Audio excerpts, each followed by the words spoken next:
Hello everyone, and welcome back to Ludo History, and welcome to the continuation of our Assassin's Creed Mirage Mega Weekend. How's everyone doing?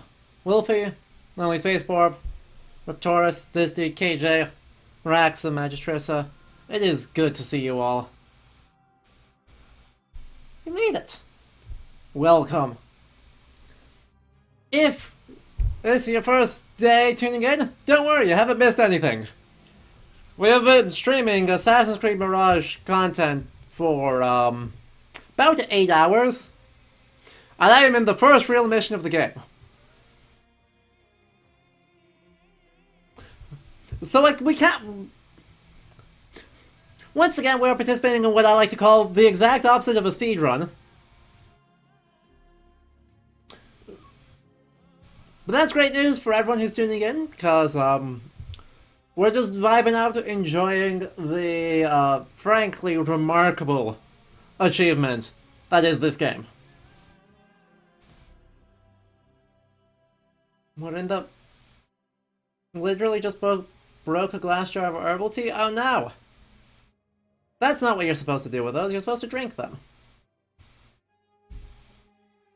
But yeah.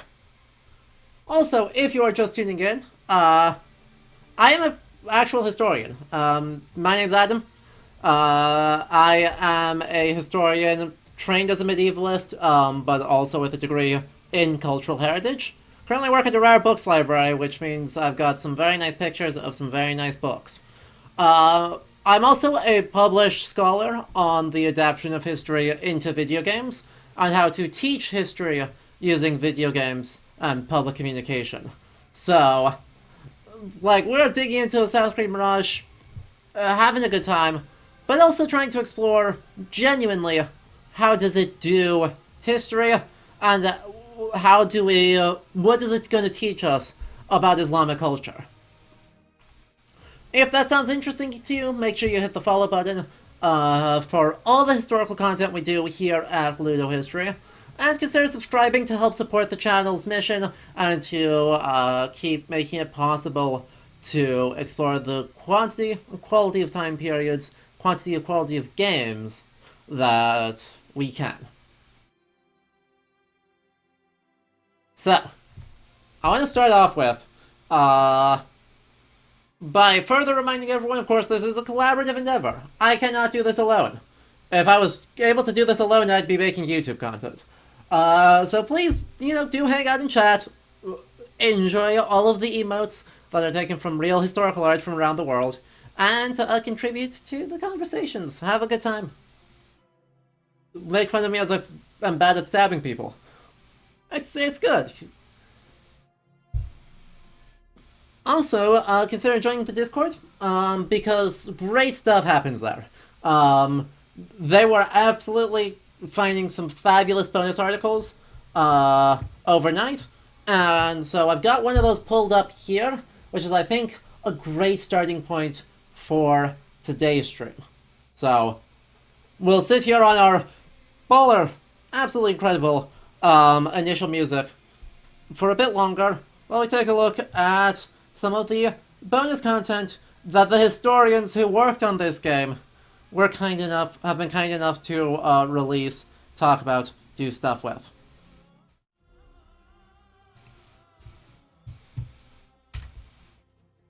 So, we have published on October 3rd, so published a couple days ago, in the conversation, what the new Assassin's Creed game tells us about 9th century Baghdad from the art historian who worked on the game. That art historian is Claire Anderson at the University of Edinburgh. She's a specialist in 10th century Umayyad Iberian art, but is overall extremely well versed in the entirety of the Islamic world.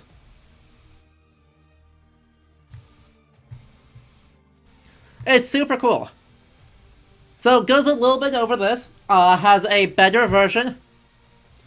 It has a much better version of this map. Harvard's scan of it is not very good. But, you can see some of the different areas Muharrem, Rusafa, etc. And you can see the major canals of Baghdad. Importantly, it also really shows some of the limitations that we actually have. Unfortunately, as she goes over in this, the round city of Al-Mansur is abandoned in the late 900s, more or less, and then gets completely obliterated by the Mongols in the 1250s. After that, right, Baghdad is built again over the top of it. And as a result, it is impossible to do archaeological excavations of the round city, and so there's not very much. Everything that we have is later period. So, right, an influential, obviously influential gate, here, the Al-Wastani gate, which is 12th century. Billy Warren, is that map real? Or is it a mirage? Thank you for showing yourself out.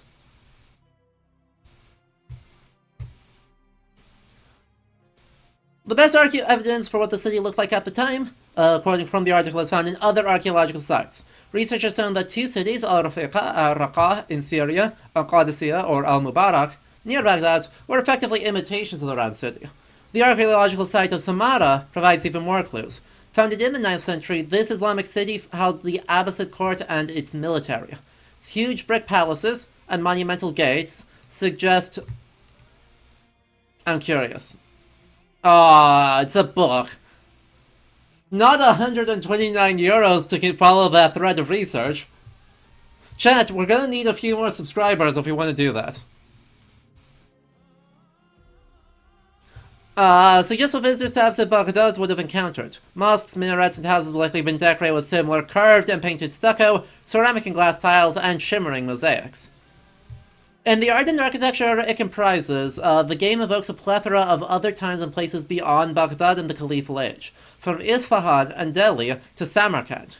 In case within the round city, gamers may encounter elements reminiscent of medieval North African gates and fountains, early modern Iranian bazaars and mosques, the domed tombs of South and Central Asia, and tiled interiors of the Iberian Peninsula. This, I think, is based on the Alhambra. Scholars of Islamic art and architecture may be disappointed at these liberties taken. To my mind, though, this has represented an opportunity to showcase the riches of Islamic art and architecture across space and time.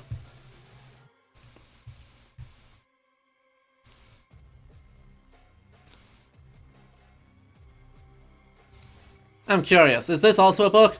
Yeah, it's another book! Yeah, look at that! Look at that! Sorry, 129 is a good price.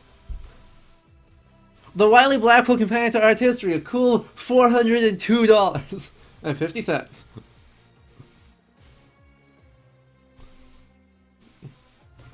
So chat, if you want to fund my research, I guess join the Patreon. Cause it's gonna take an awfully big gift sub drop in order to afford that book. But for real, for as little as $2 a month, you can help keep this channel going over on Patreon, and that gets way more money going directly to me, and gives you some bonus perks and ability to recommend stuff to me. So, you know, if you want to curse me with some very good upcoming games, and another upcoming game, head over there to do that. We're gonna have Dragon Age Origins coming up as our next patron selected game, by the way. And after that, you know, I suppose I'll just spoil it. I'll spoil it for the memes. Sonic and the Black Knight.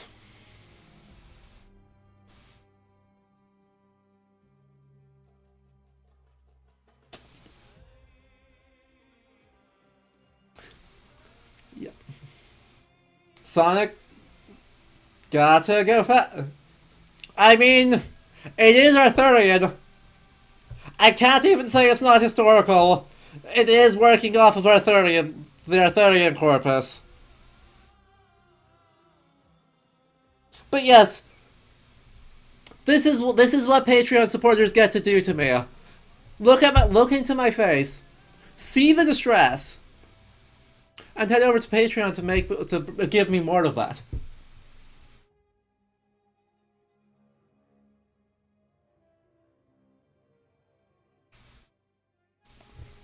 So, you know.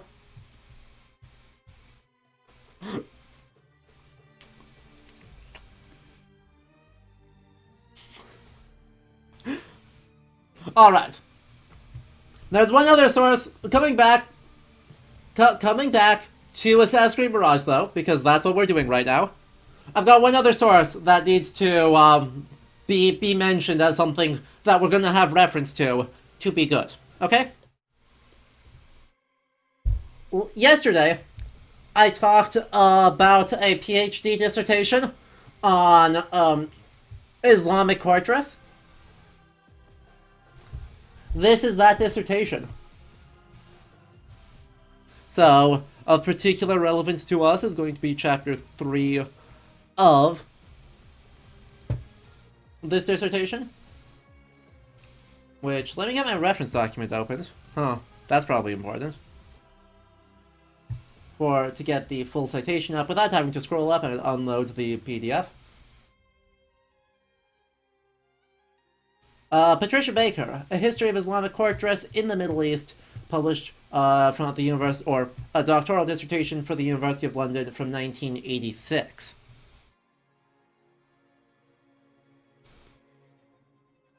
I mean, you want sumptuary laws?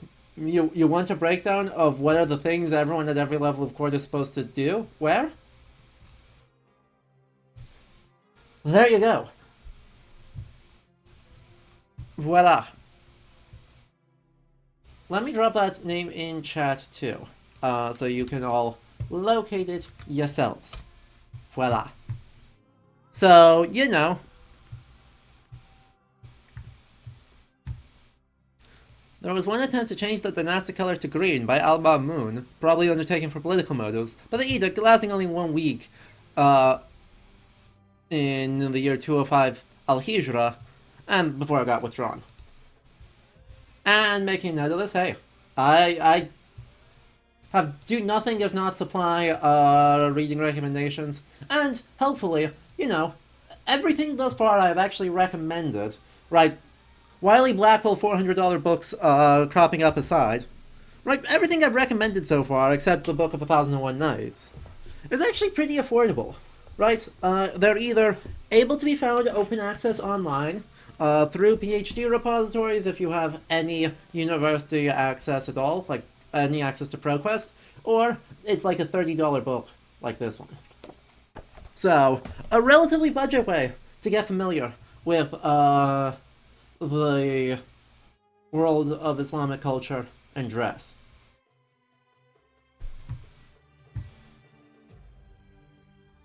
Alright, so we'll be making note of that throughout. Last thing before we hop in. 1001 Nights is... The problem is, right, this dude... So, various editions of the Book of 1001 Nights are on Project Gutenberg. Yes. Individual stories have been digitized and are completely accessible through other projects as well. The problem is that most of the translations are not complete translations of the original collection. And the original, I mean, was it Antoine Galland's collection? A lot of them are the truncated Richard Burden editions, which are wildly abridged. So, getting access to a complete version in a single chunk is basically extraordinarily difficult. Right, this is 1/3 of the complete original French collection.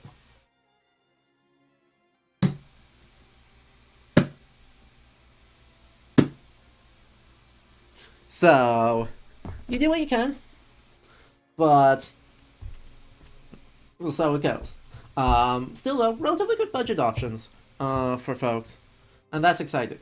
Anyway, last thing before we do hop into the game, of course, do keep an eye on your channel points, because you accumulate those as you watch, and you can use them to either make me take care of myself, I know, odd concept, or to do other things, you know, take a look at some history together, take a look at some game design together, Correct me when I'm wrong.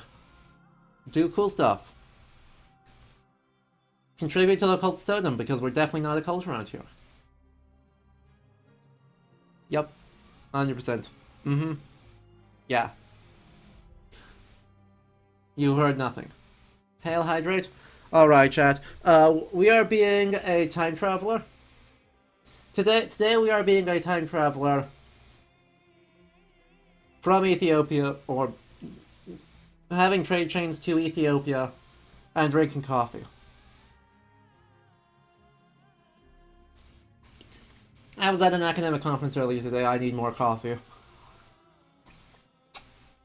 My brain has grown 3 sizes. But oh boy, do I need coffee. Alright. We'll sound off with what you're drinking too. We'll see who's the most historically accurate. But without further ado, I think we have some investigations to do. And some stabbing to do. Let's go.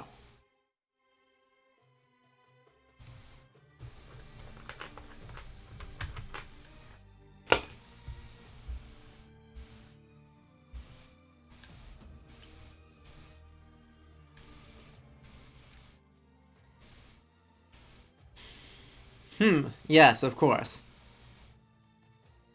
Indeed. I see, the Forgotten Sounds persists.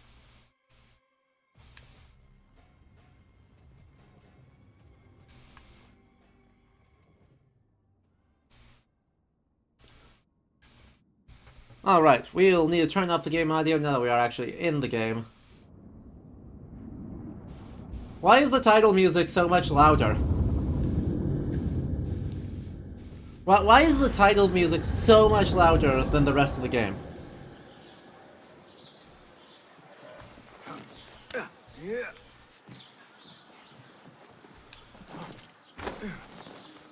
Alright, well. As reminded to chat, the Assassin Bureau is extremely subtle and is not easily identified by a carpet on its top that has the Assassin's logo on it. Yep. But we've got to do stuff. Ooh, black tea has a marigold and safflower blend. Wait, that sounds dope. That sounds delicious.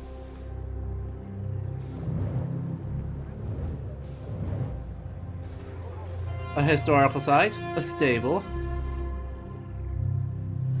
another historical site, another stable, another location, another historical site.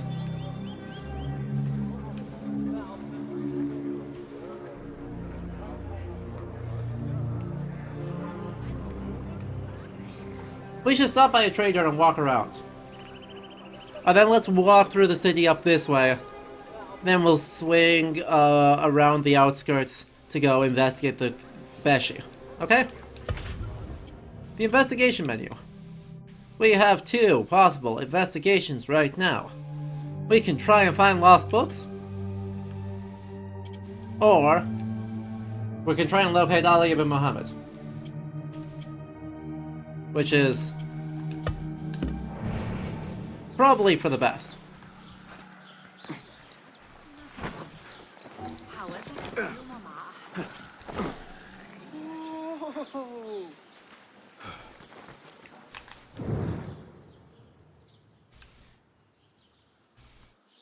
He's Christian.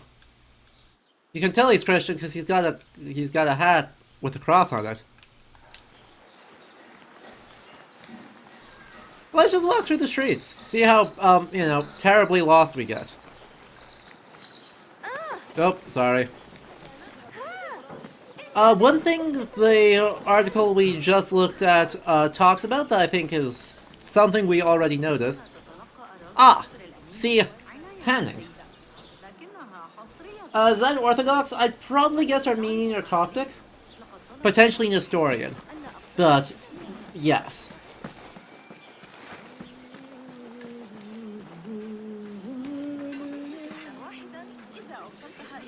See, stretching out the skins.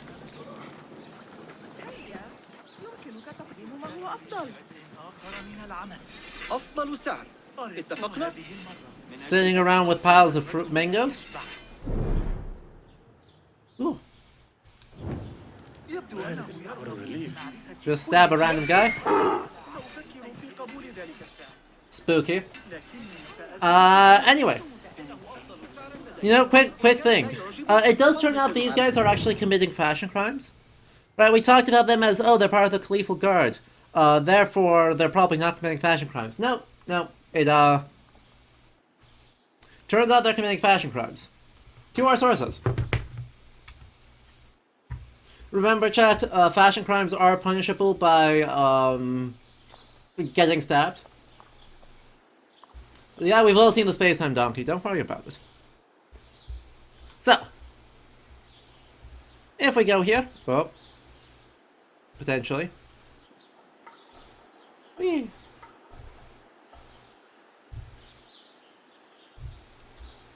There's a lot of untranslated words in this, by the way. Just a heads up. There's a lot of untranslated Arabic terms for, different types of garments. Anyway. Dress at court. Dress at court. Dress at court. The wazir.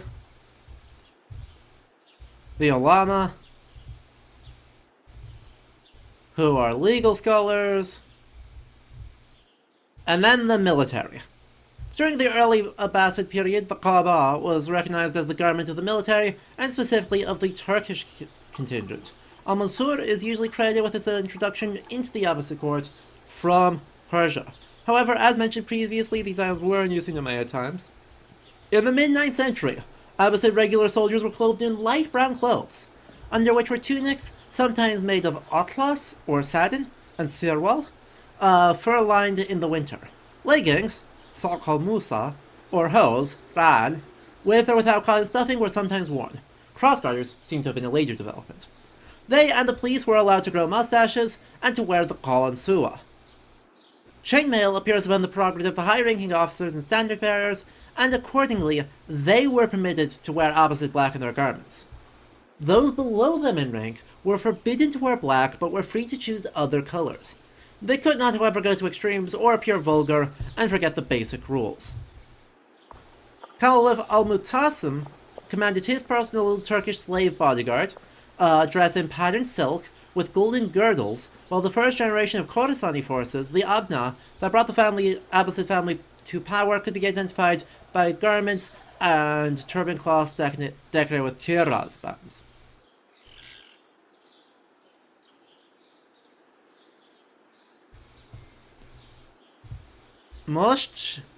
Alright, we're going to copy this. We're going to see if it copies. Because I don't think the things actually exist. That is a no. That is an incorrect. It turns out.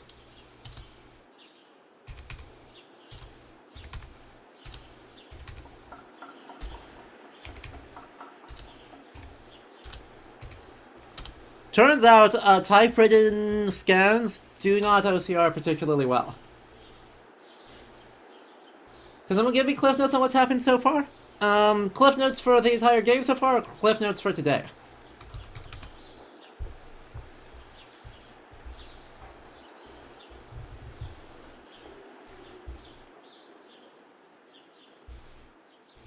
Moshavaya Balka robe. Let's see if it shows up. No. No.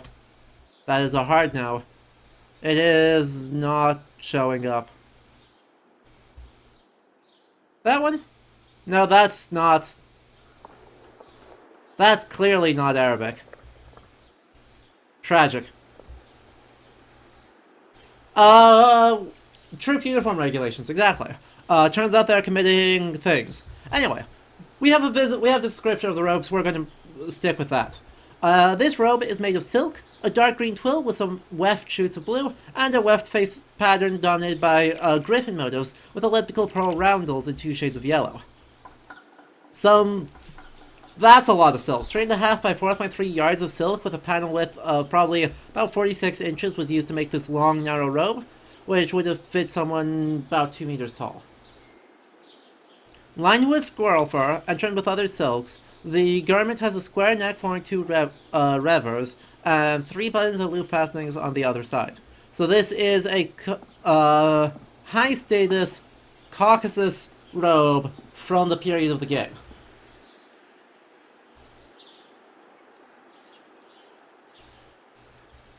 Oh, good. Also distinguished years of service. So, spent his first year as a groom. After another year, was given a belt, and following 2 more years of service, a kaba made out of double cloth silk, which is a cloak. Double cloth silk, as well as a horse saddle. And a mace. And then you get a parade garment, and then etc, etc. So, when we click into the game, again, these, I mean, they're not wearing chainmail, and the fact that they're not wearing chainmail is good, because they are not high enough ranking to be wearing chainmail.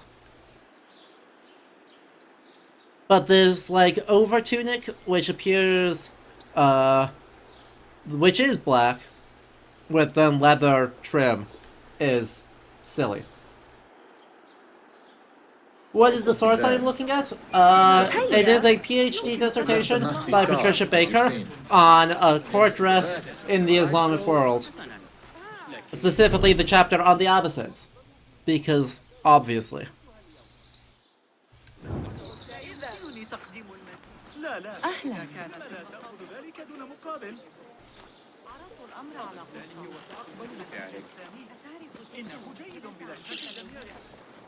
Greetings.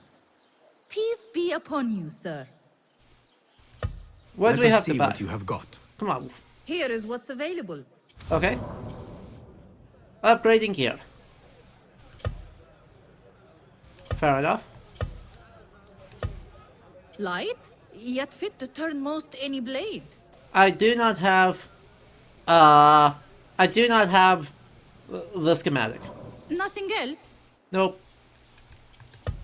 I must take my leave. Don't be a stranger. So, what's the story so far? Yes, for anyone who has missed the first streams and is just tuning in to this, the story so far is that we are Basim ibn Ishaq, the son of a mid-ranking Abbasid court official who was very much driven out of favor, and so Basim has been forced to grow up as a street urchin doing crimes. He was contracted to work with the Hidden Ones outside of Baghdad, and resolved, without their permission, to steal an ancient Isu artifact from the Caliph al-Mutawakkil, who was being manipulated by the Order of the Ancients. Obviously. That goes badly. He is discovered, and in the ensuing thing, his friend murders al-Mutawakkil, the Caliph of the Abbasid Empire. Good to see you. Good to see you. Roshan, May I see your wares? Here's what I've got. right, one of the leaders of the assassins right now.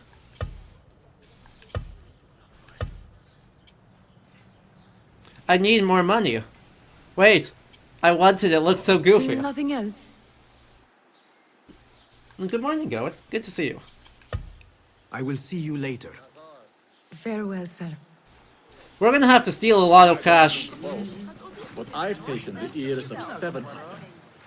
Take out the horse's legs, then pick them off like fleas. What a nice outfit. سأفكر في قبول ذلك السعر. Oh, I should try and sell stuff. I'm sure all my trinkets can be sold. Well met. Welcome, welcome. Allow me to browse your stock. Please. Sell. Sell all trinkets. Well, we're still not Is that close, all? but we're closer. But yeah. I have to go. We were adopted by the Hidden Ones then, and went through a training montage in Alamut, لكني سأزن فضتك. wherein we grew a very nice beard. لكن كم سنة We have now on a mission for the Hidden Ones as a full initiate of the Order now. Have traveled back to Baghdad for the first time since we were a child, in order to rescue a man named Ali ibn Muhammad, an ally of the Hidden Ones, and described as the leader of a group of people known as the Zanj. He's also a historical figure. We have also met a wide array of historical and historical adjacent figures, most prominently the Banu Musa, including Mr. Algorithm. Mr. Algorithm himself has helped us uncover some stuff. Oh, we're in the metal fat smelteries. This is cool, but this is a different area. We're not heading here quite yet. Oh, well, actually, that is the direction I wanted to be going, because I want to get to this.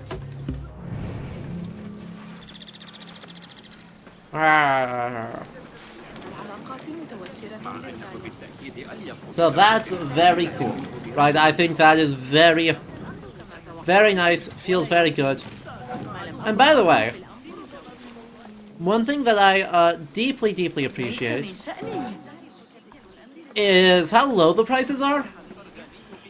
Like, these are not super duper wealth or super duper high prices. Like 500 dirhams is a decent amount of cash, but an elite in 9th century Baghdad could easily spend over 1,000 dinar on just like food and food and entertainment in a single evening.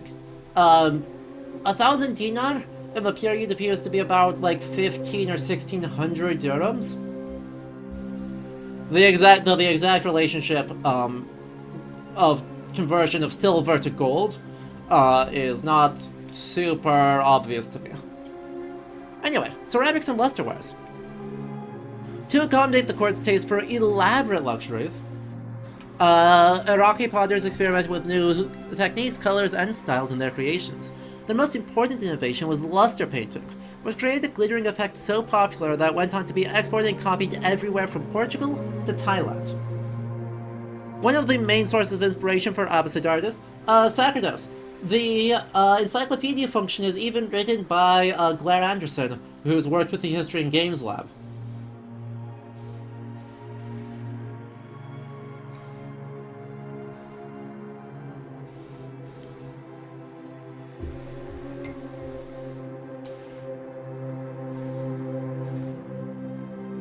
Yeah, your History and Games Lab. She's a senior lecturer over at your place.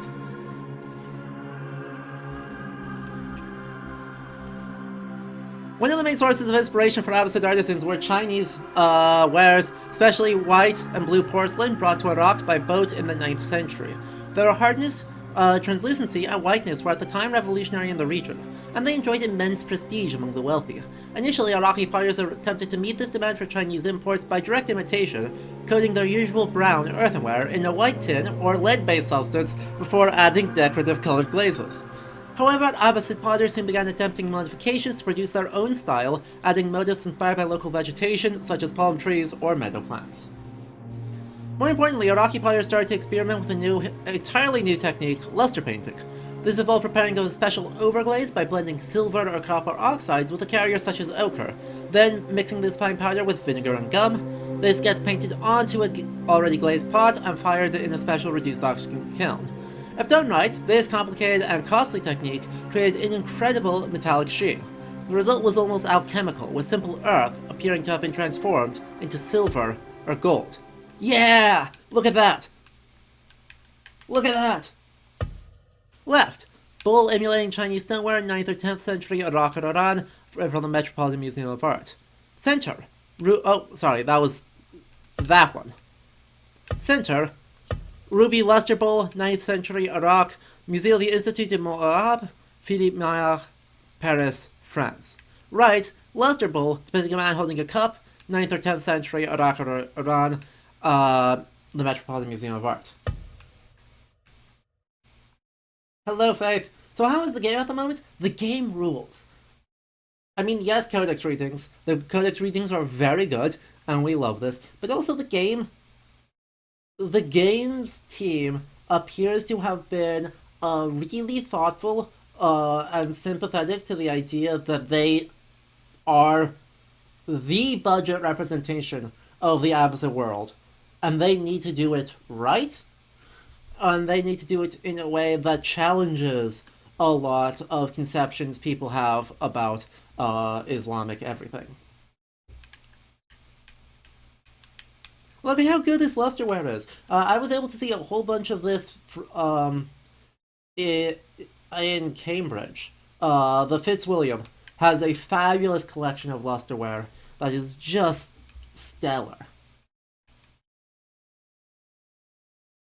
I mean, he's got to look at the fish and the bird. Look at that bird. ليس عالما سيئا لكنه ليس حياديا. You've worked with modern glazes designed to replicate effects like luster painting, and even with modern chemistry and electrical kilns, they're still finicky as heck. I can imagine. Whew, a power favor token.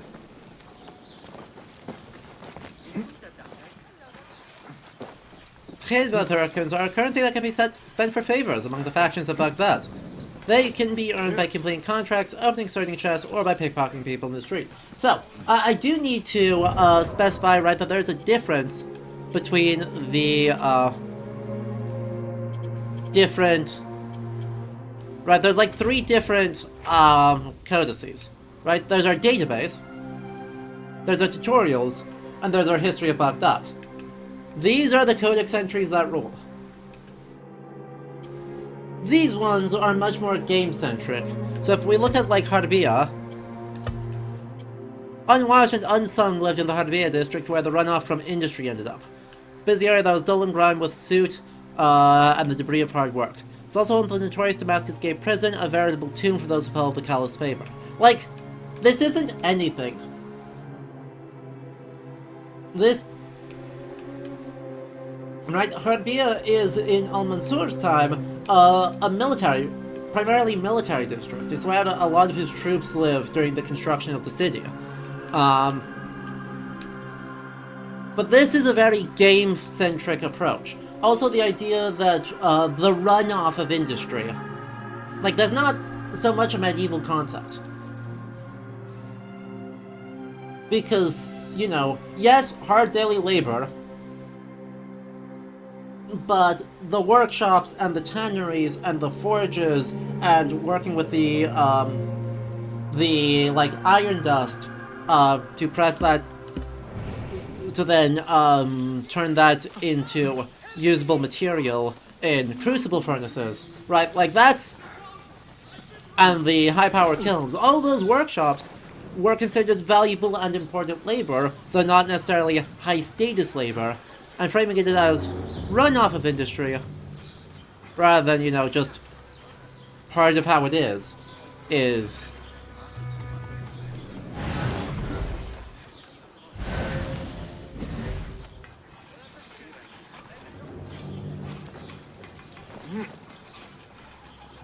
Well, it's interesting. Hey, sorry. Sorry, I really like your scarf. I'm sorry. I really like your scarf, though. Hey, this guy! Wait, did they do the thing right? Sorry. These guys are wearing light brown, with a light, sort of quilted armor, with a light brown undertunic, and then, have decorated themselves with a blue thing. Wait, that is what our source said. Right, as long as it does not go overboard into being vulgar.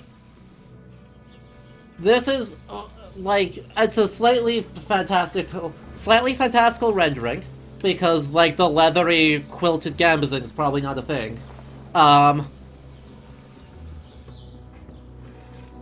like, ultimately, that's actually pretty close to what our PhD dissertation we just read talked about for like low status 9th century militaries, rank and file of the opposite military. Wait, hang on.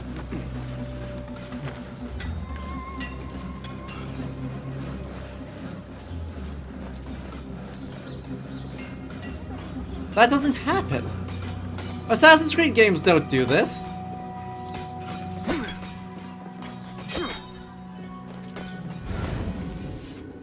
Amir says Turks are the heart of the army. But the Khalifa... Oh.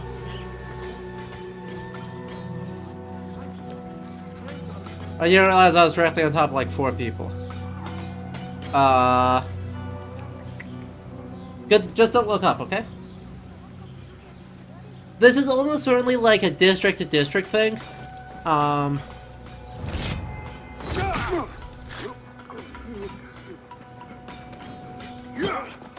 Oops.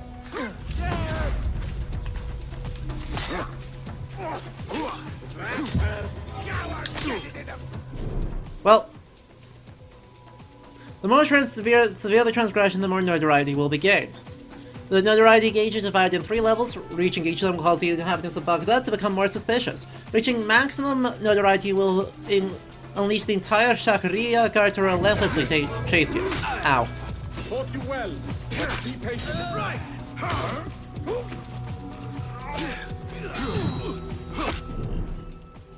Decrease your notoriety by removing wanted posters in the streets of Baghdad. Another option is to bribe a Manadi with a power token. They're fine. It's fine. Everything's fine.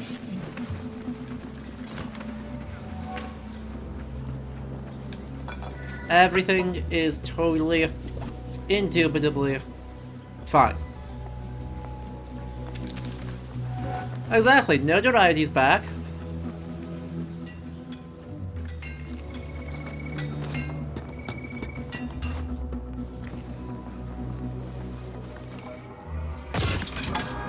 Treasure collected. Zanj uprising sword. Oh well, my friend, it seems the new blades are not meeting the required standard. I do not think they are suitable for the Caliph's elite guards. We must rectify this failing as quickly as possible, for both our sakes. Yours, Fadi. Again. And what a lovely chest. There's a lot to like about this. Like, I like a lot of what they're doing with the systems. Surprisingly decent looking barracks? I know, right? And we've got those beautiful, that beautiful curved saber. I wish we had more of those and fewer of these more basic. Fewer of these more basic ones. But that is okay. Let's look at a new sword. Hey, new sword. Oh, I like that a lot. After a perfect dodge, the next attack just does more damage. Fair enough. Oh, I like that sword a lot, though. Because, of course, not every sword is a curved sword in this period, right? Like, that's not a thing. Traditionally, Persian swords are going to be actually generally straight. And so you see that with, like, Roshan's.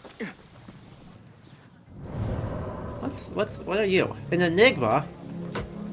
Well, I must see what an enigma is about. What makes an enigma an enigma?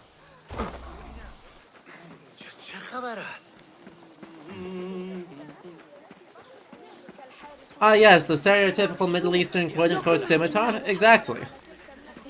Fewer of those, and more of the big fun sabers.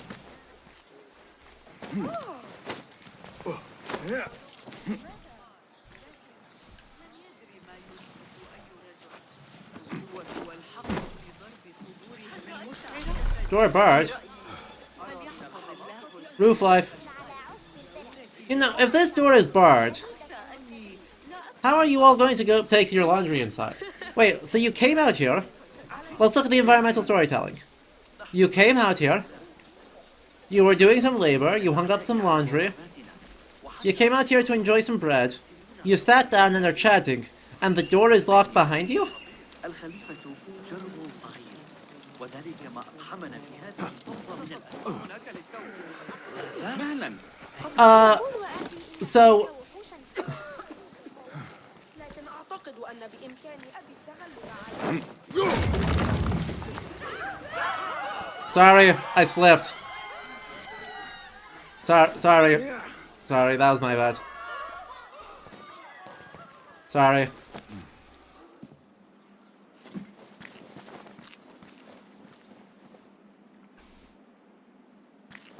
So a bar door, an erected set of scaffolding, and dead people? We should report these to the guards, right? We should... Hey,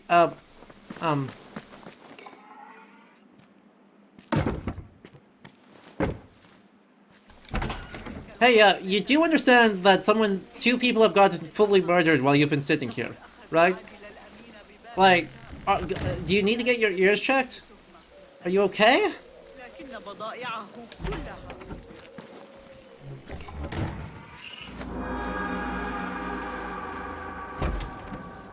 An enigma. Whew. Solve the riddle and go to the indicated spot to obtain new outfit dice? Well, don't mind if I do.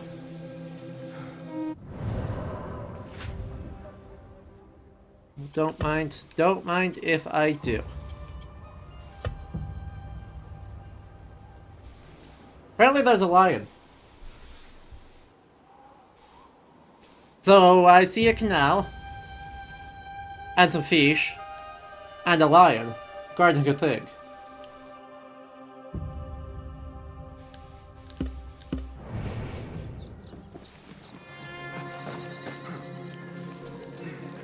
Neat. The Khalifa reminds you that while thieving is strictly forbidden in Baghdad, all Arabs keep their working clothes and their valuables closer. Thieving. Of course. That's a very much modern TSA announcement right there, isn't it?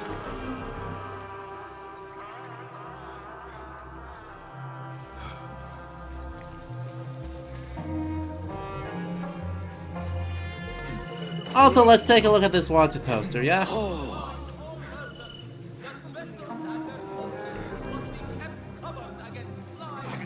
Wait, is the wanted poster at a reasonable height for any human being to read? Wait, it's at a reasonable level. That looks like any height that we can read it.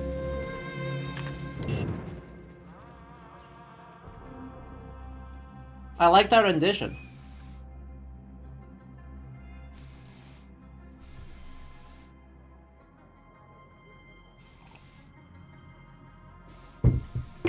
Wait, I actually like that rendition. It's a very much like, not so much 9th century, but ever so slightly later period, Abbasid, figural art.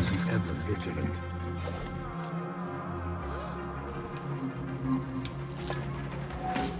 Nice. Ooh, wait, we just got a really sweet trinket. Wait. For Avahar, the winged figure depicted by the Saglit was understood by Zoroastrians to represent the spirits of humanity. The earliest known examples were found in Iran and date from over 2,500 years ago. So,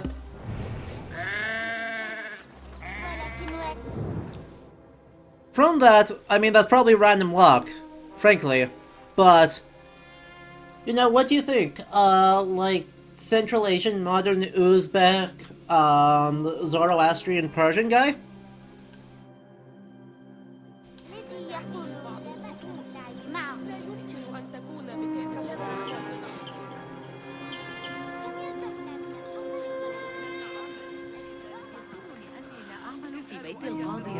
Why not? Right? I don't actually know, but like that's... The style is at least similar enough to make that plausible. And that's cool and good. Again, the wanted posters are at actually reasonable The wanted posters are a reasonable design, and at a reasonable spot, and not like, I don't know, up there, where no one could possibly see it. Ezio?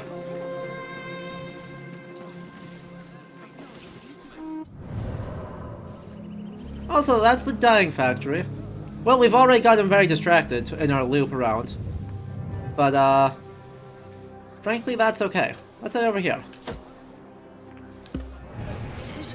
And as we walk through the darkening gloom, I do want to think about, right, the idea that there are time periods other than the 9th century that are being represented in this game. And what that actually, like, means and does. Because, right, Claire actually said in the article we looked at this earlier today, Dr. Anderson just straight up said, right, there are early modern Iranian, Indian, North and West African, etc., aspects in all of the designs. Terrible gate.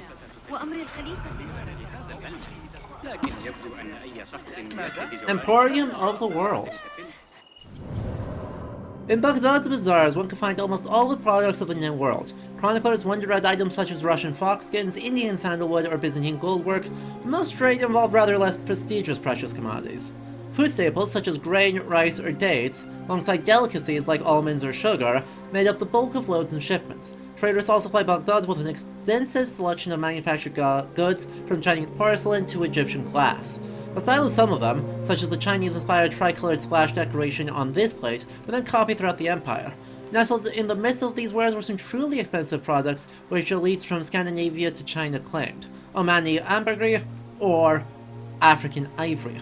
Most merchants did not specialize in any one type of item, rather tried to acquire at a low cost whatever commodity they thought they could sell for a profit elsewhere. They then put together their hauls in bales, baskets, and ceramic containers, loaded them onto beasts of burden, camels, or ships, and ventured to the nearest regional market. With the important exception of the Sogdian traders who ran the various routes of the Silk Road, merchants rarely went further than a few days away from their home. Besides some extremely important trade hubs such as Baghdad, Samarkand, or Bukhara, the presence of travelers from faraway lands would therefore have been a rare sight. But their goods could have been sold and resold all across Eurasia. Bull with green, yellow, and brown splash decorations, 10th century Nishapur, Iran. Metropolitan Museum of Art, New York. Okay, so that's actually an intertwined thing, so we're going to pause what I was first saying to think about that. Right, so the Codex entry acknowledges the odds that any one person would be traveling a super duper duper long distance is low. Not zero, not none, but low.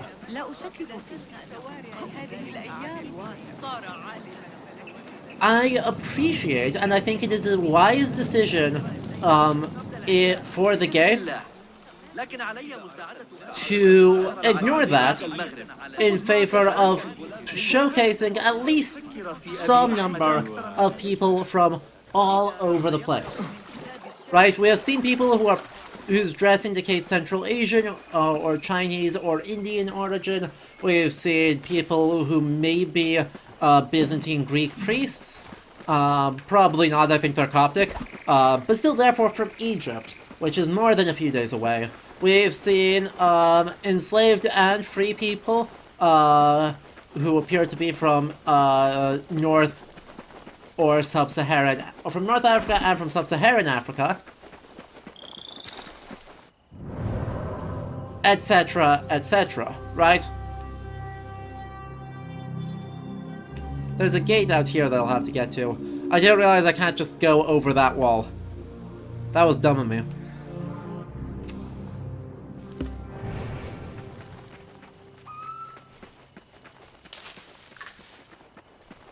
Right, so what they're doing is something that I like to describe as showcasing the spirit of the thing, even if they do not include or I guess, showcase what is historically possible, rather than what is super duper strictly, narrowly historically attested. Ooh. We'll come back to this in just a second. Right? So, by playing that up a little bit, I think that's actually a very, very smart thing. Exactly, right? They showcase, they're like, yeah, this is possible, it's just most people probably didn't travel that much. But, right, I want to think back to Assassin's Creed Valhalla and one of my favorite decisions they make, which is that, you know, Yenli is from Sichuan. And that's fine, because there are trade networks that stretch from England to China. And so while there is not, you know, any record of any one person traveling the entire length of these trade networks, the person being here indicates that the possibility exists, and that these trade networks that communicate that wide and very deep length of time exist. That's awesome. That's one of, I think, the most powerful things Assassin's Creed can do in its world construction, and the fact that they're leaning into that in Mirage so far is just wonderful. Alright, Baghdad's canals. In Baghdad's dry climate, the city's water supply depended on a dense network of natural and artificial waterways, starting of course with the Tigris and the Diyala rivers. Added to these was a system of canals whose construction could be traced over a millennia, and which was restored and expanded by the Umayyads and the Abbasids. Around the city, the network was incredibly dense and went from large navigable canals to very narrow trenches, so the water was also provided by canals coming from the Euphrates to the west. This massive system fulfilled multiple needs, provided the city with water necessary for daily consumption, hygiene, sewers, etc., played a crucial role in irrigating the cultivated lands around Baghdad, turning them into the breadbasket of the city and its growing suburbs. Linked by canals, the Tigris and the Euphrates were also essential communication and trading routes of worldwide importance, used to bring goods and people from the Indian Ocean to the Mediterranean. Kingdom Come Deliverance takes place in 1402. Finally, the water system could easily turn into a useful defensive structure when needed. Most of the bridges over Baghdad were in fact on wooden pontoons, which could be disconnected or even destroyed during attacks.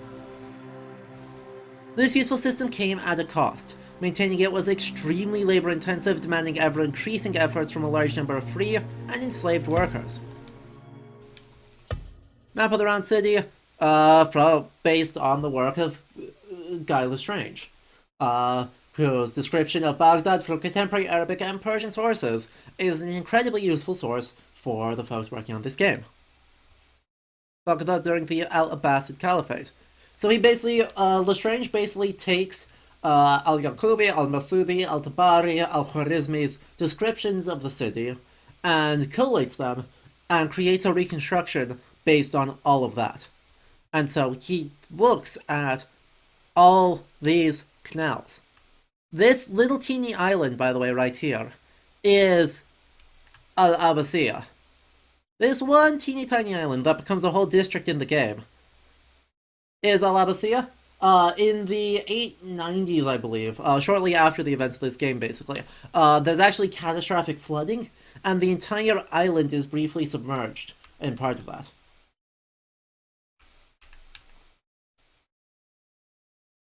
Yes, Raptorus, did they give a list of what those 6 languages are? Because I couldn't tell you what... I've been thinking about this since you told me that yesterday. And I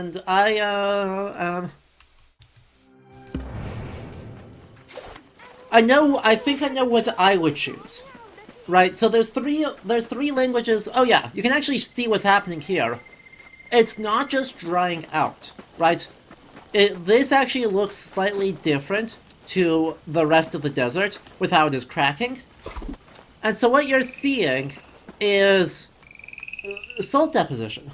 The labor involved in the maintenance is obviously cutting out new, making sure that these maintain the proper depth, etc. But there's also clearing out a lot of salt depositions. And so the Zanj Rebellion that we see just after the events of the game, right, starting in 869, and whose leader we are trying to go rescue right now, is the work that the enslaved Zanj are doing, here is clearing out salt depositions from the topsoils outside of Basra. Because Basra, like Baghdad, is controlled extensively, or is, I guess, funded extensively by irrigation canals. And so that the topsoil has this thick layer of salty deposition from the irrigation water. And enslaved workers from Sub-Saharan and East Africa are those who are forced to clear that out. And they become the centerpiece of the... and give their name, sort of, to the revolt.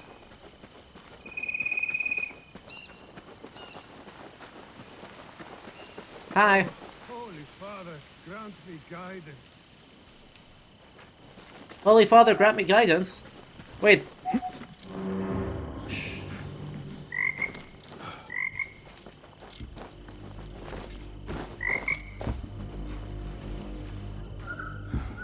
Where could it be?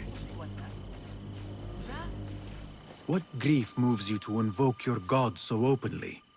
Do they call this one the Perhaps my Greek gate? Yes, they prayers did. have been answered. Could you help a humble monk pay his respects? A humble monk wearing a You are well Safavid armed ceremonial for a mace? I was a violent man in a former Okay. life. Well, Who they now acknowledged seeks it. to atone in I can't service beat this to game. God.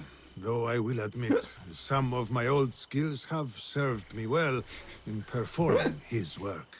I can respect a warrior who has found a higher calling. What is your need? I seek a holy man, buried in one of the older, Hey, Christian. I know, we've seen like 4 Christians but wandering I around. cannot It's great. read the epitaphs written in your tongue.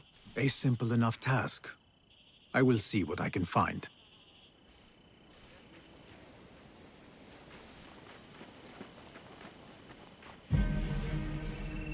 He's an historian!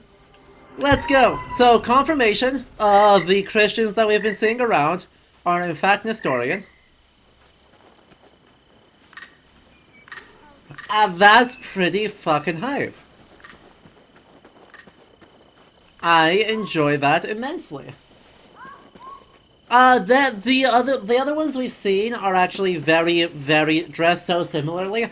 I want to just assume, I will assume, until otherwise demonstrated, that that is supposed to be representative of the larger community. What am I looking for, by the way? It would be a very old grave, overgrown with weeds. Okay.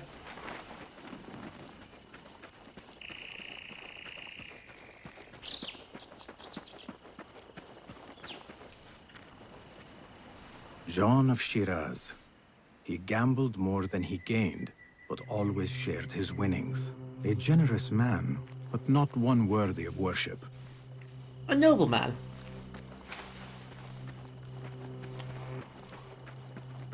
We respect it. Also from Shiraz. Another city from in Greater Khorasan. That one on the eastern Caspian coast. Itself an absolutely gargantuan city within I the should help the Abbasid monk world. scout out his saint. Yes, we're working on it. Leo the Enlightened. His wisdom was only exceeded by his piousness. Ah, here is one deserving of some reverence. Monk, I believe I have found your saint. God be praised. I must retrieve the bones before we are Wait, hold up. discovered. I thought you were here to pay respect, not rob a grave. There is no theft. His bones belong to the church, and will do more good among the faithful than rotting in the ground. If your church has no objection, then who am I to judge? Relics! There is only one whose judgment matters, and I trust he will be forgiving. Hey! Stop what you're doing! Unfortunately, the Khalifa's men are not so tolerant of unlicensed grave digging. Explain yourselves, you filthy shits, or die! They are guilty of worse crimes. God forgive me, but there are times when violence is the only course. On Well- that, we are agreed. Well, Your maker! Thy will be done!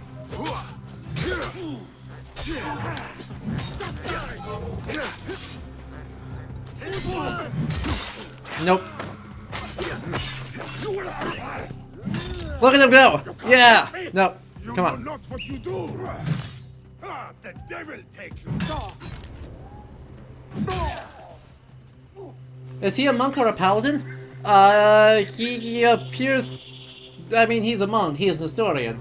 Normally a healer, but... There was no other way to resolve this. These kinds of men understand only violence and cruelty. You have performed God's will, my friend. He will surely bless you with good fortune. I answer to another calling. But I will not turn down a bit of extra luck. Look at this pragmatic approach to religion. Tales of Baghdad in Harbiya. We've got the one.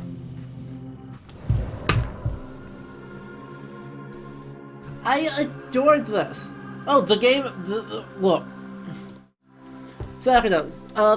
The game. The only complaint I have about the game narratively so far is that it is aggressively anti-Khalifa. And they make Al-Mutawakkil this kind of slimy, cowardly man who is completely like groveling in acquiescence to the Order of the Ancients, and his son appears to be not a whole lot better. So it's aggressively anti-Khalifa in a way that doesn't, I think, fully work. I think that ends up enlightening a lot of the factionalism within the Khalifa palaces and military. That being said, we did see an envoy from the Tahirid governors of Khorasan and Baghdad to Alamut. So, like, the assassins are embedded in the game's rendition of this political conflict, and so the Tahirid governors are actually, at least tentatively and quietly on the sidelines, supporting the assassins as politically expedient. So, that was lovely. That was actually genuinely super lovely. When we come back, we'll talk more about that, because, and, you know, probably look up a very quick, on the break I'll try and look up a very, very quick overview of Nestorian Christianity, because apparently that's a thing we need to do now. I love it. I'm so happy. So, we're gonna take a very brief ad break. I might be sitting here looking up some stuff, but we'll still be in the ad break. If you enjoyed this so far, of course, make sure you hit the follow button, and consider subscribing. Otherwise, though, we shall leave you with our questing snails. Recommend everyone do stand up and stretch, of course, and we'll be back in just a couple of minutes.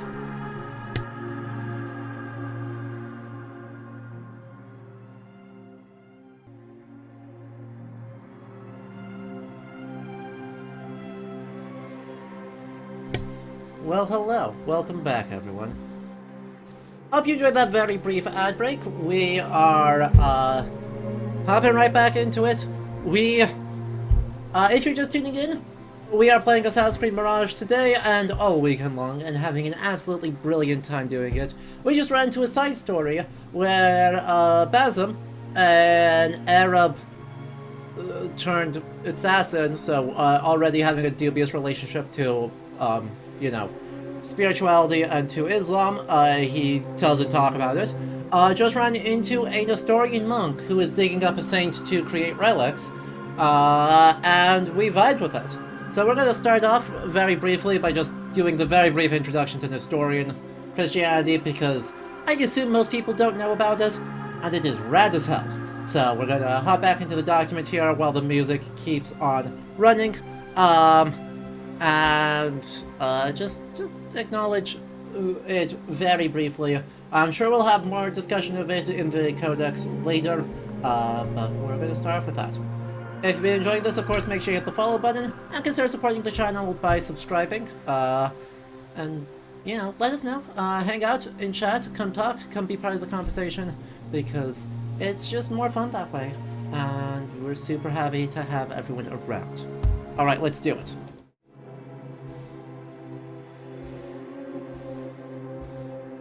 So, just gonna start off mostly here with Encyclopedia Britannica, which is more reliable than Wiki, but still basically encyclopedia crutch. Still, there's also Nestorianism, also called East Syrian Christianity, is a Diphysite heresy according to Western Christian sects. Nestorius gets fully got and declared a heretic in the mid-5th century, and his followers driven into exile. The trick is, being driven into exile is actually super based for them, because, right, as it says in 424, the Persian Christian Church declares its independence from all other Christian churches and just starts hanging out on its own. And the Nestorians find a home there. And so Nestorian Christianity becomes the dominant sect in Persia, Central Asia, Outer and Inner Mongolia, and eventually China and Japan. Nestorians are the first Christian population to be in China by a long time. So, it's extremely cool. After the Arab conquest of Persia in 637, the Umayyad Caliphate recognized, actually that's the Rashidun Caliphate still, recognized the Church of the East as a millet, or a separate religious community, and granted it legal protection. Nestorian scholars play a prominent role in formation of Arab culture, and patriarchs occasionally gained influence with rulers. For more than 3 centuries, the church prospered under the caliphate, but it lost leadership in its cultural sphere. By the end of the 10th century, there were 15 metropolitan provinces of the caliphate, and 5 elsewhere, including in India and China. So, from the 7th to the 10th centuries, in in Tang and early Song dynasty, Tang and very early Song dynasty, China, you actually get Nestorian Christians. And Central Asia, some of the around Lake Baikal, some of the Tartarian populations there are dominantly Nestorian. And that's super duper cool, right? Like, they are super duper cool. And it's super cool that we get them as like an independent, protected Christian population in Baghdad, which also has contact with, Byzantine. There isn't a difference between, right, we're going to say Eastern and Western Christianity instead of Orthodox and Catholic, because Orthodox and Catholic is an 11th century development.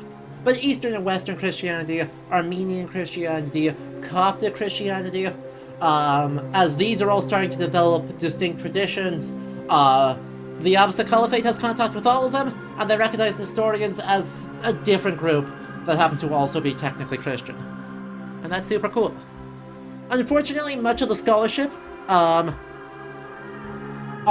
the Nestorians focuses on their presence in China, and therefore there's actually a really large body of Chinese language, right, of Russian language and of Chinese language scholarship on the Nestorians.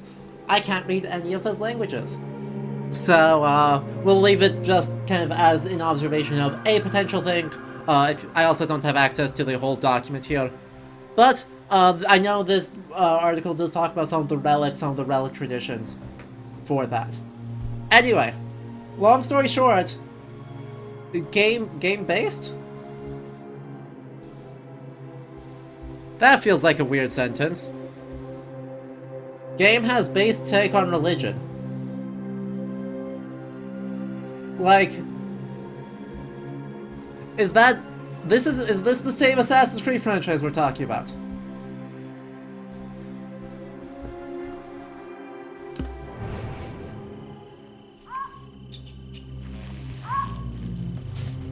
Sir, I only just met you, but I would die for you. Rare Assassin's Creed Religion W. And so yeah, we have a Nestorian monastery.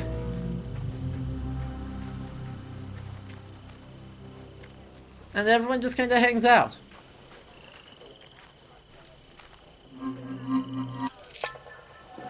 Hey, how y'all doing?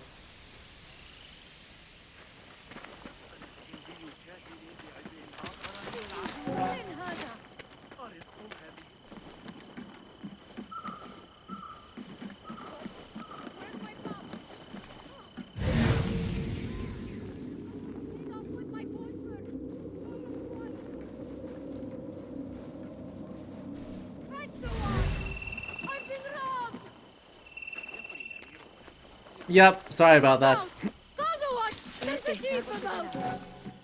So, oh, there's a... oh. Sorry, yep. See, that was me attempting to... that was me acting like I just pickpocketed you, and then not, so that to throw you off the scent.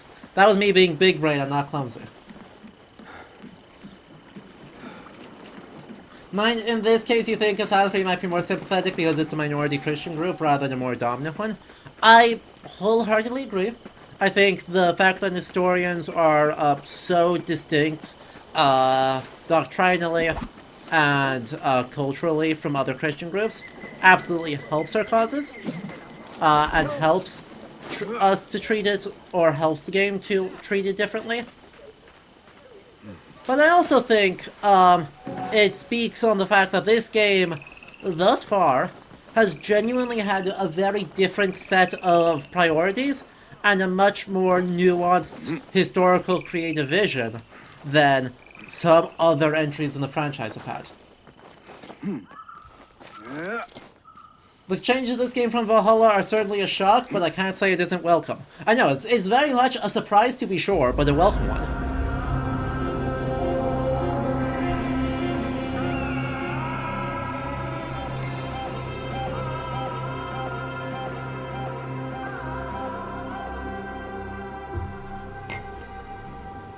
Yet, before he passed away, my great-uncle gave my dad a document that catalogs our family so far back. After a certain point, it switches from traditional Chinese to a dead Chinese alphabet. We love that. I have a text. I have an edition of Confucius that does parallel original script, modern Chinese script, and English. And you know, like 6th century Chinese scripts are super duper cool, and like that's an extremely cool thing that I'm very happy for you to have. Like, what a meaningful thing. Now, just because I love the Nestorians doesn't mean I'm not gonna rob them blind while they sleep. Just so we're clear on this. Sorry, I was just looking for a key for that chest. I don't suppose you've seen anything.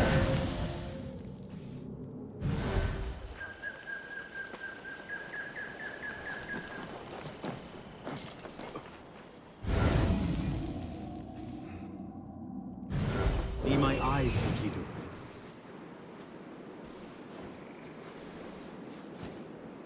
A secret entrance?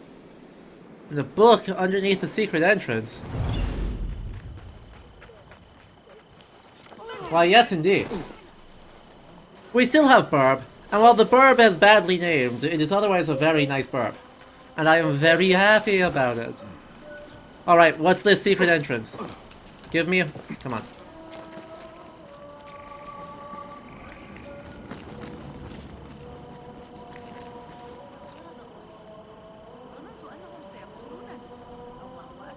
Is that the call to prayer?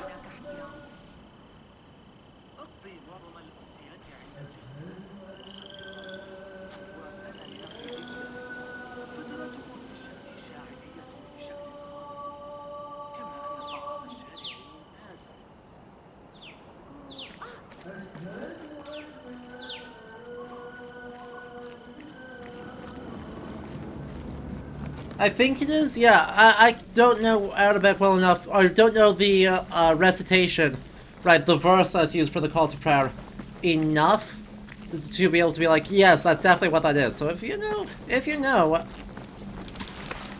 please let me know, because I'm not able to do this alone.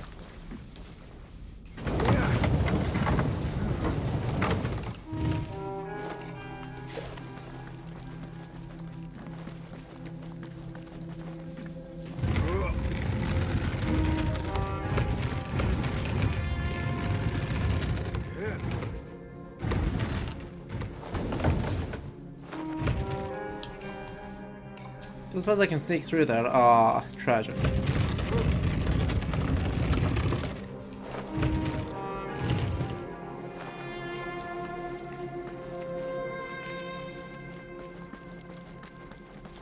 There aren't cellars.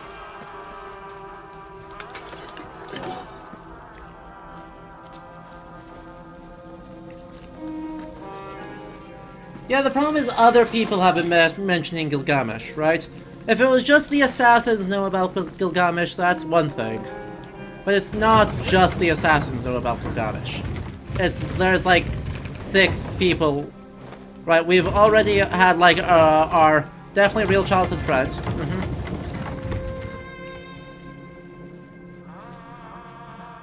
Talk about him. Game? Game. It went in. It has to go out. Game.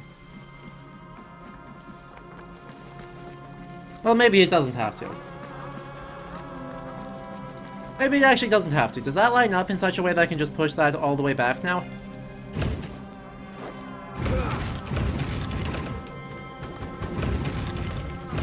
Nope, it does not. Heck.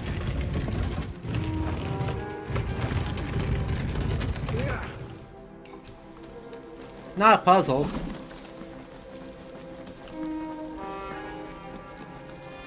Anything but block puzzles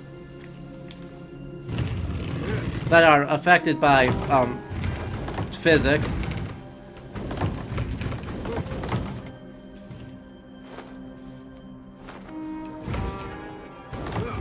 That's such a narrow window. Wait, I can see what's happening, right? It's getting caught on a clip. That must be intent. Oh no, that is just, it moves out of the way and gets stuck. Okay. Moves out of the way and gets stuck, so that's actually intended.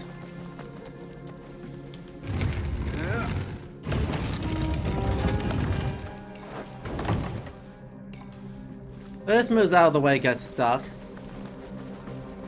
That's actually intended. That just leaves this one, which I feel like is supposed to move up to here and then be pushed sideways.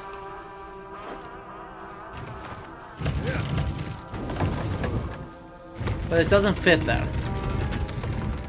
Oh, okay, there's a third path. There's a third section. Then we go over here, and we go underneath. They made the puzzle too easy, and I got confused.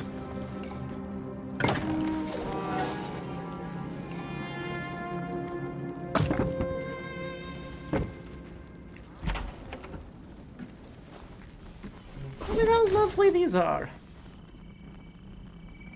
I don't know if they're contemporary styles, but they are beautiful.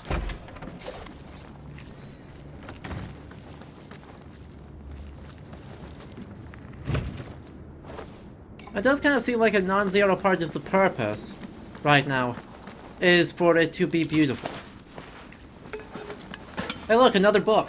I was looking for you.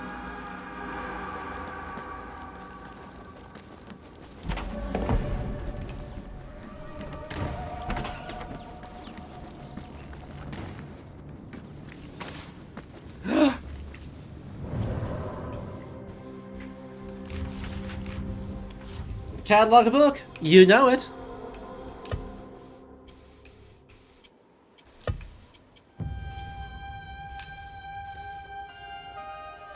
Al-Tabari. Al-Tabari knows the Quran as well as one could hope. He must have dedicated every moment of his waking life to the words of the Prophet. The word of God is one, but men interpret it many different ways. He has tried his best to record these discussions and debates so we all can get closer, to the true word of God. In the intellectual sphere, it is a truly courageous and daunting work. I don't suppose there's a note, more detailed note? And JCDC, thank you for the resubscription with Prime. I appreciate it. Reminder chat, if you have Amazon Prime, you have Prime Gaming. And if you have Prime Gaming, you get a free subscription every single month, costs you nothing, and I get paid exactly the same if you so choose to use it to support me. Also, it's going great. We are in an Historian monastery, and we just found a not-so-hidden copy of, Al-Tabari's religious commentaries. who is alive at this time, right? Right, that's one of those super fun things. I feel like, where was the other entrance on the book? Like, I feel like there was another... Somewhere in our codex, there was supposed to be we had another one on the or on our other book, right? These are all tutorials.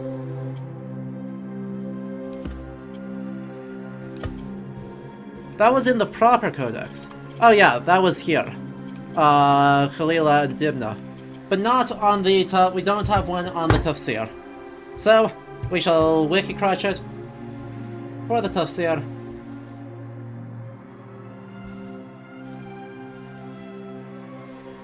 Jami al-Bayan and Ta'wil al-Quran. Collection of statements on the interpretation on the verses of the Quran is a Sunni tafsir by Muhammad ibn Jarir al-Tabari. It's the early major running commentary of the Quran to have survived in its original form. Like his history, which is our main source for this game, by the way. Al-Tabari's tafsir is notable for its comprehensiveness and its citation of multiple, often conflicting sources. It is his second great work after the Tarikh al-Rusul wal-Muluk, or the History of the Kings and Prophets, which is important. So yeah, this is part of a extremely learned Quranic commentary tradition, and I think highlights something really important to remember about the intellectual life of Baghdad in this period. Oh, Yasu. كيف حالك؟ I'm good, how are you? Do you fear your child is sick? Are you anxious? The kid just asked, by the way, Kayf al-Halu, which is a gender-neutral form of how are you in Arabic. A publication of pediatric medicine. Anyway, right, medicine traditions, theological traditions, religious traditions, philosophical traditions, scientific traditions, astronomical traditions, etc. Right? There's a lot of effort put into reconciling all of these in a almost like unified theory of knowledge and creation. Soja? I mean, heck. So, right, Al-Tabari is a historian, but he's also a talented theologian. And he treats those two as fundamentally similar. Right, he treats those as fundamentally similar prospects that function in very similar ways, and that are not mutually contradictory. And so the same is going to be true of Abu Ja'far Muhammad al-Khwarizmi. The same is going to be true of al-Jari. Same is going to be true for, like, everyone else. And so we want to remember that as we go in. Right, as we go through the game, and we hear about all of these great scientists and fun techniques and fun stuff. Right, they are also theologians, and they also interpret theology in very similar ways. Well, hello! Hey, Blue, how you doing?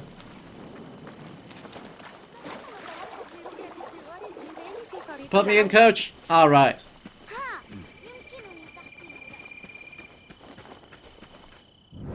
Let's do it. Let me get it set up in a spot where we can actually, play the game. So let me grab this historical site, and then we'll hop in before we actually do, main story quest stuff. What's this main story quest stuff? Right. Sounds fake. Yeah, the eagle is Enkidu. From the thing. From the story. And the guy.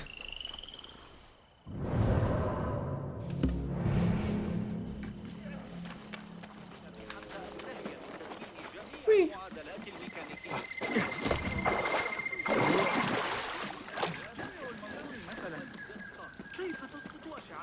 Why would we play video game when we have codex? You understand. And this is why I love you guys. You go, why play video game when have codex? And everyone nods and goes, yes. I understand. I understand completely.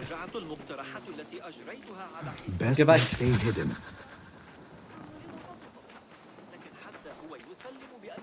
Hey, sorry. Don't worry about me.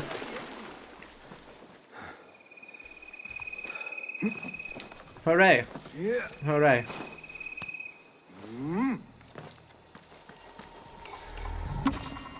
Maritime trading.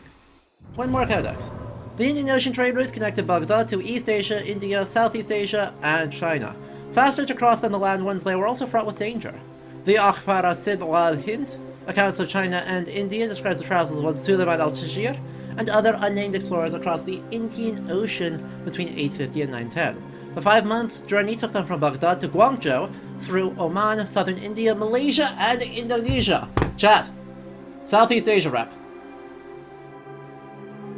May we get a little bit more from our Malay, marginalia for our Southeast Asia rep?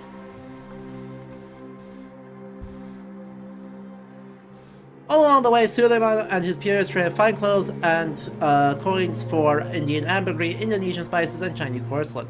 They also noticed the presence of Muslim and Christian communities in many ports and commented on the food and customs of these foreign lands. The discovery in 1998 of an Arabian shipwreck dated from 830 near the Indonesian islands of Belitung confirmed much of the information related in the Akhbar Sidwa al-Hind and the impressive global reach of Abbasid trading networks. These maritime travels could be dangerous. Rudimentary astronomical instruments make coastal navigation the only option, and reefs claim many boats. The vessels themselves were surprisingly frail, with uncaulked planks sewn together with coconut fibers rather than nailed. More efficient building methods exist on the Mediterranean shores, but the much higher cost of iron in the western Indian Ocean led to the survival of the region's traditional watercrafts. Only disastrous encounters with 15th century Chinese junks and Portuguese caravels forced shipbuilders to alter their plans. Abu Zayd and Al-Harith sailing from Basra to Oman around 1240, Baghdad. From the Bibliothèque Nationale Française, distribution Alain Campellet. I love their note that you depend on the hospitality of co-religionists. You were just reading about how crucial it was for trade in Polish Lithuania for there to be Jewish tavern keepers, since traveling Jewish merchants needed kosher food. Absolutely yes. You see this with Ibn Battuta all the time. In his extensive travel networks in the travels in the 14th century, he is traveling as an official, and so obviously relies on governmental and local princely hospitality. But when he's traveling through areas that he finds to be dubiously Muslim, he absolutely relies on the invocation of Muslim rules of co-hospitality and of mutual support to, in his mind, persuade, but more accurately bully, administrators into giving him sufficiently fabulous gifts and logic. Anyway.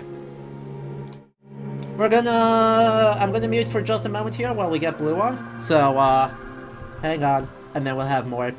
We'll have a friend on for the next bit.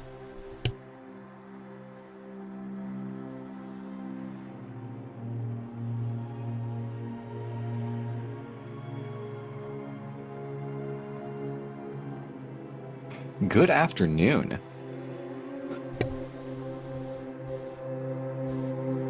I can't hear you. Oh, there you go, there you go. Cool. Oh no, all good, all good. Alright, welcome! Chat, how's the audio mixing? Hello! I am in. I am so jazzed. I installed this at like 1 o'clock after lunch and then blitzed through the beginning of the game as quickly as I could so I can jump in. Where I have left my hero Basim Ibn Ishaq, I've just returned to Baghdad from Alamut, so that's where I am story-wise. Hey, guess what? I've been playing for 7 hours now, and I am there. I have seen one more cutscene than you have. Perfect. I was like, oh, well, I can play a little more, but like, I feel like this is a good enough time. I know Adam's been streaming for 3 days. Okay, no, great, we're perfect. Yeah, no, we've been doing the opposite of a speedrun. We are in our first investigation. We're not doing a speed run. We're doing a read run. Exactly. No, don't jinx us this, dude. All right. Welcome. I don't think Blue needs any introduction, chat, but introduce Blue anyway. Half of it released Sarcastic Productions and got into history with AC2. And we've been jazzed about this game together at each other for yes. months. Yes. Yeah, no, since we heard the first rumors of it at like the beginning of last year, like early 2022, when this was starting to bubble up from the rumor mill that Ubisoft seems to endlessly spin. Remember when Assassin's Creed Syndicate got leaked like 3 days after Unity came out? What a time. But yeah, no, we've been jazzed about this for a while, and having played now like 2.5, 3 hours of it, I'm liking this game, my guys. This is fucking good. I'm thrilled. Chat says you are quiet. Oh, okay. You Oh, are I now can, turned up. No, I turned you up on my okay, end. cool. So we should be good. I shall not touch. Amazing. Let's hop back into it and I'll catch you up to speed because we have naturally, obviously. Oh yeah, actually, loads of people are tuning in. We just jumped up about 15 viewers at speed. Let's go. Welcome everyone. For everyone who's just tuning in, I am Adam, as always. Here at Ludo History, we've been playing Assassin's Creed Mirage for a lot of hours and have accomplished very little. Because we are historians. I have a graduate degree in medieval history and in cultural heritage, and work at a rare books library. And so we have been diving into the history and what the heck they're doing. And we have been unbelievably impressed so far. Good. With, like, the thoughtfulness and the effort that they are putting in to make this world come to life. Yeah, Jay Pasco, good to see you. I'd love to see that. Yes. If you enjoy this content, of course, I'll be playing AC Mirage here live on camera for the rest of the weekend. So make sure you hit that follow button to be notified for all of those streams. And if you want to support the channel, consider subscribing with Prime subs or regular subs, whatever you feel like, to unlock bonus emotes, including the ever so delightful Ethiopian magical charm faces, or the Southeast Asian rep moi. All right, let's hop back into it. Which one is the Southeast Asian rep in the emotes? It is literally called moi. That is from a I want to say it's like an 18th century Malay manuscript, though the details escape Oh me. yeah, there it is. The owl is also from Southeast Asia. Okay, nice. Because it is merely perfect. And our stare is from Ethiopia, from probably the 19th century. And if you cheer bits, by the way, you unlock even more bonus emotes, including, if I could type, my boy. Ooh, yeah. My boy. It's just a square face. He's a little guy with frankly dangerous levels of colon 3. I found him. I found him in a scroll about that big, from Ethiopia. Okay. In a magical charm against cholera. Nice. He's amazing. I love him. All right. Sadly, or perhaps not so sadly, that's not what we're here for. So let's hop back into the game. Let's go. Let's do it. As you can tell, I've been spending a lot of time wandering around picking up the historical codex entries, and not a lot of time doing anything else. I've only seen one so far, based on where I got to the game. I got the one where it's like the founding of Baghdad. I'm like, oh, nice. This is way better written than most of the other ones when they're trying to be like cheeky and like sassy in the Sean written codex entries. As much as we love the Sean Hastings sense of humor, I kind of appreciate that they're just like playing this one straight. Like, look, this is just cool stuff. This is just cool stuff. And these boats are actually super duper fun, right? They are,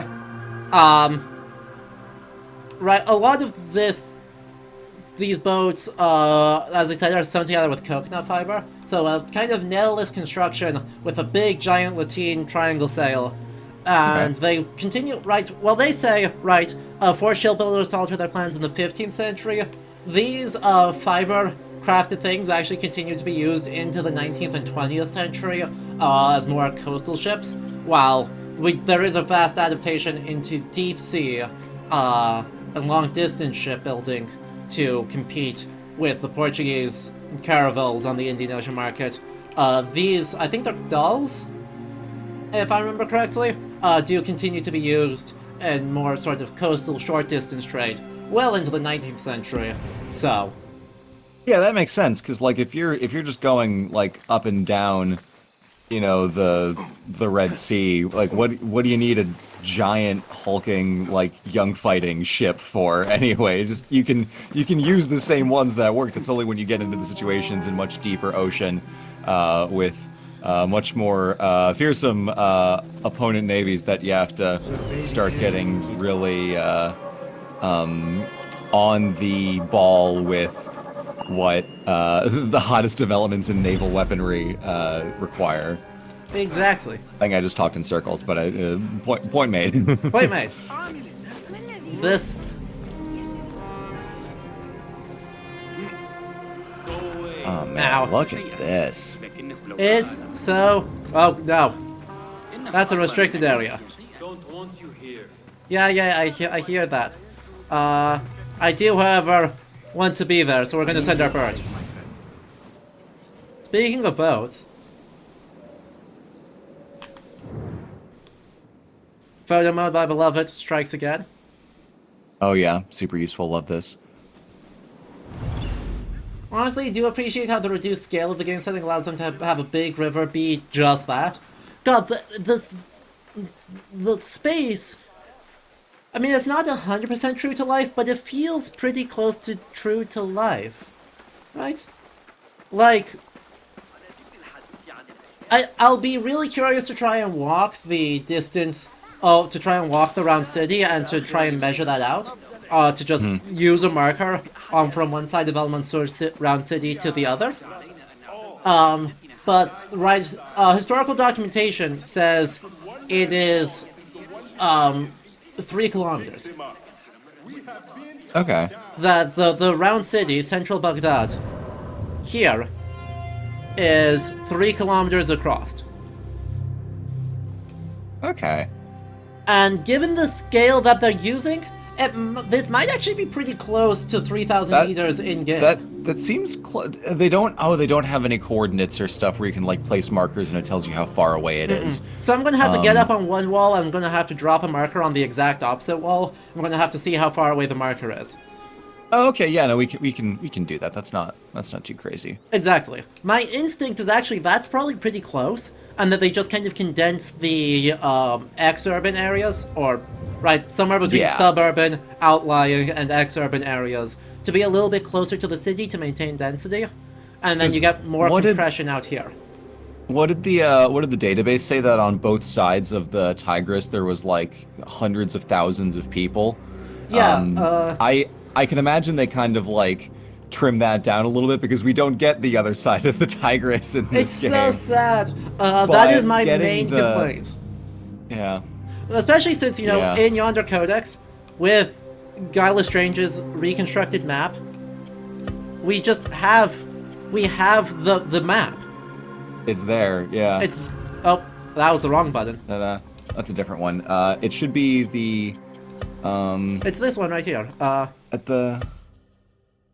Was that not it? Oh, okay, I was thinking of the other one where it's the one about the founding of the city. Although that's a stylized map. That's not the same, yeah. Yeah, so, right, you have Muharrem, you have Rusafel, you have Shamsir, some of the areas on the eastern bank, and there's Caliphal Palaces, government archives, and Al-Tabari's house, as I think the most relevant things out here. And of course, the very famous Tuesday market around here as the so-called Thalatha. And then there's also a big weapons market out here. Yeah, I mean, Wikimedia Commons is great because it's open source, And so it's just with attribution, because this is a public domain book. This is out of a public domain book. Okay. It is Wikimedia Commons open source, or was it open access licensing? So literally free. Yeah, it's free real estate. Exactly. ذلك الزميل البيزنطي الذكي. Oh man, this is so cool. Beshi rallying those men. And from what I had seen in the first city, oh god, it starts with an A. This is gonna kill me. Anbar. There's the same kind of like out in the western edge of the town, fairly like straightforward utilitarian style of architecture, and then as you get closer to the palace, you get to see like clean stonework and very like delicately manicured architecture. It makes sense that even on the outskirts of Baghdad itself, you would see that same thing where, like, yeah, in the centers of power and the edifices that were constructed for and by the caliphate itself, you'll see like very delicate, pristine construction. And then even in such a large and magnificent city, a lot of the housing is just stuff that people built. It's not all like, this hyper polished like pillar of centrally planned magnificence that you might expect. And I like that they kind of represent the differences in here. Agreed. What I'd like to see is there's a lot of exposed like stone and brickwork here. I'd like to see more like stucco plaster on that. I think that feels very plausible even for non-governmental buildings. And make the whole thing a little bit lighter, brighter, or colored, right? Because you can just dye stucco. In Morocco, there's the town of Chefchaouen, which honestly looks very similar to this even today, except that every house is blue. Nice. We love it. It's so pretty. But yeah, right, I 100% agree with you. Like this is a fairly utilitarian area. And even then, right, it's lived in, there's palm trees, there's garden spaces. And it's just really nice. I don't know how else to say it. It's really nice. It's just nice. That being said, this guy has a big main character energy with this outfit. Hello. Oh, yeah. Oh, absolutely. I am with Noor. He's got like a little flange coming off his right pauldron. Yeah. I knew him. Last I saw, he was being chased from the city. Does he live? Barely, but he is safe. Stubborn bastard. What do I call you? Basim. Very well, Basim. Have you a blade other than that butter knife you carry? Aww. You may Hey, wait. fancy yourself something bigger just now. For what? Are you setting off to find Ali? Not quite yet. These here are only half my men. The rest are being held at the Haba, further up the road. Classic Free the Mercenaries plot line. An Assassin's Creed staple. To save your men. Our approach should be a cautious one. Chad is immediately simping for Beshi. Have these men lie in wait and escort those we free. Your kind all think the same way. But it is a sound plan. I've been watching some Alpha Rad Pokemon Infinite Fusion stuff. And of course the running joke is that you get a certain kind of Pokemon and then chat is doing its thing and then Alpha Rad's like, what do you mean wood? Guys, shut up, stop. Exactly.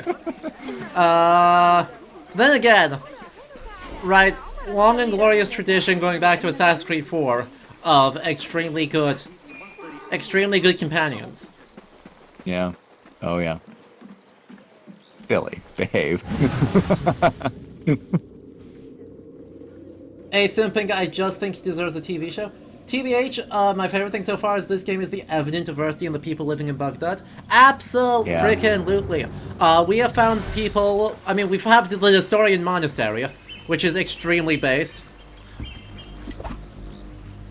Nestorian being Ethiopian, right? Or no, that's Solomonic. I'm stupid. Nestorian being East Syriac. Okay. And Getting the my Persian Christian Church. branches confused. The Persian Christian Church as like a completely universally deemed heretical.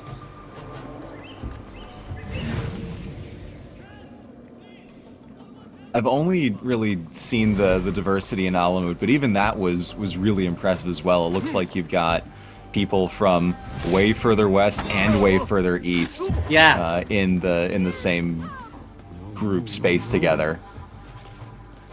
Yeah. And then even still, like, everyone's speaking fundamentally the same base language in, you know, the lingua franca of communication, where, like, yeah, you know, they probably have their own individual things they might use in their free time with their, you know, with their kinsfolk, but everyone's using the various Arabic phrases in casual greetings in a way that I think is really cool, where it's a very clearly multilingual civilization, society, where there's a lot of different people from a lot of different places, but they can all communicate with the shared linguistic network.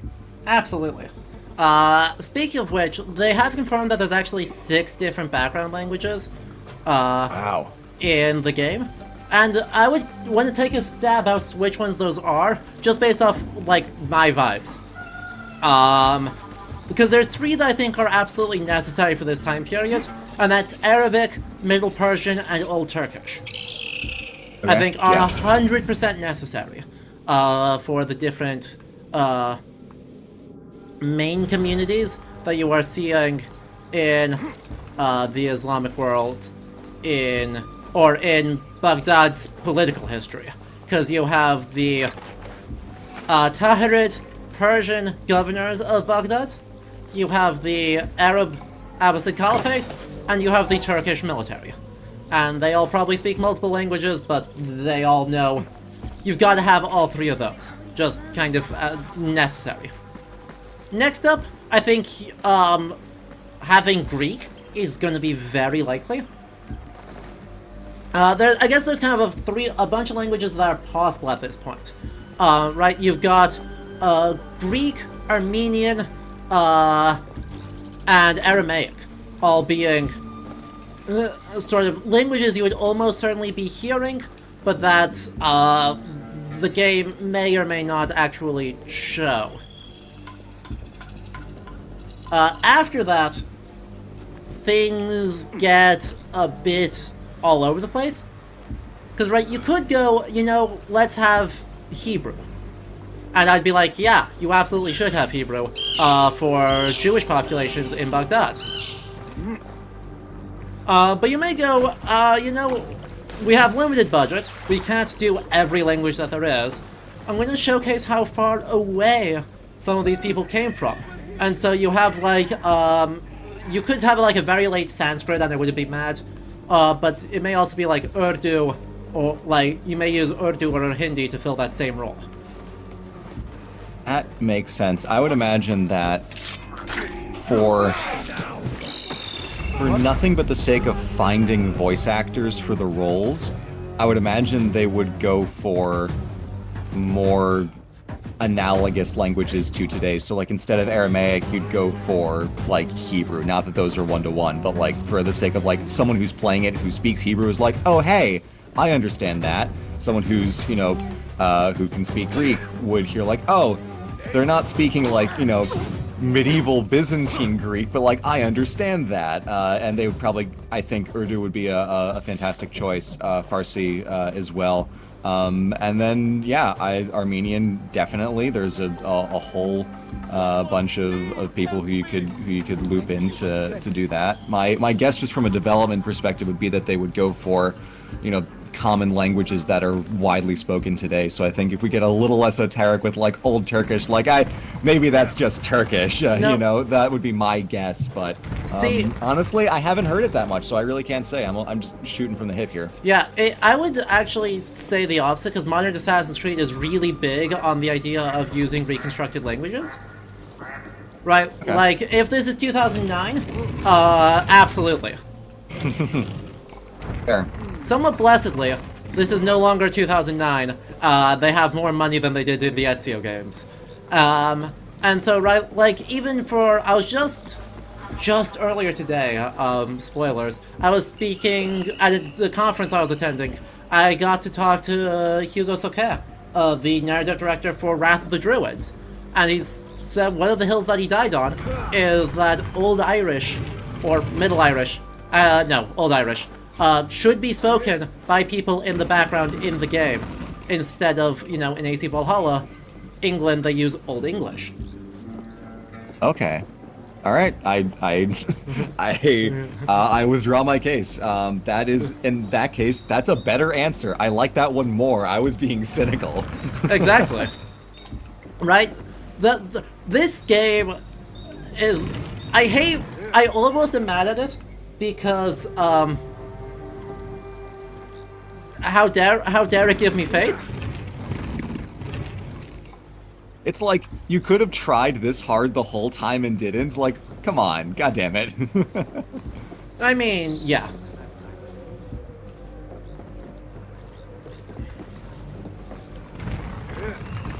Okay, how does Well, in this that case, puzzle then the actually options work? for the languages really opens up, and I, at that point, have no idea. Exactly. I don't think we're particularly going for lots and lots of for like every historical language that is spoken in this period, because that's not viable.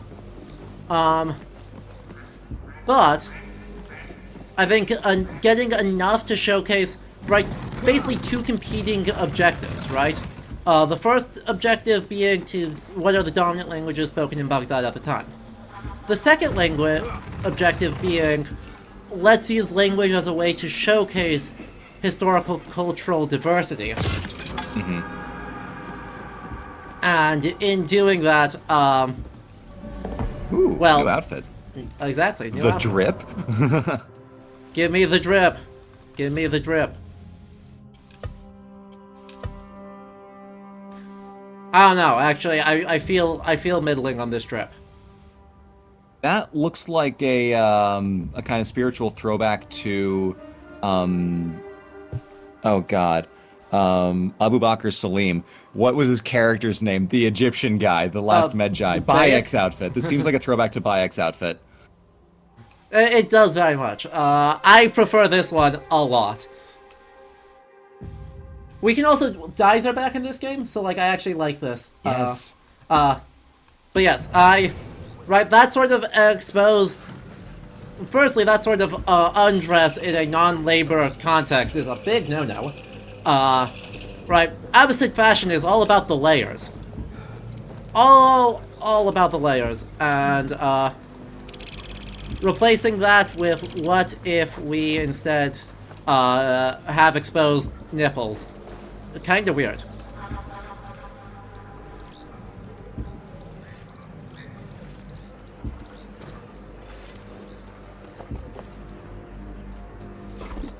And anyway, we had a nitpick redeemed.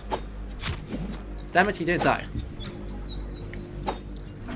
So many throwing knives went kaput.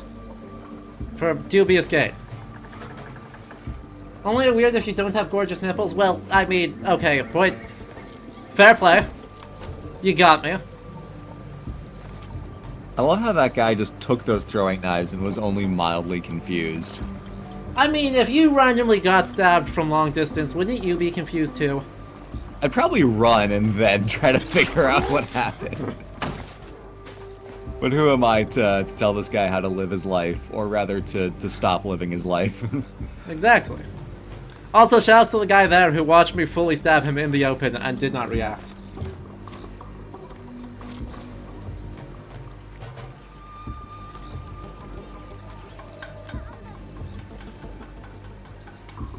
Hey. The hour has come. Heck. Do you find the aiming reticule to be like really slow? Really to slow move? and floaty, yes.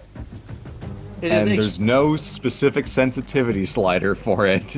Yep. As a mechanical nitpick, absolutely. Like, that is a bit... Really is a bit all over the place. Flawless. Yep. Anyway,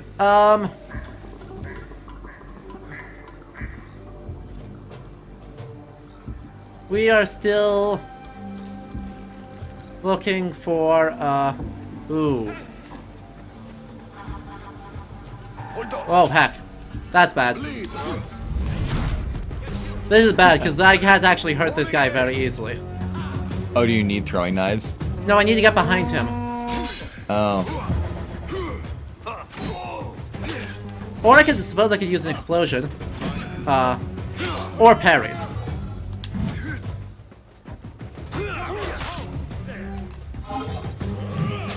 This game has very different controls from the Assassin's Creeds I'm familiar to, so I keep accidentally doing the wrong thing. I like fully pull out the weapon wheel when I'm trying to sprint. Oh, all the time. And, absolutely yeah. all the time.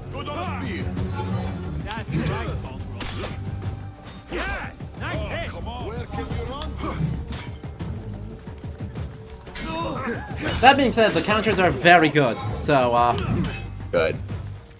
Man, this guy's beefy. Yeah. No, the heavy guards do not mess around.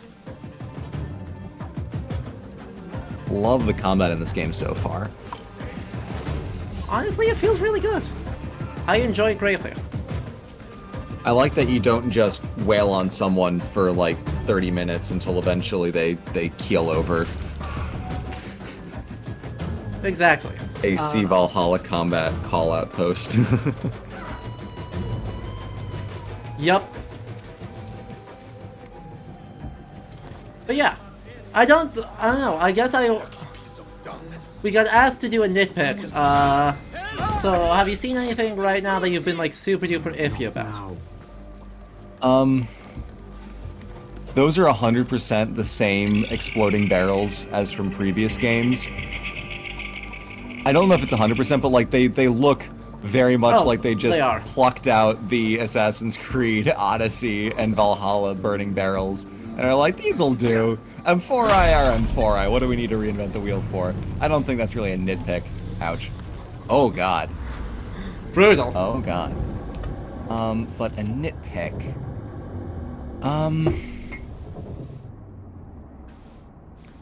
I think the sword is a little extra. Yeah. When Basim got his sword, I thought that I don't think that's what they're actually looking like.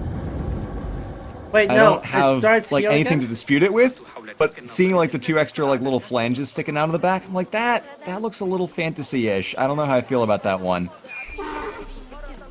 It is very much a little bit. I think there are a couple of pieces like that, if I remember right. But for the most part, I agree with you. Especially since they show some absolutely stellar, right? The sword that the mercenary supposedly had. Right. That we got, that Nur and Basim, when we went and did our tutorial in stabbing people. That's actually a hit. Beautiful. We found one that's extremely similar in the Metropolitan Museum. That's a Safavid Shamshir. So kind of early modern, a very early modern Persian saber. That has almost a lot of the same calligraphic gold inlay. Yeah.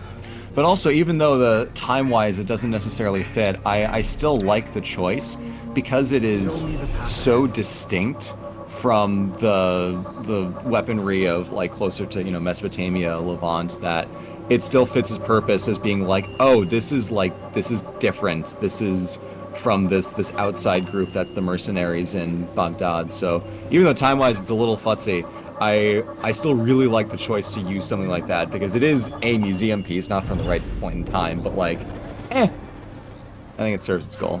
Exactly. I actually 100% agree with that. I think it is not only just a good choice, but like a absolutely 100% necessary thing to be doing. As opposed to Laten shields in Greece, yeah, seriously. Exactly. On a scale of 1 to Randhalla, how's the stream going? It's great. We're having a blast. We're having a great time. Someone commented earlier, like, I'm waiting for the other shoe to drop in this game to do something just unforgivably stupid. But we're not there yet. So far, this is fantastic. Ow.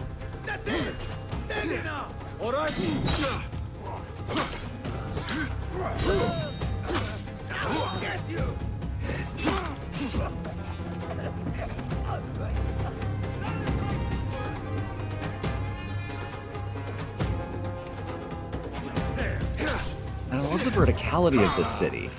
There's slopes and different levels and staircases and ledges and stuff. It's just good.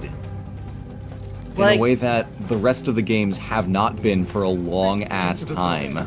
Yeah. Because it seems like for so much of the last two games, especially Valhalla and Odyssey, not so much Origins, but they still suffer from it. With having these huge environments, it feels like a case of, okay, so we have flat ground expanding forever, we have mountains, and then we have buildings independently standing around in a flat field, kind of vaguely clustered together with no sense of spatial cohesion. Yep. Whereas with this, even just in this little dock area, we're already seeing a kind of balance and building of all of these different little edifices spreading out over this area, having like different levels to them based on their different requirements and like whether they're like dock facing or whether they're just residential stuff. The buildings have a much greater sense of like urban cohesion to them than even the cities in Odyssey had, where it's just like, here's just a bunch of buildings on a plain, maybe there's an incline, but that's really it. And then versus Valhalla, which is like, there's one building for every 400 miles, fuck you. Which, that's unfair. That's just me being a dick. But, am I wrong? Because I feel like, from what I played in Valhalla, there was really no sense of like space. It's just there's buildings and then there's not buildings, and there's buildings and then there's not buildings, and that's basically all you get. There are a couple of exceptions, like London is in some ways actually quite nice, but for the most part, no, you're right. It is not an urban environment. It is kind of acknowledging, you know, yeah, you got London, York, and Westminster as the only three things that can kind of vaguely sort of be called cities in this period, in this area, and then you've got a bunch of like small towns that maybe sometimes have something resembling relationship to like Roman settlements, like Colchester, Lincoln, etc. But realistically, they're kind of just and like even a lot of the Roman ruins in Valhalla are like, you can climb on this Roman ruin, and then you have to climb off because there's nothing else you can jump to from it. And it's like, okay, fine. Exactly.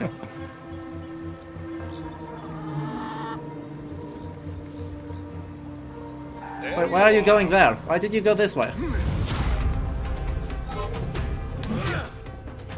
Wait, hold up. Don't do that.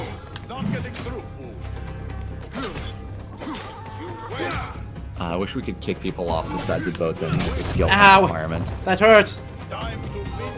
Ooh.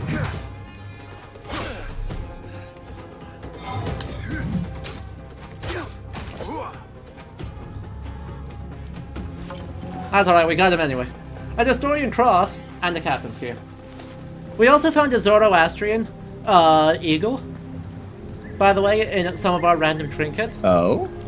Yeah, I think we still got it. Cool. Yeah. I think we haven't sold it yet. Let me check. Yeah, we haven't sold the Faravahar yet.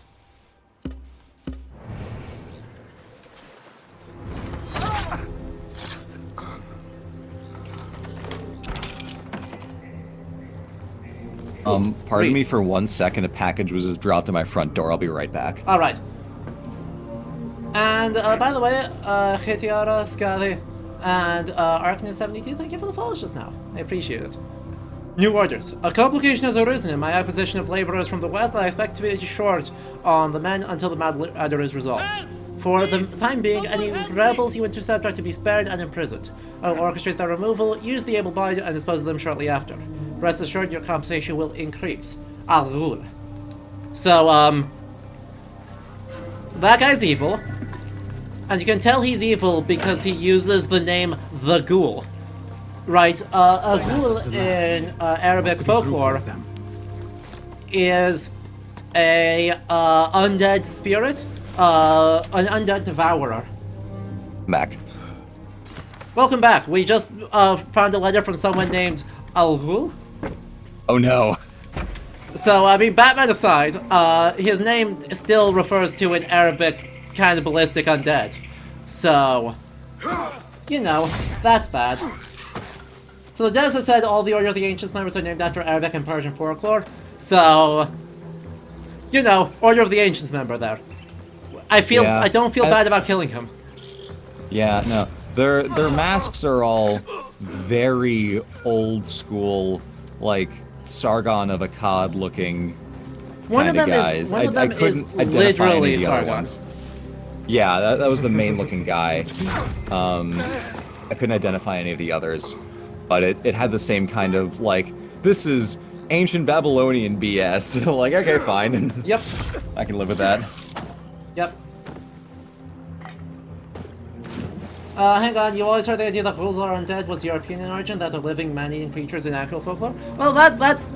You know, that might be possible. They're not actually undead, they're corpse eaters. Okay.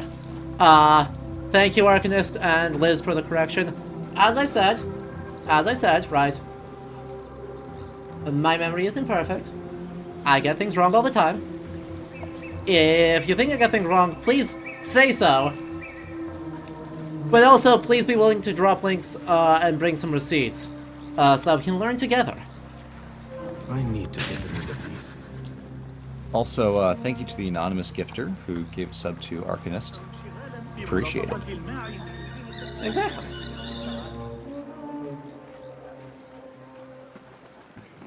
Only if the Ice Age Assassin's Creed comes with Sid. Otherwise, it's not worth it. Oh boy. The Apple of Eden, it's just his raccoon, or it's just his little acorn. Uh-huh. Though, Sid's the sloth, isn't he? Yeah, Sid is the sloth. I'm thinking of that poor little squirrel guy. Yep. You're right. Ghouls are Arabic with the plural of ghilan, but yeah, they tend to haunt burial sites and such. Regardless, right, they're bad news bears. They do eat corpses. They are haunts, spooks, and right, in comparative folklorists, we'll often compare them to various types of vampiric beings. Thief! You won't get away with it! Time to vanish. I won't get away with it? Joke's on you. There is a single wanted poster underneath here, and that will let me get away, and doing this will let me get away with it. That sign can't stop me, because I can't read. And now none of you can read either. But yeah. Scrap the squirrel. Ah, I did get the acorn in the end, thank God.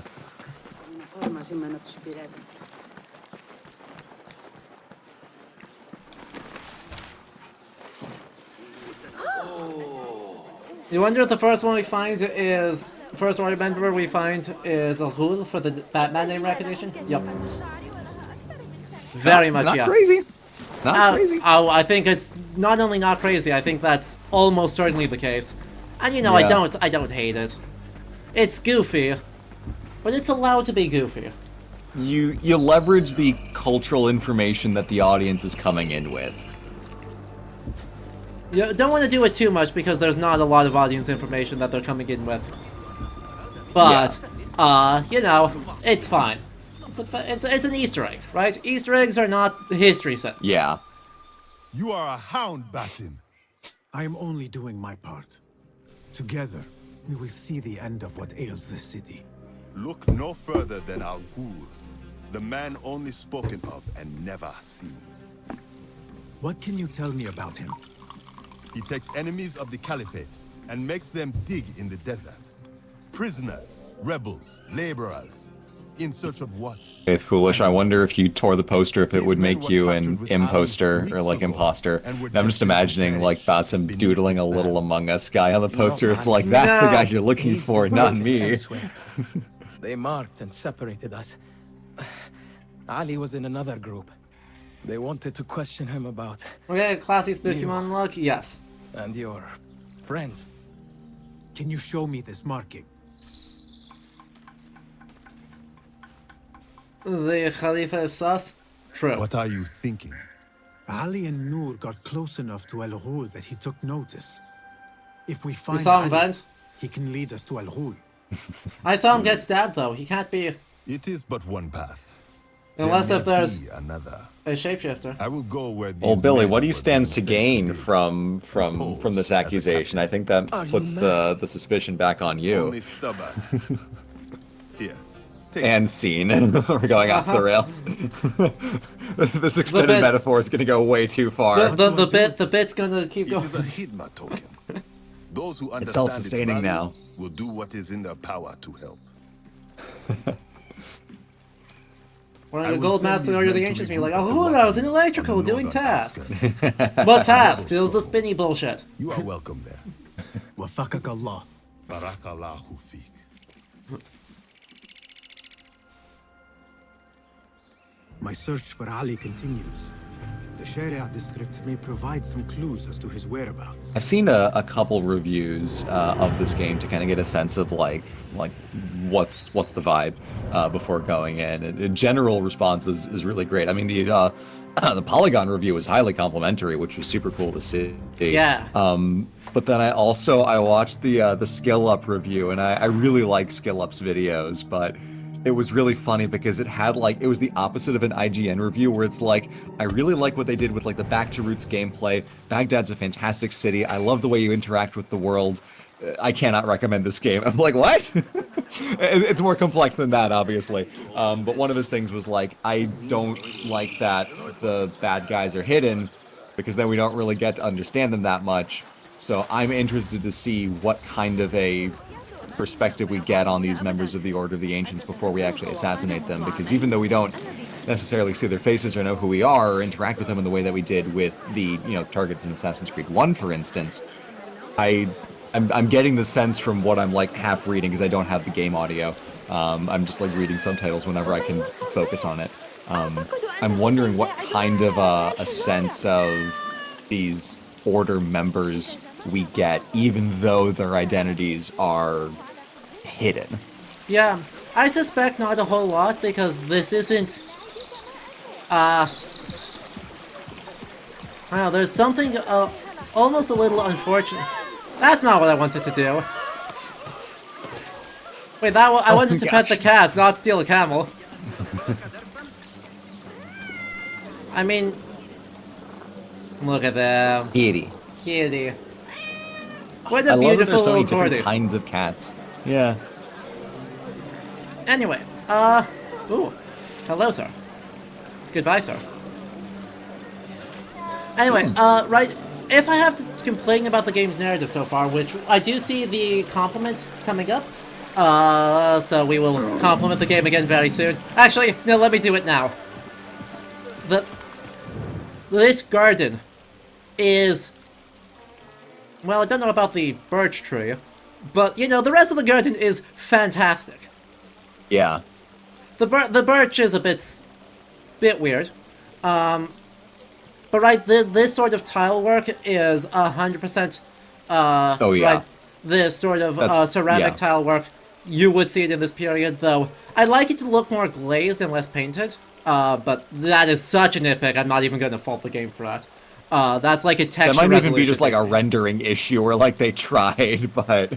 Exactly. But garden spaces like this are funded throughout Baghdad in this period, and are intended as sort of this incredibly multi-purpose use space, right? It is a thing for the citizenry to enjoy, to have sort of peace and ablution and pleasure just from hanging out.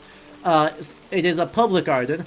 It is a place for socialization, and in an emergency, right, it is an open spot in an otherwise very dense city that you can get, you can muster a bunch of soldiers to all gather in this garden, and that's going to be a useful spot if someone makes a power play. And the fact that it happens to be adjacent to, and at least presumably associated with and cared for, with a mosque and a mosque's funds, is just an added bonus.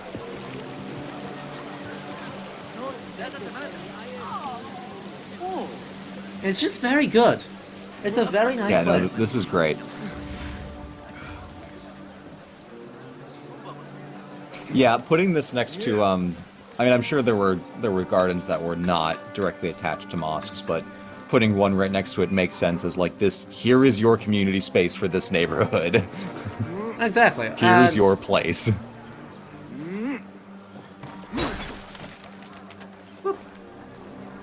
Oh, there's nothing to actually steal in here, though. There's a bit of food, but that's it. That's disappointing.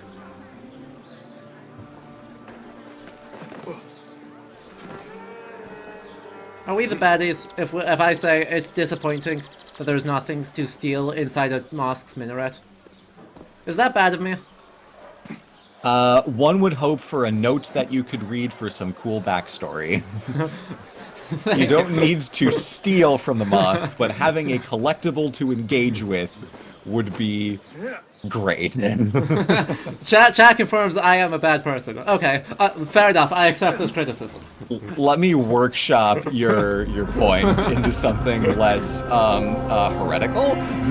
Less crimes. Okay. Oh, wait, hold on. What I do want to look at after we get past this little cutscene is the wind boxes on top of the houses over here. Yeah. Just want to make sure those ones. No, over on the left. Those ones. On the left, you said. Oh, yeah, sorry. No, it was those ones. Sorry, my screen's a little delayed. Yeah, so they're basically all over. Yeah. This was, you see it in a bunch of places, not just Baghdad, and they're still in use today in various places in, like, North Africa, the Middle East, of wind towers, essentially, that are put on top of houses that catch the wind as it goes across a building and then brings it down to cool the interior spaces. Yeah. Really clever way to make the environment more hospitable, and it's something that they did in a different way with some ancient Greek urban design where cities were oriented, smaller cities were oriented on grids angled towards the coast, so that wind would come through the broad or the perpendicular streets to the coast, up from the water, cooling everything and then kind of splitting out down the parallel side streets. Yes. Different civilizations find different ways to deal with their physical, geographical environment, and these wind boxes are the way that Baghdad deals with it. But everyone has their version. This is a pitch perfect example of one of these. Like, it's split into the 4 quadrants, so that way wind can't blow through it. It has to enter and then immediately get shut down. And the wooden shutters here, I think, serve a similar purpose, because those are functionally lightproof. You can get a little bit of light through them, but not a lot, but they're not windproof. And I would not want to be inside a stuffy building. No. That's completely windproofed. That sounds like a terrible time. Yeah. Location discovered, Prince. Okay. Oh, okay, yeah. Morocco and Al-Andalus, they innovated on that by having those wind boxes open up to public waterworks. I feel like I've seen that. That might be one of the ones that I'm thinking of. Yeah, it would also cool the water. Yeah. That's pretty hype. Oop. There, that's what we're talking about. Historical site, Prince's Palace. Great. Historical site. Well, chat, I actually think we might take an ad break first, and then you know what we're doing. Sure. And that is reading more historical sites. I just need to get more water, because that's a lot of voice. So, yeah. If you've been enjoying this, do not go anywhere. We'll be back in just a couple of minutes. And if you want, during the ad break, tell a friend that we're doing really cool stuff and having really gorgeous city design. Because the more people we have in, the more fun it is. So, once again, do not go anywhere. We'll be back in a couple minutes.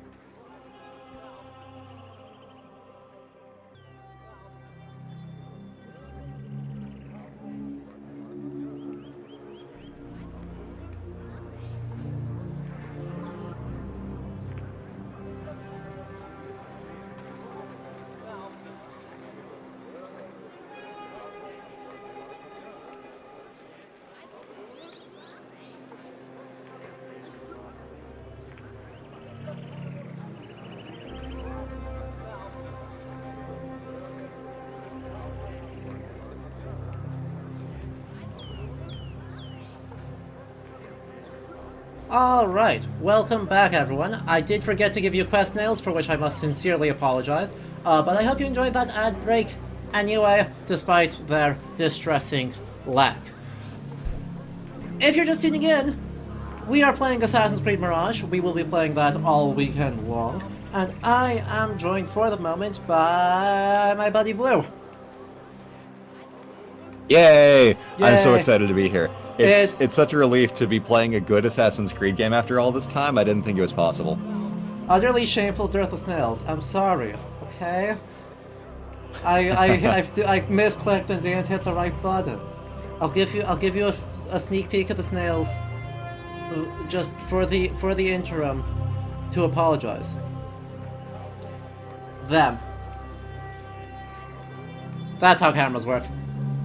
Them. My beloveds. It's where we're playing an assassin in an Assassin's Creed game. True. We accept this apology. See? Yeah, it's playing Assassin in an Assassin's Creed game, a real innovation for the series. Truly. Alright.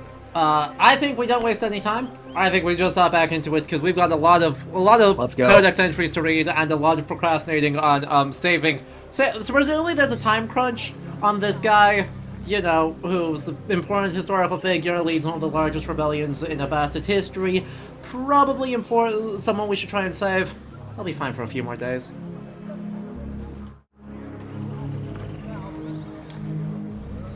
Because, yeah, he is genuinely that important. Whoa! Have you lost your senses? Yes, I have. Thank you for asking. God, the background dialogue.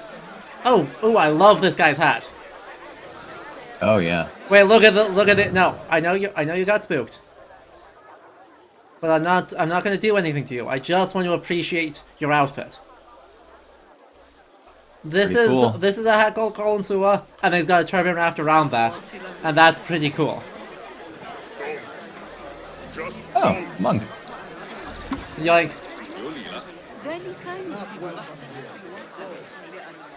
A difficult succession. After the death of a Caliph, another would succeed him immediately. But sometimes deciding who that other would be was a complicated and dangerous task. The Abbasid Empire possessed clear rules about succession. Any male member of the ruling family could, in theory, become Caliph, as long as he commanded the support of enough key elements of the government. After the passing of a ruler, a power struggle could therefore ensue between the various candidates and their partisans in the army or the administration. The Haram, where the Caliph's family and children lived, and where he usually spent his last days, was another important factor in these scrambles. The reigning Caliph usually tried to nominate his successor. He could choose any of his male relatives, but often favored one of his sons, if he had any. He then attempted to ensure that his chosen candidate would have the support he needed by shoring up his position in the army, having key members of the government and the Abbasid family take religious oaths to respect his decision. He would sometimes include the name of this chosen heir on coins struck by him. When the Caliph had been a respected and powerful figure, these measures would usually suffice. But if not, or if his chosen successor was a divisive figure, a child, or one of many brothers, nothing prevented the soldiers and administrators from trying to push for another candidate. After the reign of Al-Mutawakkil, the caliphal succession became more heavily contested than had been in the early days of the dynasty, and often led to coup attempts and sometimes civil war. A coin issued in the reign of Al-Mu'tadi shows that successions did not always go to plan. In addition to Al-Mu'tadi's name, the coin includes traces of the names of the previous caliph, Al-Mutaz, and the name of his son and heir apparent, Abdallah, who never became caliph. Al-Mutaz is the son of Al-Mutawakkil that we see in at the start of the game. That is Al-Mutaz. He dies in Baghdad. And that's a problem. This is actually interesting because Harun al-Rashid is very emblematic of this. His mother, Al-Khayzaran, politicked her way as the favored wife and convinced her husband to move her sons to be the first in line. That would be Harun al-Rashid. In turn, Harun al-Rashid's favored wife, Zubaydah, persuades him to nominate her son, Al-Amin, to be his successor. Al-Amin's half-brother, Al-Mamun, does not like this. And Al-Ma'mun is much more popular among the Khorasani administrators, and there's a civil war about this.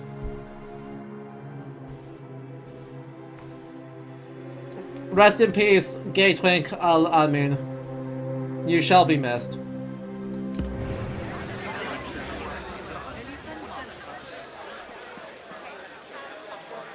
And by It the is way, really cool to the point of Magistris said that. It's like, yeah, this is just a thing that happens. It's the way that they chose to do their politics. and I mean, it's a way they It's chose... not a Yeah. weird Eastern thingy, yeah. Yeah, and it's a way they do it since the beginning, right? The Shura, Yeah. the council, just is part of how that works, right? All the way back to the original caliphal election, right, of Abu Bakr, was determined by Shura, featuring the Prophet's widows as important figures in this succession process. And, I mean, the Prophet's widow Aisha is indirectly responsible for the first fitna, the main civil war that leads to the Umayyads coming to power. So, you know, what's the sparkly nonsense? It's our codexes. So is the Caliph just a Muslim Pope? No. He is the head of the Muslim community, right, the Ummah. He is literally the steward of God, Caliph al-Allah. But he's also the political figure, the political head. So a comparison that I think works a lot better is the Holy Roman Emperor at times when they are particularly claiming sacral authority, such as in the Ottonian period. That still is a very loosey-goosey comparison, but they're simultaneously, right, a religious and political head that has a lot of... Can I present lot of a stuff. cursed point of comparison? Go for it. I'm always down for cursed comparisons. I apologize in advance. Henry VIII. I'm sorry.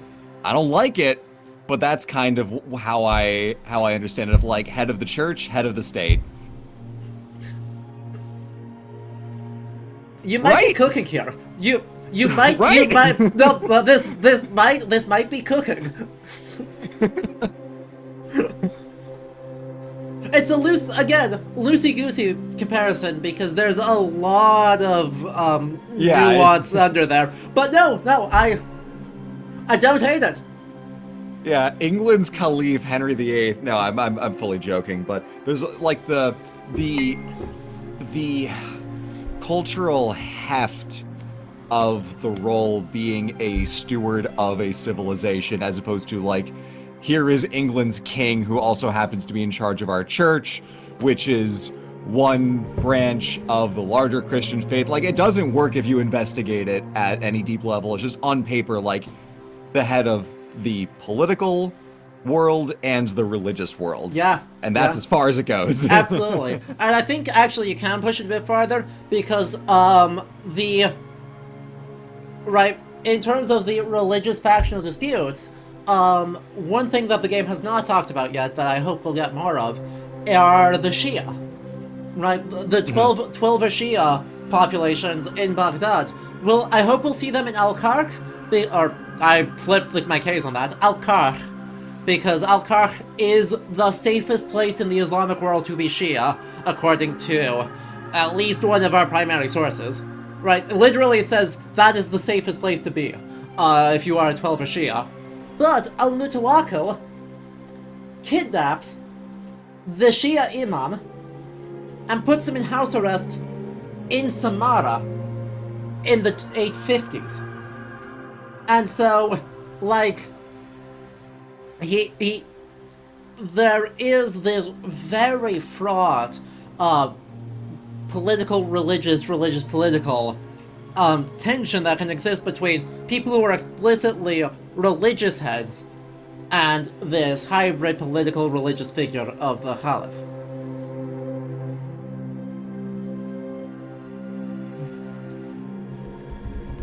say, can I have prime opportunity for this character to support an oppressed group in, say, a late game mission? I mean, I would not call 9th century Shia populations in Baghdad particularly oppressed. Certainly, non-dominant, but not. They're kind of moisturized in their lane, thriving. In the Umayyad period, they're much more marginalized. Now, right, we already have kind of picked our religious faction to support, and that's the Kharijites. Right? If we're supporting Ali ibn Muhammad, we are supporting the Kharijites, and those are some fully marginalized religious groups. We want something more akin to the Japanese imperial dynasty, since they're both the head of state and the church. My instinct is yes, that comparison works. I am still working on getting brushed up on Japan for 2024 Lido History Year of the Weeb. It really is. Yeah. No, that's literally my plan. So, quick heads up on, like, distant future plans. The goal is to do Japanese history from creation myth to the Meiji Revolution, and a little bit later, over the course of 2024, because there's finally enough games to do that. So, kind of throughout 2024, we're going to have major Japanese history games at various places.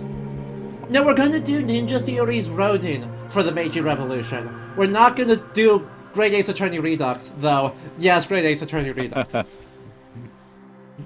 Also, I'm excited for that Ronin game. Also, we can do Like a Dragon Ishin for the early Meiji Revolution.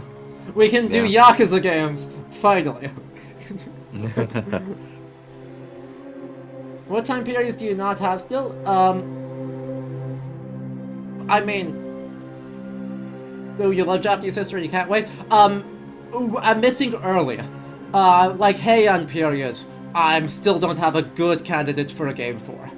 Kamakura, Heian and Kamakura, I really still am figuring out what I want to do for those. Isn't Tsushima Kamakura? Hold on. Technically, yes. Technically, yeah. Oh yeah, no, it's right in there. Yeah. It's peripheral, but it is the right time period. Yeah, so we may do that as part of it, but like they don't talk about imperial and central Japanese politics at all in that. So yeah, Neo 2? no. Neo 2, ooh. That's late that's like the fall of the Kamakura, right? Hold on, I'm looking it up. Set in Japan during the late 1500s. Yeah. No, that's Sengoku. It's right. The Kamakura bleeds into the Sengoku. Oh, Onimusha, chat. But we'll create a thread in the Discord. You know, we can't hash all this out live now. But join the Discord and I'll create a thread to figure out the exact list of games for 2024 Year of the Week. Okay. Now let's get back into let's go back to our database. Diplomacy and Greek-sparing gifts. The Abbasid power made them major players in the diplomatic and geostrategic. Oh, to clarify, Neo 2 has a Heian era DLC. Now that's what we're talking about.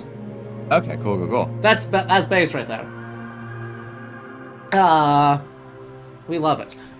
Anyway, the Abbasid power made them major players in the diplomatic and geostrategic game for the Atlantic to the Pacific Ocean, from Tang, China, to Carolingian France. High-ranking officials came to Baghdad, bearing lavish gifts with high hopes of forming an alliance.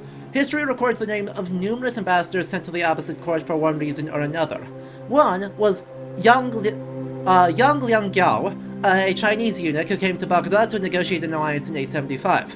Another was Yorios I of Makuria, a Sudanese prince sent to negotiate tribute owned by his father's kingdom to the Caliphate. A third was John Radanos, a Byzantine admiral who came to negotiate peace and pay ransom for captured soldiers in 917. Each brought gifts of silk, ivory, or precious manuscripts to offer to the Caliph himself, or to the high officials who controlled access to him. The Abbasids sent emissaries of their own. Between 797 and 809, no less than 3 diplomatic envoys brought tokens of friendship from Harun al-Rashid to Charlemagne, displaying Abbasid imperial power and technological prowess.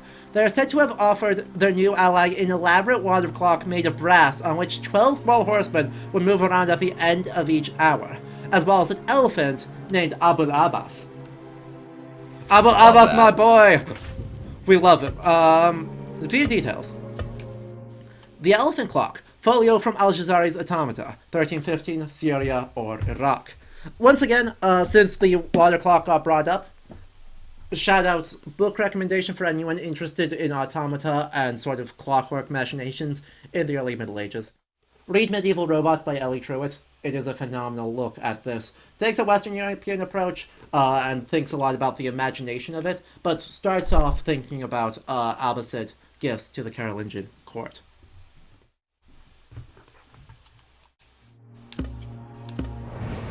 No need for that.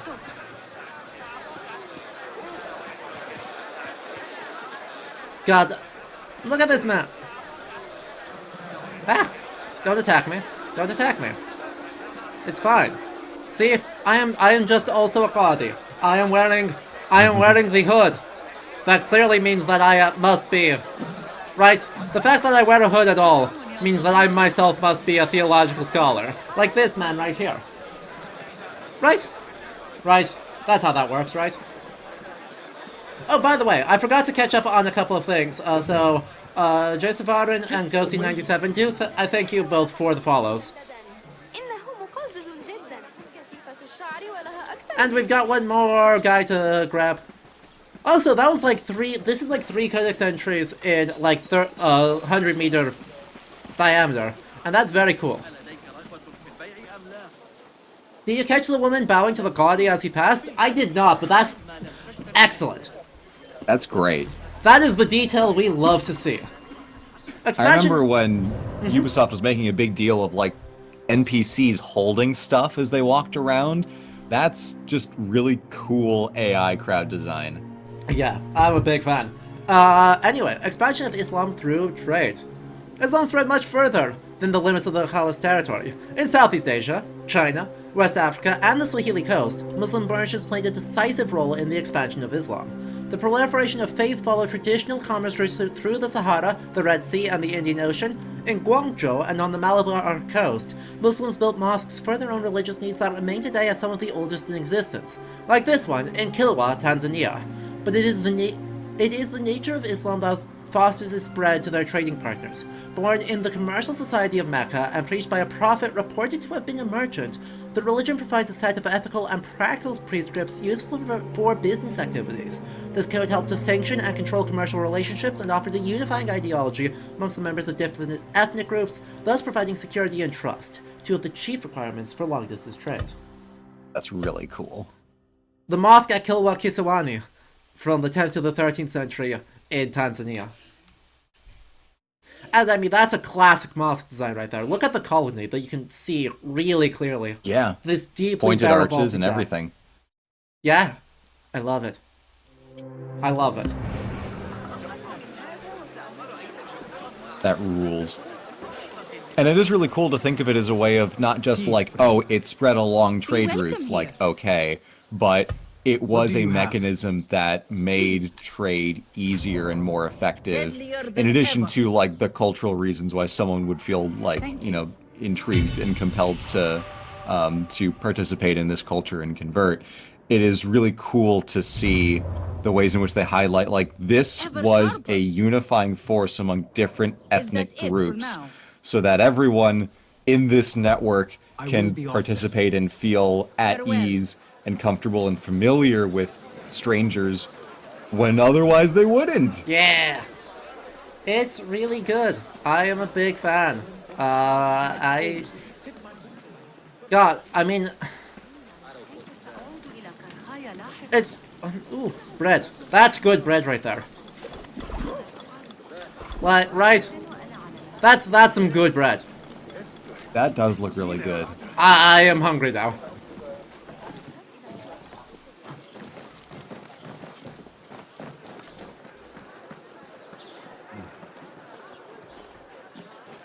God, and what a beautiful look. You know, I want to see if I can do the thing. I am allowed to drop a marker right there. Yeah, that's right on the wall. That's perfect. Because yeah. I'm so close to the wall right now. Right. I may as well try and hop up there and then get, let me actually get to the exact opposite side. So instead we'll drop it right There? Yeah, that's close enough to get a vibe. Close enough for an armchair or for a, like, back of the napkin calculation. Alright, so we're already saying it's about 1/6 scale. Okay.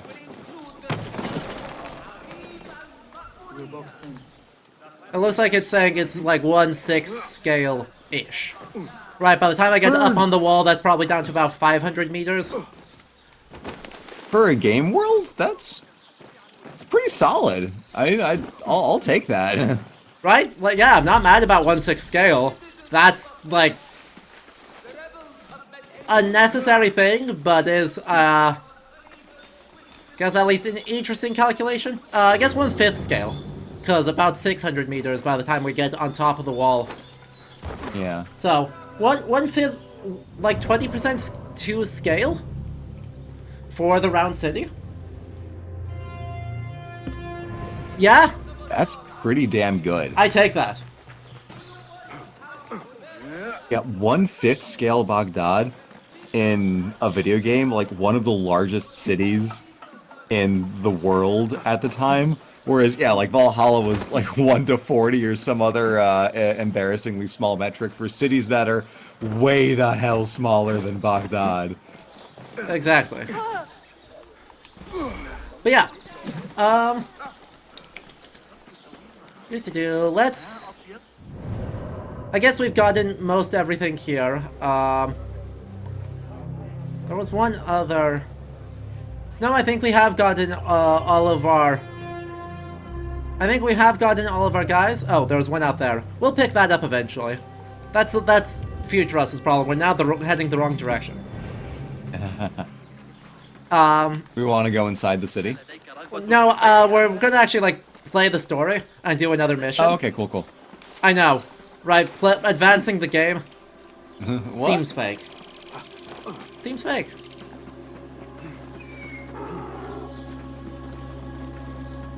But yeah, one thing I want to think about, right? As we get into this part of town, one of the consultants for the game, Blair Anderson, we looked at an article right at the start of the stream that specifies, yeah, this is Baghdad that doesn't exist because it has features from all over the Islamic world. I think these are the sorts of things she's talking about. Oh, yeah, that's much further south, right? That it's North and Northwest African. This is the style that you'll see in Algerian, Malian, and some southern Moroccan mosques with the clay with the big wooden pillars coming through that. That's like super distinctively how the minarets at Timbuktu are constructed. Yeah. So I was sus about that last time, but getting the confirmation that, yeah, these are styles that you will see, that they are doing some of this blending of trying to represent the entire Islamic world in the city. Like, that is... I respect it. And I think the argument that Dr. Anderson makes that this is basically high-budget video games' one chance to show the Islamic world. Right? People just don't know this period, and there's nothing there. It's not the Ubi symbol, it's the assassin symbol. It's the Assassin's logo. Which is subtlety. Yep. No one can know we are here. Meanwhile... Oh, but God, look at the... No, wait, go back. Look at that. Holy shit, the geography. Or the geometry on that. Yeah, it's... Oh, wow. I mean, that's an incredible mosaic. I adore that. To do the mosaic geometry with the assassin insignia... Oh, God, that's good. That's good. That's good. And these thing, blue glaze tiles are so distinctive. Like... Yeah, oh yeah. Like, I've called out the Assassin's Creed Uchronia problem in, like, my own detailed diatribe video about, like, how historical is Assassin's Creed really? Answer, the more time goes on, not, because they just smoosh everything together for the sake of like, oh, like let's show you all this cool different Viking stuff.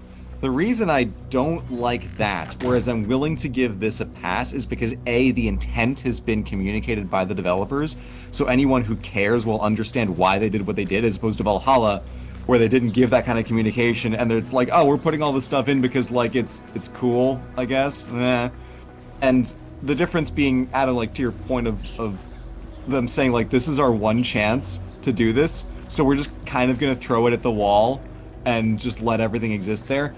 I am much more willing to accept a combination of a bunch of lateral elements of a civilization like the Islamic world within one space, rather than accepting a bunch of stuff smushed in from different time periods together in a way that doesn't work. So like in Assassin's Creed Valhalla, you have stave churches being used as pagan temples. Yeah. Bullshit.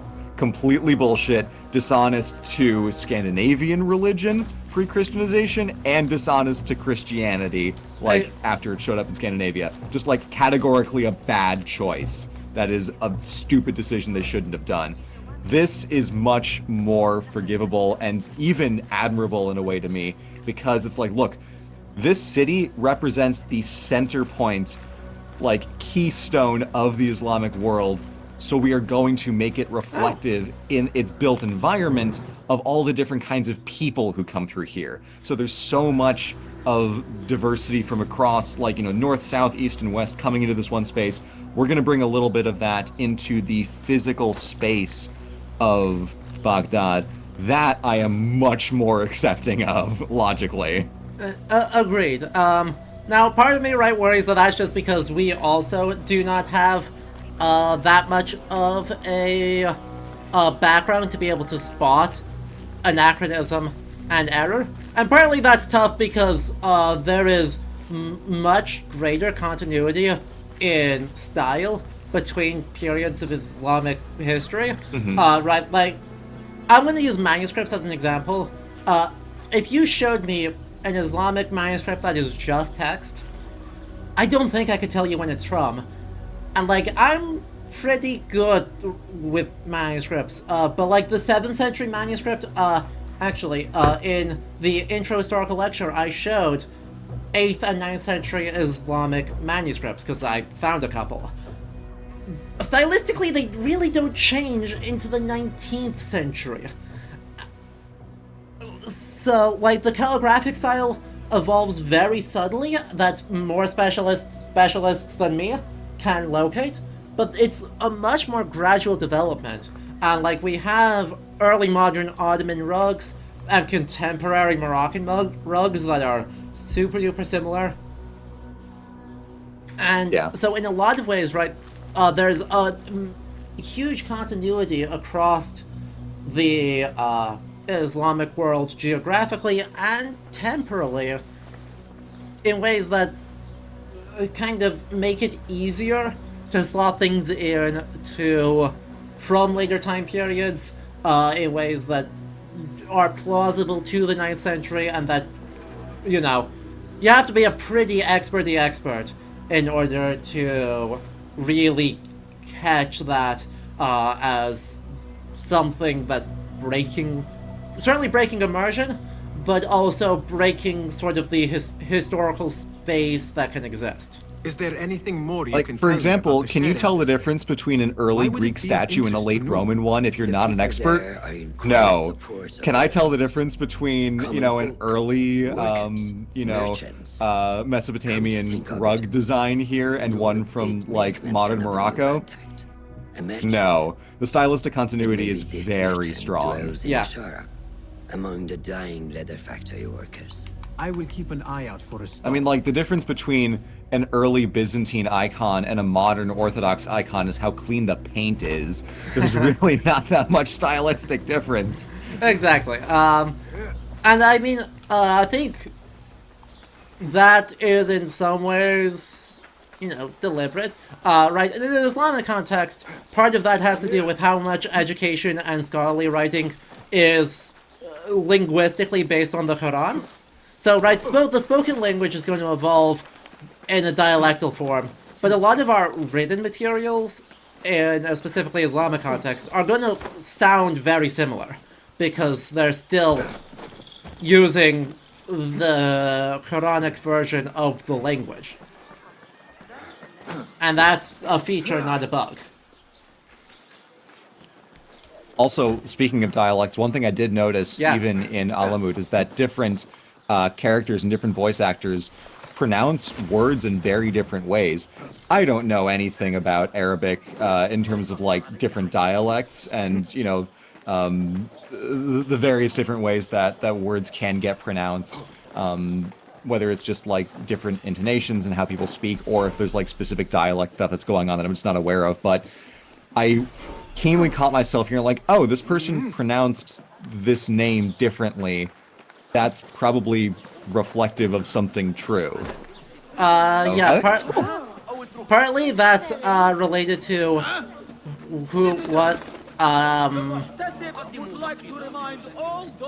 what did the voice actor speak? Because I know Basim's voice actor speaks Lebanese Arabic. And Lebanese Arabic and Egyptian Arabic and Moroccan Arabic and Iraqi Arabic are all phonetically distinct, though not to the extent of being unintelligible to each other. Yeah, so there's a couple places where, like, he's pronouncing some things in ways that I believe are fairly distinct. Like, the letter Ghaid tends to get altered across various phonetics. Because that's, that sure is a sound that Arabic likes. I'm sorry, Ayn and Ghaid are just... they are two of the letters of all time. I am now fully out of my depth. Just for my little bit of Arabic, right? A is a uvular fricative.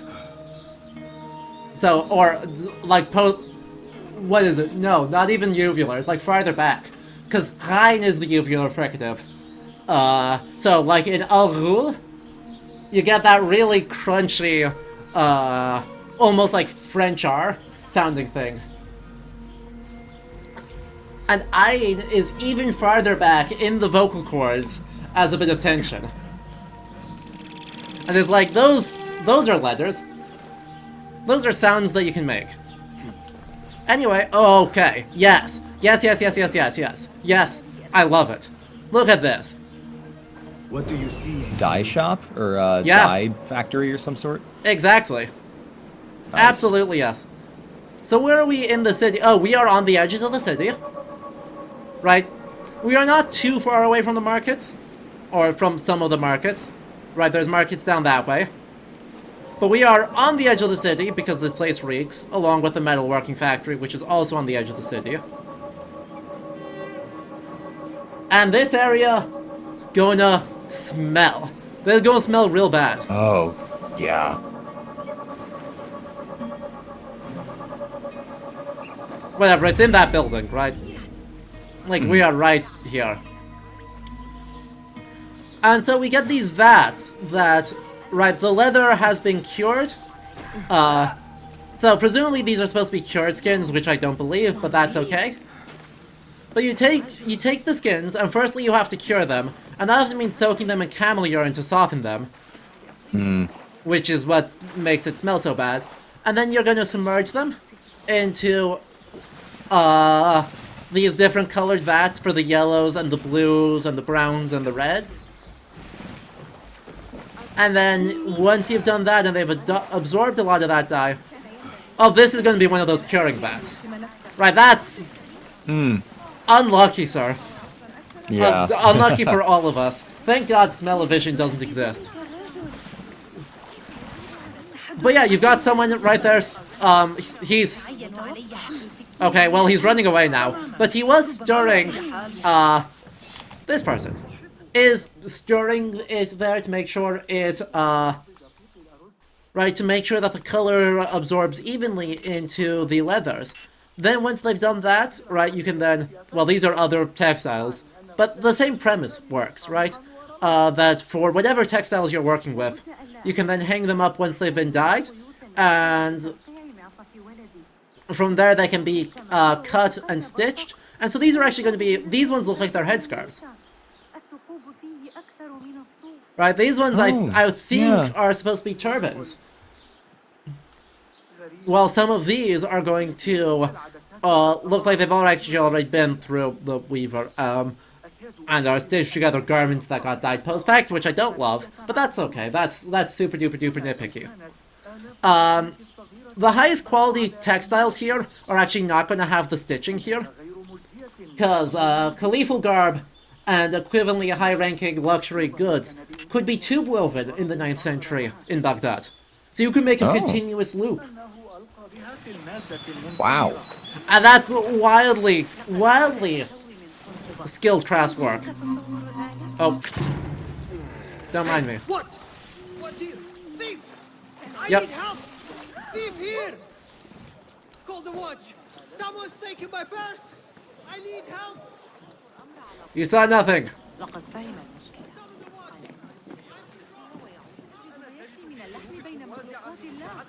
That's a certain way of doing it. Oh, you think it might be skeins of yarn? I guess potentially. Yeah. I don't know, it's hard to say. Yeah, I guess some of that looks like it's more threads. Some of those look like they're more finished textiles. The texture doesn't give you that much to work with. Yeah. But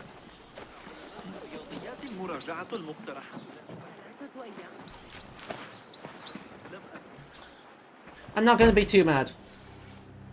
Just a moment. Darwish! It's him! Asim? He survived! Azizi! I thought you were dead. I feared the same. What are you doing here? You... Let's go! Your clothes. You are one of them now. How? A hidden one. Under Roshan's guidance. But does he whirl? But does he whirl? God, that's funny. We both caught that at the same time. Oh, I want him to now be reciting prayers and... I hope that somehow you had escaped. I spent many nights praying for your life, praying that you found safety. Today, Allah There has it is. answered I want more of the recitation of Quranic prayers, but yes. Was not your doing. Oh, he's crying! It was the doing of evil men. I just saw a small tear animation. It is why you have chosen to walk this path. It is why I have found my way to Baghdad. Ali ibn Muhammad is brash and sees himself a great hero of prophecy. I loathe the man, but we fight a common enemy. One I must help defeat if my soul is to one day rest. So it is true. You are the rebel merchant who was helping Noor. What has become of him? He clings to life, but he is safe among our people. I am to continue his work and hunt Baghdad's oppressors. Ali was helping Noor get closer to one such man. But as you may know, he has since disappeared. He hasn't disappeared. He has been captured, a fate shared by many rebels of late. Do you know where he is being held? He was taken to the Khurasan Gate guardhouse. But that was weeks ago. You even leave like they do. It is good to see you again. Just watch yourself. You may be in better hands, but I'm still a nagging old man. And Basim, if ever you are feeling a little peevish, come see me. I could use your help. For a good cause. Oh, sweet. Of course, of course. So, the only thing, literally the only thing I would want to see more of in this writing, and this is probably a case of, line efficiency and familiarity, sort of the relatively contemporary way that everyone talks in these games. But, in our folkloric material, which this is a very folkloric story, right? Let's be real, this is much less a historical grounded story, so much as this is a big folktale. But in these big folktales, right, when people meet each other after a long absence, there are recitations of prayers or famous poems. Specifically, often will be saying, right, God is great, or something, or blessed, right, oh, you see something horrible, and you break down crying, and you say, right, blessed be God and his prophet.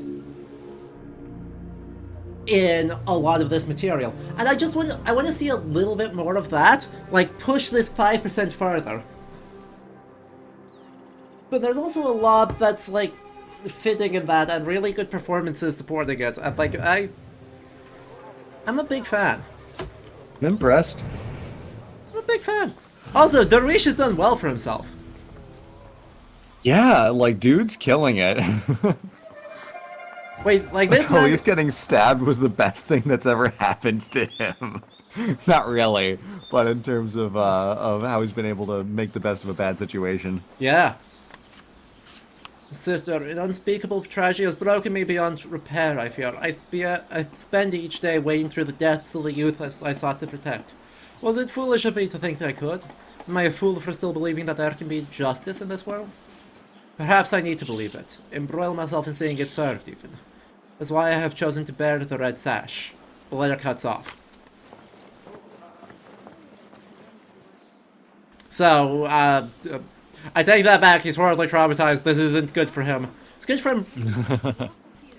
Darwish, I had heard of the tragedy you described in your letter. I regret to learn how close you were to those who were slain. But to idle and to mourn is to do nothing. Those in power thrive on the stagnation of the weak. We are the strong who march forward. Can I count you among us?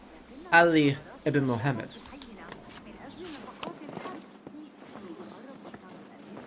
Oh, exactly. Enormous 1001 Nights energy. Learn something horrible has happened to me. He's like, how can this be? Blessings be to God, the all-merciful, the all-powerful, etc., etc. Exactly. Yeah. You understand. Right... I mean, while I did promise that anything that makes me say how very Aladdin to you will get a DLC the shit Edward Said, but also, I kind of want that folkloric tradition, because I think... I've been thinking a fair bit about, right, like, comparing this to Assassin's Creed Valhalla, what failed with AC Valhalla that's working here, and both stories exist in a very literary... Right, they're both very literary stories. Same with Odyssey, too. Yeah. For what it's worth. Modern AC is very much less about political history and it's much worse at doing political history than it is about doing culture and folklore. Yeah. Oh, hey, you were saying washing the dye? Chat, there were people saying... There were people being worried about, where are they washing out the dye to make sure everything's set? Oh my gosh.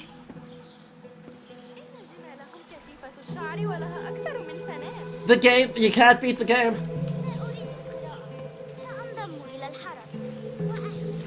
Game's got our number, chat. It didn't click that that's what was happening, though. At least to me.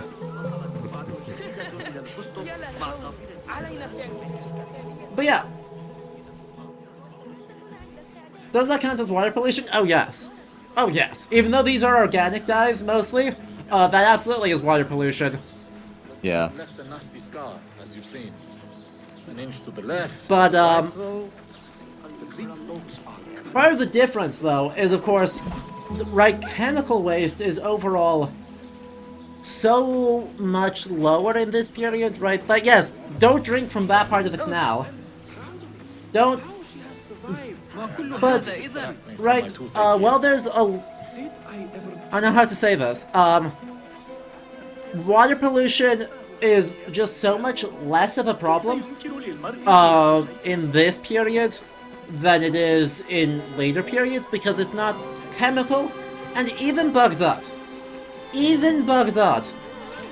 is really not that big of a city.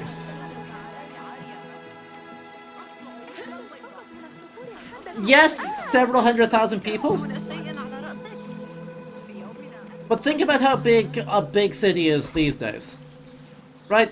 This is not chemical. This is not persistent. This is not human waste. This is an organic dye. Don't drink from this part, but once it disperses, it probably isn't going to persist as a problem. Right, you don't have chemical bacterial killers. You don't have anything else. It also probably isn't where people are getting their water from anyway. This random canal, you'd want to get it from, like, what, the head of the river before it actually reaches the city? You're pulling it from kind of everywhere, but then you're using sweet-smelling things to help ritually cleanse it. Rose in particular gets used for that. Yeah. That's our fixing agent vibes. No, I'm kidding. That was such a tight thing. The guards are like, oh, what's this? Pardon me a moment while I go feed my dear cat Cleo, as it has just clicked over to the top of the hour and it's her dinner time. Yes. Avoiding the bad parts of the canals would have been the normal part of life. Exactly. Right, I would certainly say it as, right, instead of the river, so yes, the river, but in this case, the canals, is very much a normal part of life. And right, this is probably, right, you know not to draw from near the metal and the, from near the metal. Oh, heck.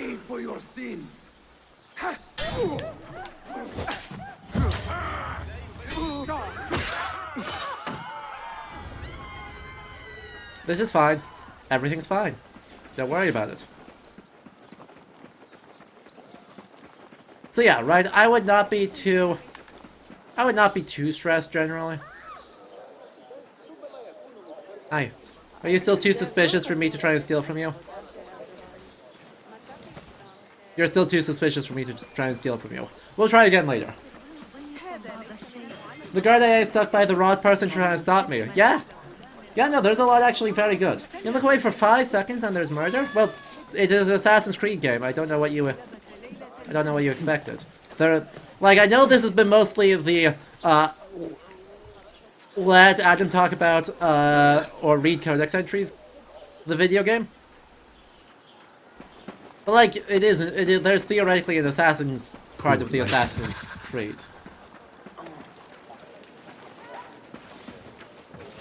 So we're going to try that again.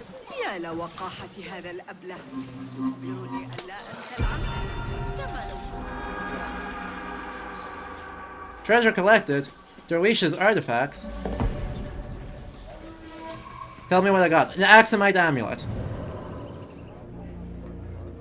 Yeah, chat, that was worth it. Axamite amulet, a small pouch of magic powder made from leather and worn around the neck. During ancient times, the Aksum Empire was one of the major powers, together with Rome, China, and Persia, according to the Persian prophet Mani. Its decline started around the 7th century.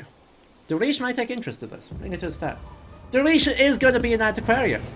And we love that for him, frankly. Look, if he's going to be an antiquarian, I'm going to steal stuff for him. Because, unethical antiquarian collecting? Right, I mean, if it worked for Heinrich Schliemann, it works for us. Right? Right? Right.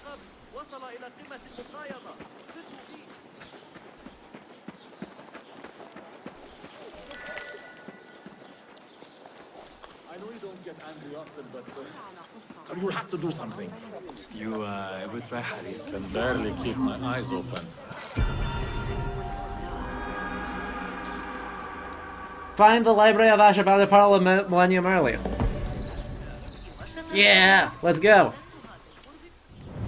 Oh, he's just... Yes. Okay, this is dumb as a thing to fence. Wait, this is super dumb as a thing to fence, but this is also very funny. I need to be here. Money cowrie. Cowries were small mollusk shells used as currency in a wide-ranging area from Africa to East Asia. In some cultures, they were used in a fashion similar to gaming dice.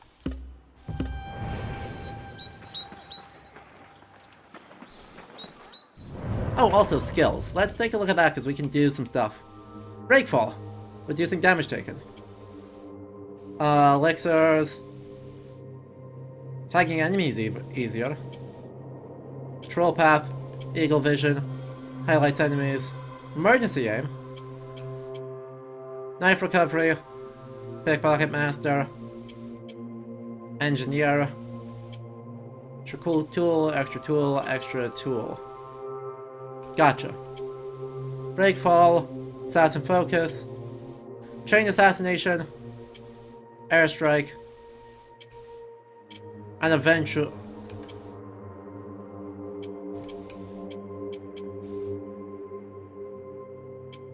I mean, we need to progress further in the story for that, but we'll start with this one. Boy oh boy, magic. Honestly based.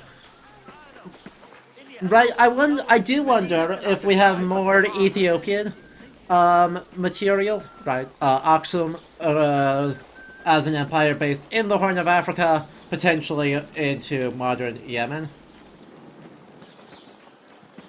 I do kind of wonder if we're going to have more Ethiopian material and how ancient they're going to postulate, you know, magical scrolls and other such terms. Or if we're going to get Solomonic traditions being accumulated a smidge early. Right, like we could have Solomonic staves portrayed as part of, like, the game's manuscript textual tradition. And it wouldn't be necessarily right, but it wouldn't be necessarily wrong either.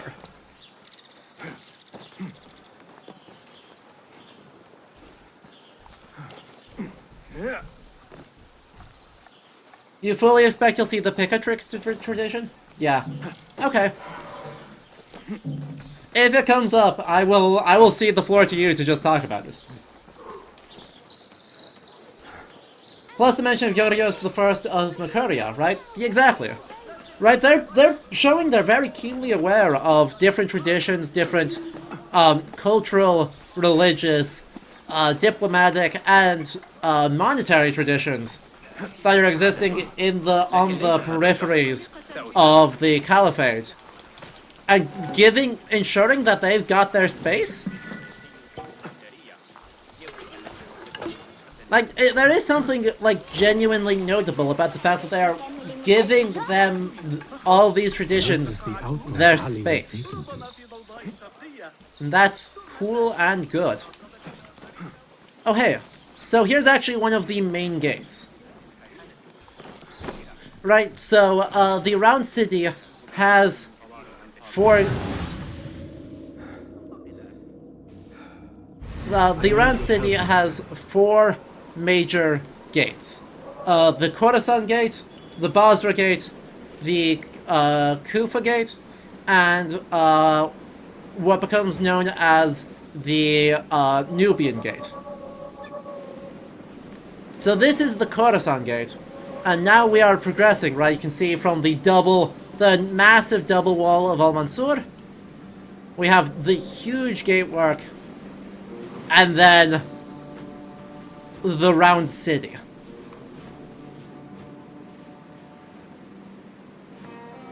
Holy shit, the Round City looks good. Oh, and they've got the big open space between the Caliphal, right? When the markets, right, in the 8th century city, the markets went all the way up to the palace. And right, we read the source earlier, of the Byzantine envoy, that then he evicts them from that, and then, right, actually, scratch that, right, the market's in the arcades here, but no one can enter this part of the city on camelback, right, no one can enter this part of the city on camelback, it's foot only, and then markets get expelled from here, and taken down to Al-Kar, down here.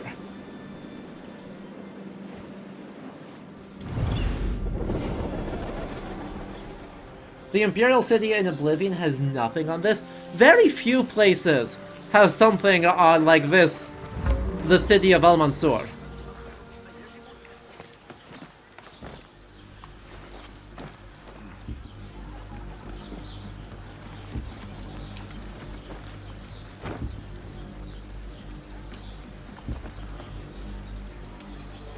curse your Andalusia fixation, you say Al-Mansur, and I think of a totally different guy 100 years later and clear across the Islamic world. Yeah, that happens. That is what we call a known issue. I do that too, though, because there's plenty of folks with shared names. Alright. There we go.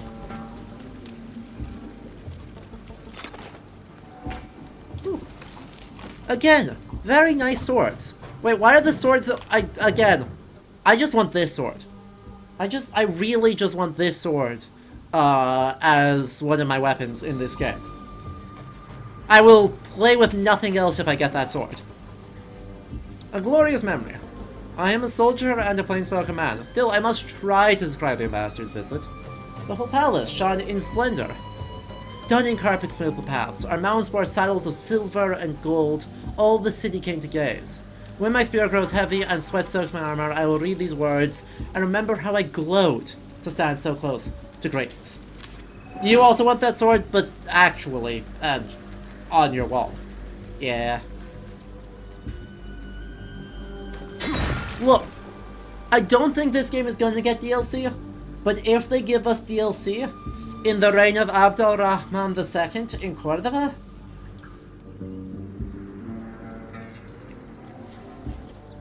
I will be delighted. I will be thrilled.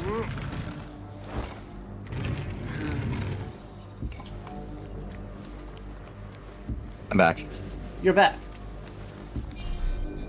Welcome back. We are stealing stuff from the Khorasan gate. Perfect. So the northwestern gate into the Round City. Which, by the way, we get our first good look at the Round City. Show me everything. Oh, ooh. Nice. Yeah. Yeah. Yeah. Oh, that's nice. That's nice. That is a city right there.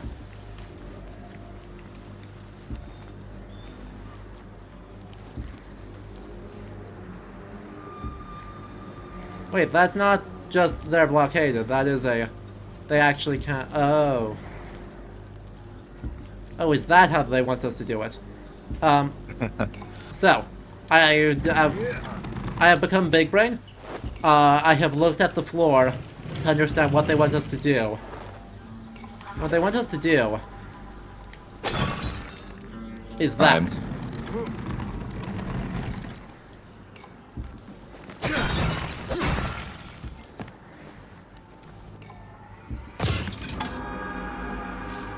Zanj Uprising outfit upgrade schematic. Yeah, alright. Can upgrade the outfits? Is this like make it fancier? Because this isn't the like armor piece. It's specifically the cosmetic. Or no, because it's outfits versus costumes. So it is the actual armor. Okay. Wait, you reminded me. Oh. Oh no, the costumes actually aren't the same. Okay. I thought the costumes were fully vanity sets. And that like if I did this, I could then wear a different costume on top of it, or wear a different outfit as a vanity set. Gotcha. Yeah, I'm Sadly, I'm that a is little not confused how because I haven't gotten that far yet. That is not how it works. That's how I thought it worked, but that's not how it actually works. But that's okay. Your only disagreement with a hypothetical DLC in the reign of Abdul Rahman II is that means Disaster by Alkhan or Alada bint al-Mustakfi won't show up? You make a good point. You make a good point. But, I want my Cordova DLC, and I will take almost any sacrifice to get it.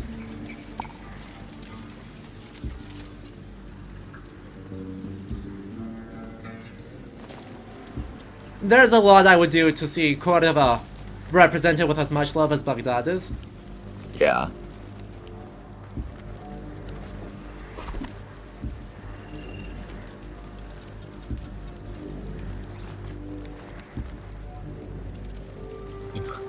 This is where we get to the point of figuring out what's the effective range on the throwing knives. Exactly. That's a decent number of soldiers, though. Guide me and keep.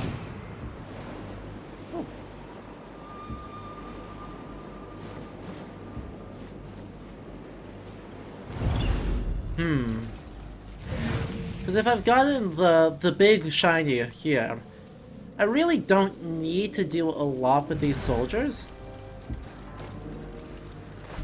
Right. Oh, not the right button. Hey, what's going on? Jet Set Radio?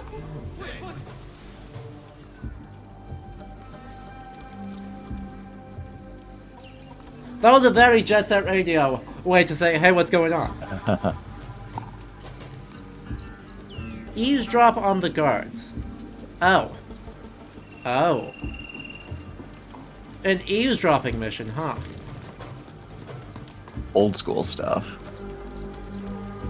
Hold on. Or I can find prisoner records instead.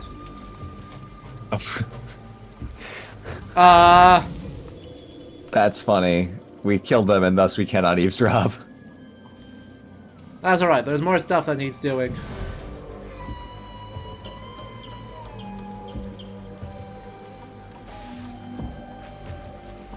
Hey, this is dynamic mission design. Exactly. Stealth.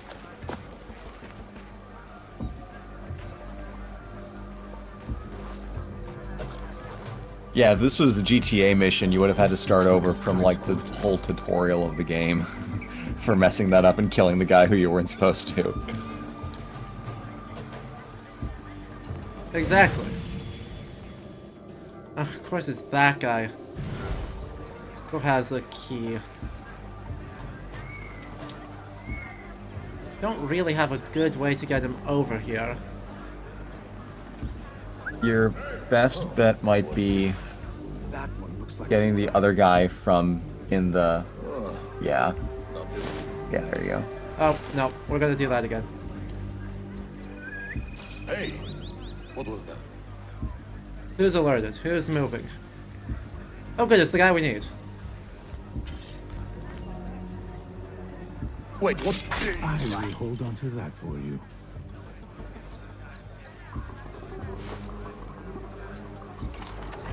Nailed it.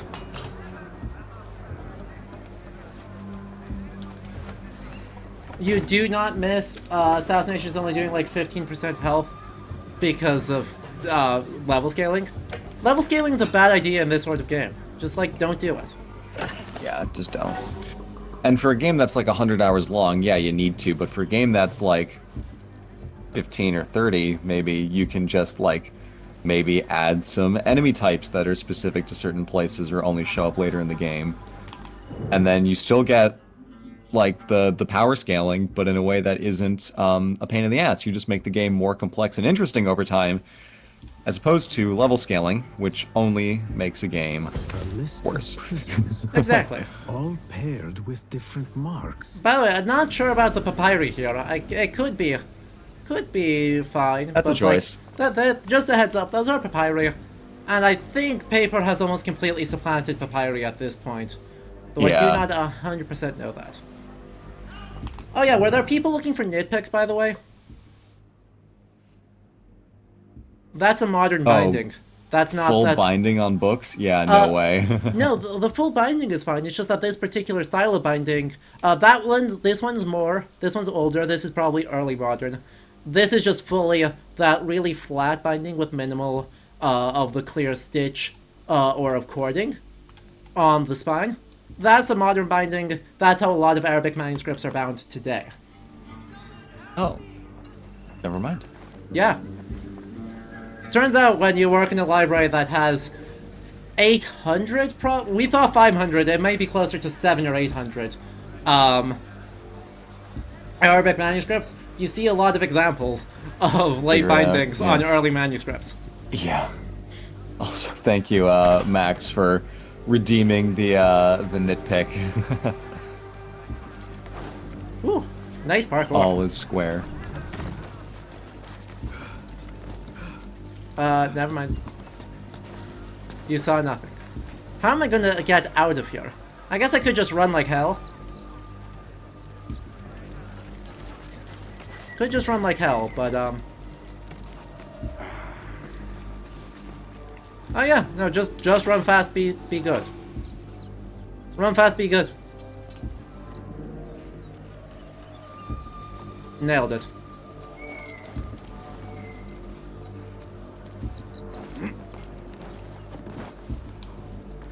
Thoughts on what I've seen so far?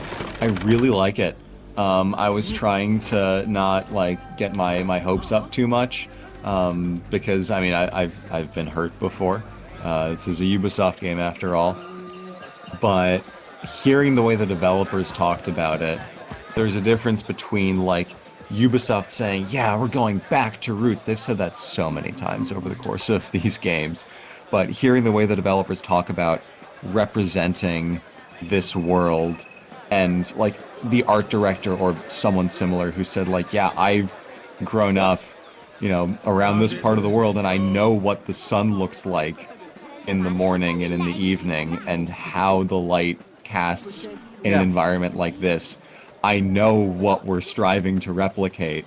That stuff really means a lot, so it's what I'm most excited to see rendered in this game. There's frankly a lot of stuff that I just don't really have a basis in understanding on the hyper detailed levels, and that's where I'm excited to learn new stuff. But everything that I have seen so far that I do have the context for is really, really cool. Look at this market stall, by the way. I have seen market stalls like this in Fez. Like, almost identical, unchanged. Just, like, more stuff. Like, the stuff they have in has evolved a little bit, in that it's become more kitsch, and just more of it. Yeah. And every stall has roughly the same set of stuff. But, like, for presumably a metalworks shop, based off what they're doing, that has, like, hand-hammered gold and silver, plated either brass or gold, and then silver materials. Like, this stuff exists almost to the present. Yeah. Or, in some cases, just to the present. That's cool. But yeah, don't worry about that. Hello, sir. Nice to see you. View shop items. What have you got today? Here's what's come in. A costume. I can afford a costume. Yes, let's go. Wise choice. Oh. Oh, dies. Nice. I know, I don't want to sell this, but I'm gonna... Anthropomorphic pendant. An emerald ring. Around Mount Smaragdus in Egypt. Pendants. Oh, wait, these are all... have little historical things. Wait, these all have little tiny historical details in their descriptions. Every bit of text in this game that is not, you know, actually just from Wikipedia, Alamut, is what do you showing have? up, has little, lots to peruse, little teeny tiny historical stuff. Yoink. Can't afford that one yet, but that's okay. Need some work? Very handy. Oh, interesting. These just cost... Oh, you can buy up to 300 of these if you need stuff. Okay. Okay, cool. Yeah, so if you need more stuff, it's just fairly cheap, costs very few dirhams. Will that and be that's all? okay. I must be on my way. But yeah, Safe on your point earlier,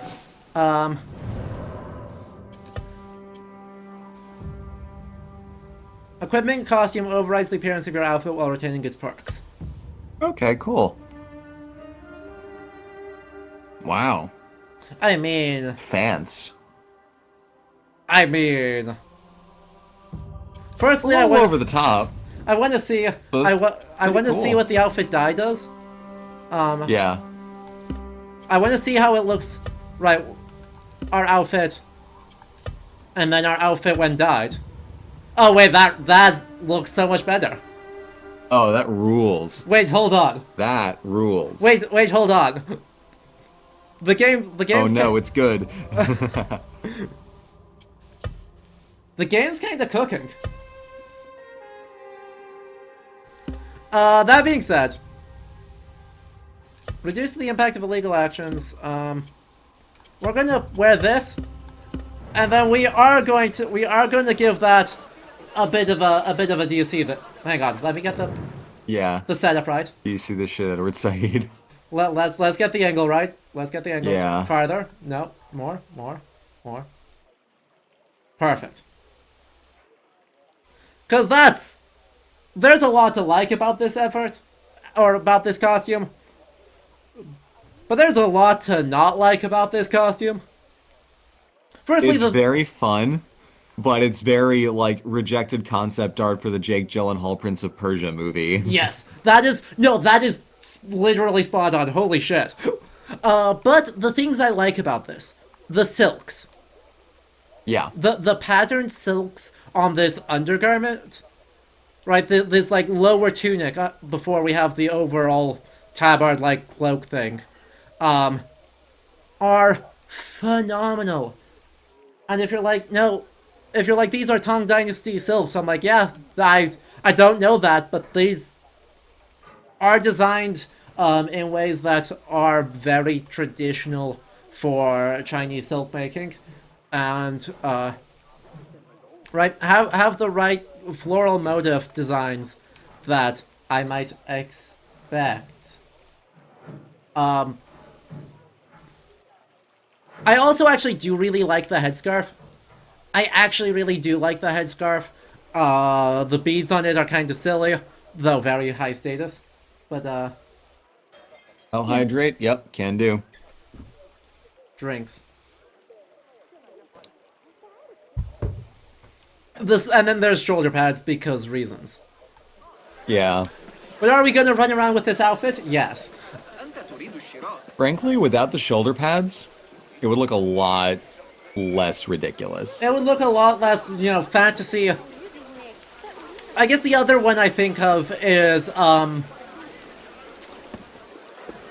Mountain Blade, Turkish faction, arbitrary cavalry guy. Oof. Is the other half of who I think of for that. With that those really aggressive shoulder pads. So, yeah. Checking, yes, it's feasible. Satin maybe from medieval China. And, I mean, we're buds. We're both wearing satin. Squad up. Squad the hell up.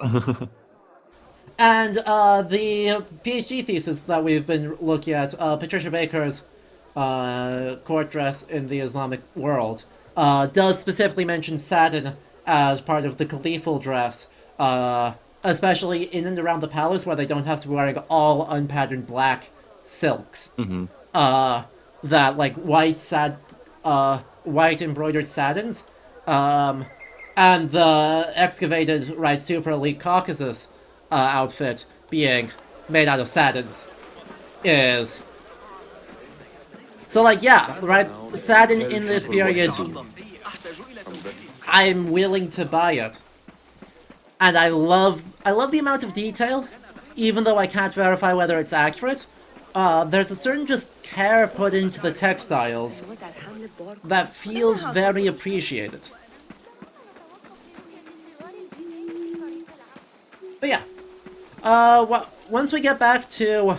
I assume we're going back to the... Oh, I don't know. Yeah, we're going back to the hideaway. Once we get back there, we're going to take another ad break because we've been going for a bit.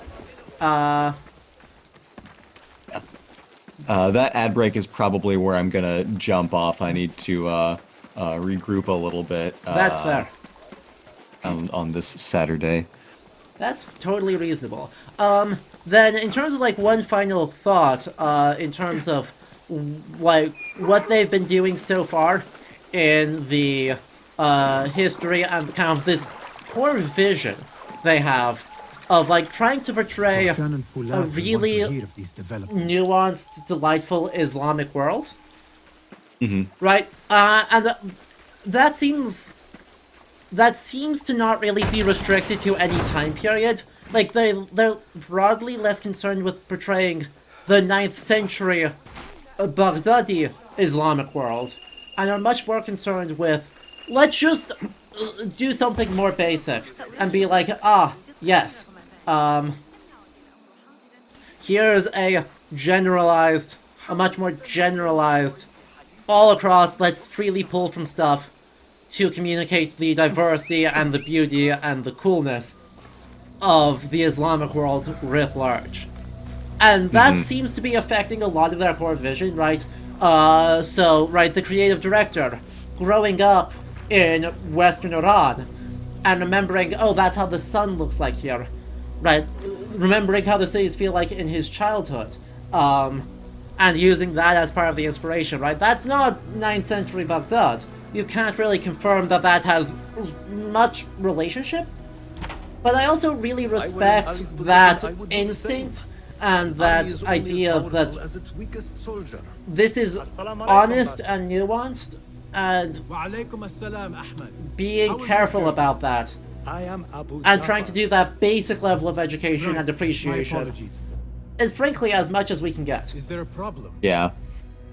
Anyway, by the way, shouts to Al-Khwarizmi, who just walked through the door. Deal with Noor to supply the rebels with resources in exchange for his. And also, just thinking about this as, like, it's not trying to do a very specific 860s Baghdad historical political drama kind of thing, like what we'd seen in your Assassin's Creed 2 type stuff, or Assassin's Creed Brotherhood, or, you know, Revelations even, where it's very specifically set in this, like, historical moment. This is fundamentally a folkloric story, and it's wearing that influence very overtly. So we are not being fooled into thinking this is anything that it's not. At least I don't feel that way. In some regards, it's easy for us to say that because we are historians, but in some regards, it's also easy for us to say that and be wrong because, like, I at least am not an expert in this specific period, so I'm like, yeah, nothing's tripping off my alarms. It's like, I don't know what things would alarm me. I haven't studied this for years and years, but the choice to set it as a much more folkloric story in the tone and in the world, having this kind of like pan-Islamic society being shown here rather than like we're specifically recreating 860s Baghdad. It's a lost city. What are we gonna do? Exactly. We're gonna play with it a little bit in a way that I feel is much more responsible than what we've seen in other AC games as of late. I'm mostly bullying Valhalla. Exactly. And I'll come back, I think, after the break to talk and think more about the like political versus the folkloric, because I think the game's actually been pretty bad thus far about sticking to the historical events of 861. The game's actually been quite bad at doing that. That is, I think, one of the narrative weaknesses of the game to date. But they're trying to accomplish other things, and thus far they seem to be accomplishing some of those other things relatively well. All right. Alright. Well, thank you so much for having me on today. Yeah. This was a treat. It always is. I'm sure I will be back at some point in the course of you streaming this game. Sounds good. We are not going anywhere, chat. While Blue has to head off, we'll still be here. So we're gonna throw to an ad break. So everyone, big round of applause for Blue for joining us for this brief little bit of time. Yeah, I will leave you properly with the quest nails, and we will be Very back important. in a few minutes. They are important. All right. They are delightful. See you later, gang. Okay. Bye.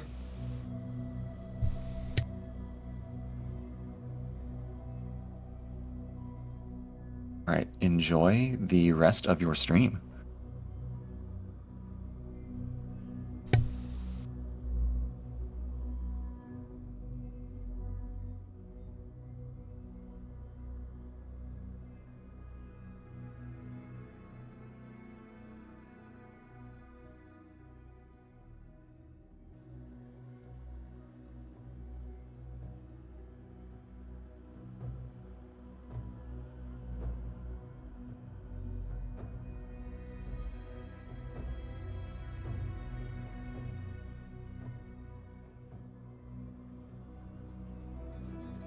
Alright, welcome back everyone. I hope you enjoyed that brief ad break, and I hope you enjoyed Blue being around. I see lots of people have had to hop off, which is understandable and expected, but hopefully you're all still around. We're not done. We're still going here. So, if you're just tuning in though, we are playing Assassin's Creed Mirage. I am a trained historian with degrees in medieval Scandinavian studies, general medieval studies, and cultural heritage. I work at a rare books library, and so we're bringing you all of that collective knowledge and all of ourselves to all of our collective expertise over to Assassin's Creed Mirage, which has been really, right at this point I think we're starting to get a sense of what it's trying to do, and really it's in some ways succeeding really quite well. Cyanide Conclusions, thank you for the follows. I appreciate it, and if you're sticking around, say hi, come hang out, enjoy your 5 emotes, because you get a few for free. If you do like this, or have been enjoying this, of course, please make sure you hit that follow button to be notified for all the other Assassin's Creed Mirage content coming up the rest of this weekend, including, yes, we've got a lot of game left to do, but we've got like 9-ish hours of streaming tomorrow and Monday across 2 chunks, so there still is a chance we can finish this weekend. And a lot of learning together, thinking together through this game, and just having a good time. What a weird sentence, right? Having a good time in an Assassin's Creed game? Mysterious. So, if you want to support the channel, you can of course always subscribe. Twitch Primes, regular subs, gifted subs, and shared bits all unlock you bonus emotes, bonus perks, and help us keep this channel going for more content, more historical analysis, more games, more time periods. And if you want to support us further, you can head over to patreon.com/ludohistory, or you can click on the link in chat dropped by me right there. Additionally, you can click on that other link to join the Discord to hang out with us when streams are not happening, though I'm not around much this weekend because I'm live all the time. Without further ado though, why don't we hop back into it for our last segment for the game today. Oh yeah, as my moderator reminds me, I should plug the YouTubes. If you want to catch the VODs, they will be uploaded over the next week. So starting on Tuesday, they're going to be uploaded over on YouTube to live there in perpetuity. So you should subscribe over there. And there will in the future be more content happening over with all of that. Goin, thank you for the tier 1 gifted sub. Talkman DC, thank you for being here, and enjoy those emotes. Alright, let's get back into it.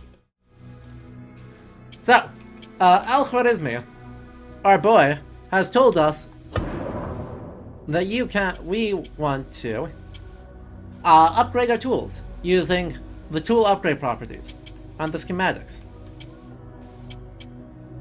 Ooh. Ooh, that's an interesting dilemma. Ooh, that's Can I unlock all of these? Okay, yes. No, I can only have one modification at a time. Oh no. Oh no.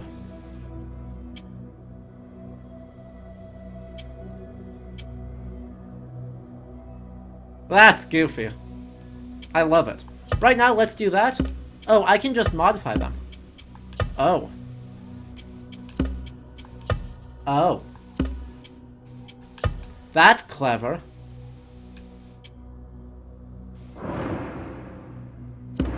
Resourceful as always. My thanks, Abu Ja'far. Abu Ja'far? So yeah. Oh, wait, where'd he go? There he is. My boy, Mr. Algorithm. It's him. We already had an entry about him that we found upstairs, which is, you know, kind of weirdly implies that Al-Khwarizmi is different from Abu Ja'far, Muhammad ibn Musa, but they're the same person. Just let's be clear. Fulad has gone ahead to scout a way into the Damascus Gate prison.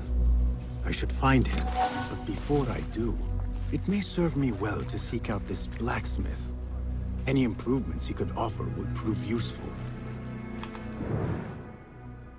That's also a really nice map.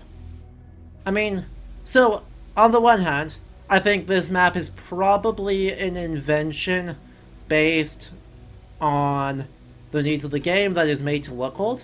On the other hand, there's a lot of things I like about this map. Firstly, the coloration and the painting style actually looks very good. Secondly, right, we've got some annotations in relatively faded, low-quality ink in Arabic. And I've seen plenty of cases like that on just text commentaries. And thirdly, this is, I think, oriented correctly. I think it's oriented correctly in that I think this is supposed to be us, right? I think this is supposed to be Al-Harbiya, and that's the round city. Because Arabic maps, Islamic maps, are oriented with south at the top, which, unlike medieval maps and Greek maps, which are oriented with east at the top, or modern maps, which are oriented with north at the top. Notably, obviously, the word orient literally means, like, east aligning. Right, to orient a map is to point it to the east.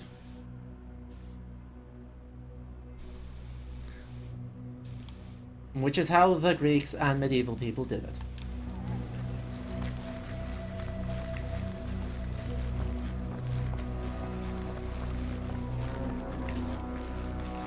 Oh! They cleared out... Wait, they updated... Wait, hold on. Wait, this game got me again! No! No, they can't. Really?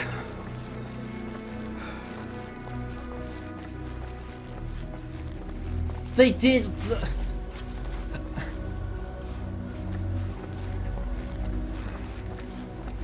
I'm not hallucinating, chat.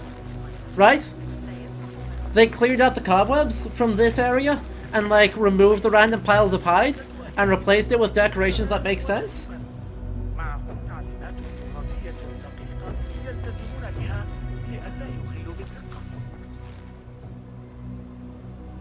I'm shook.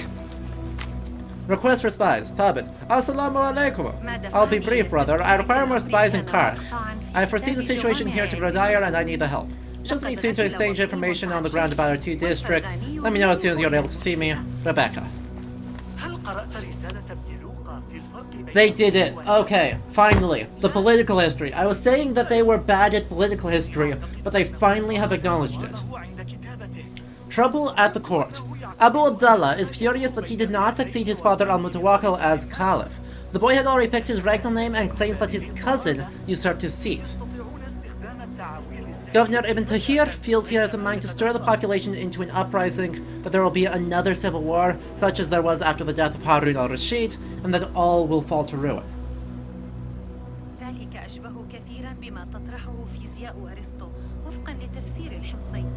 So, right there, they skipped a period of 6 months, because Abu Abdallah's brother is the successor to al-Mutawakkil. But they are correct in saying that his cousin is the one who succeeds him after dies in mysterious circumstances. Maybe poison, who knows. Probably natural causes, probably disease. Probably disease. But we now know at least 6 months have passed if Al-Mutaz's cousin, who I believe is Al-Mustain. Let me check. I need to remind myself. I have a reference doc because I am bad at these names. The Al-Mus, really do troll me. Yes. Because Al-Muntasir succeeds Al-Mutawakkil. Al-Muntasir dies in 861. Al-Mustain, is then elected as Caliph. Al-Mutaz, or Abu Abdallah, is real mad about that, and after being in exile for a few years, comes back to Baghdad and sets up to do a civil war. They did find a printing press with Times New Roman, but we do need you to be able to read it, so I would rather they choose an easy read font, even though it is less beautiful.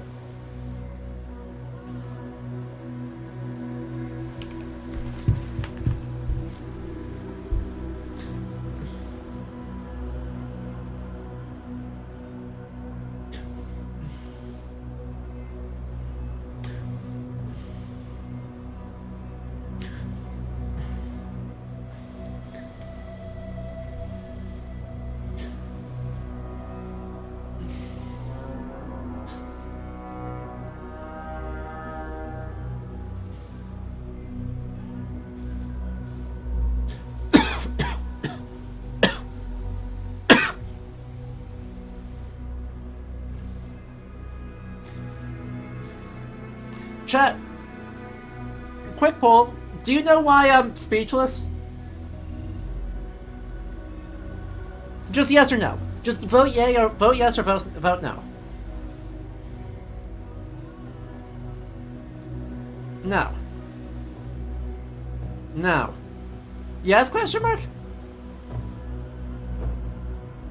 No, no. Broadly speaking, no. This...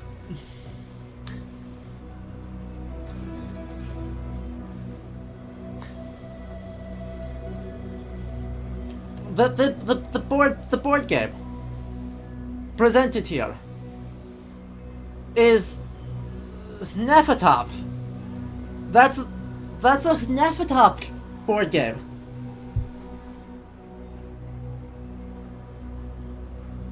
That is an Icelandic board game that is a derivation from chess in my 9th century Baghdad. This is what we call asset modification. It's no big deal. It happens. There's also, you know, it's missing one of the players. Like, there seems to only be one player. Or, no, they actually are using the colored bands on it for the tokens. But yeah, no, this is a Norse board game. No,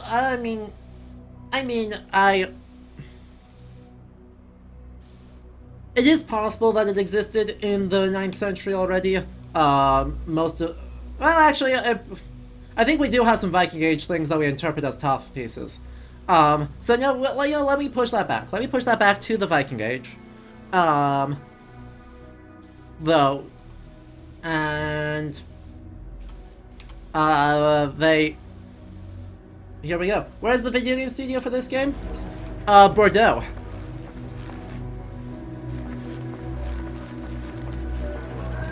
So, right, the actual answer for this is that every once in a while, there is just a hint that says that this game is originally designed as an expansion for Assassin's Creed Valhalla, that then expanded and got more money. Every once in a while, there's a few little snippets come through that are very Assassin's Creed Valhalla assets, like modified assets, but still Assassin's Creed Valhalla assets. Like the Lewis chess bishops. Exactly.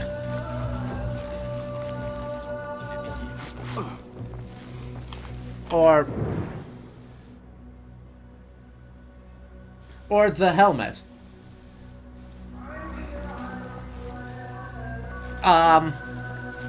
So, you know, there's that. Now, that being said, let me explain to you how it got here. Clearly, we know, according to Ragnar Saga Lodbrokar, which is not actually an old story, but don't worry about it, that Sigurður Armenia, upon hearing about the death of his father, was gripping a top piece so tightly that it cut into his hand and he was bleeding. So we can say in the 9th century the sons of Ragnar Lodbrok are playing top at court. One of them, Björn Jarlsida, does lead a raid all the way to Morocco, And let's say he brought a chess piece with him. This would be in the 860s, actually. It goes all the way to Luna in Italy. So we'll assume that was brought to Rabat or to Fez in the 9th century on a raid that it got abandoned in a very hurried retreat to the ship.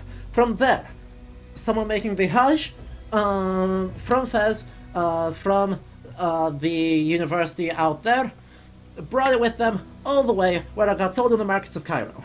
When it got sold in the markets of Cairo, it then got picked up by a Levantine trader who brought it to Damascus, and from there it was picked up, oddly enough, coming full circle by a Rus merchant who sailed down the Volga River and passed through Constantinople. They then rode on camelback all the way through to Baghdad, which is a thing that actually happened.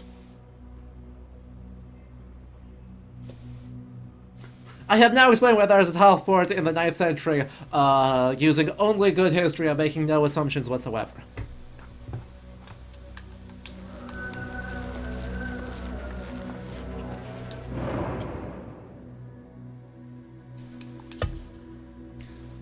You've read that there's more Abbasid Durhams and Scandinavian hordes that have been found in circulation? Oh yes.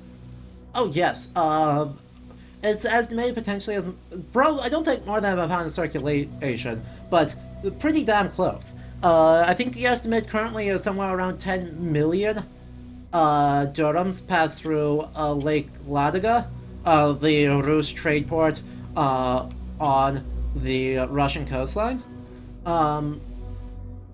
into the Baltic over the course of the Viking Age.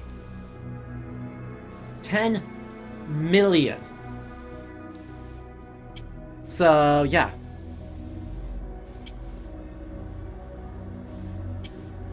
Weapons dealer and ally to the rebels is on the run from the authorities.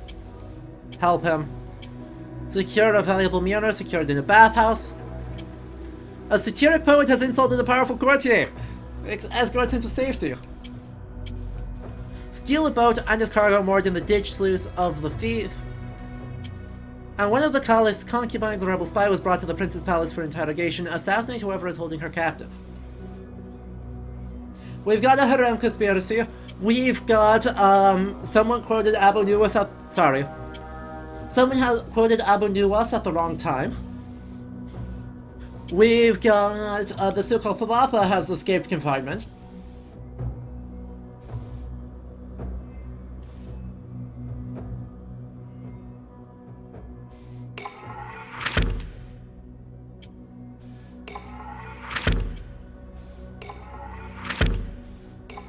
We've got bathhouse infiltrations.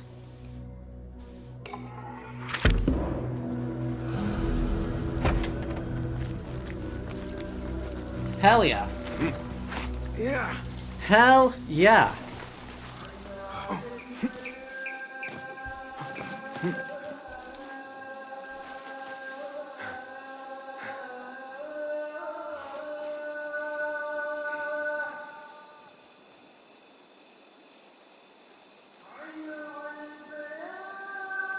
And we've got the call to prayer ringing out over the city.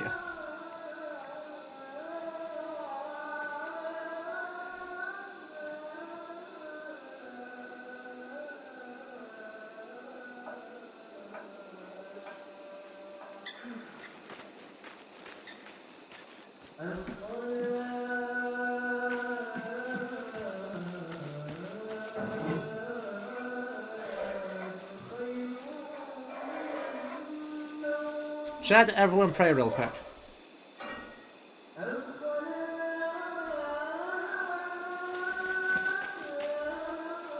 I mean, is this a bit of a weird spot to be performing the prayers? Yes.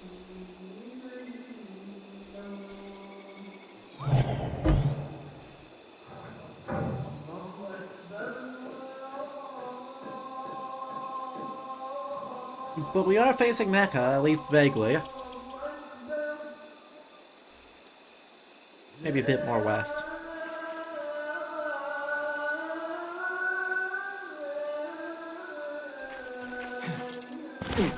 Okay, prayer completed. Good job, chat.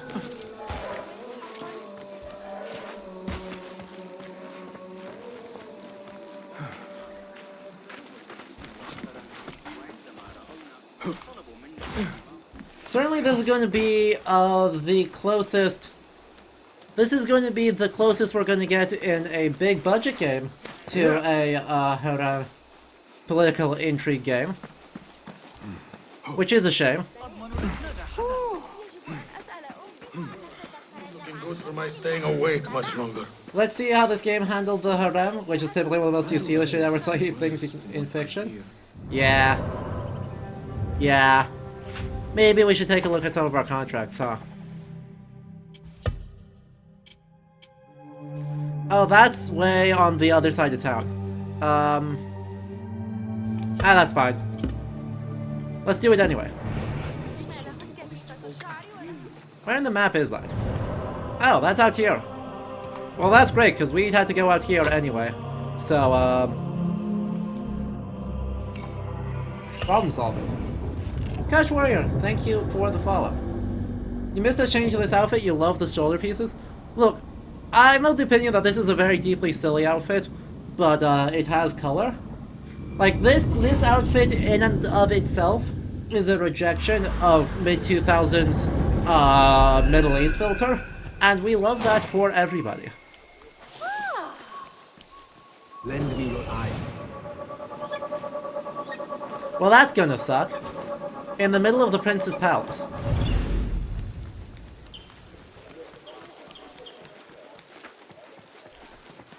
The carpet... Okay, this is a whole carpet carpet workshop. Look how cool that is.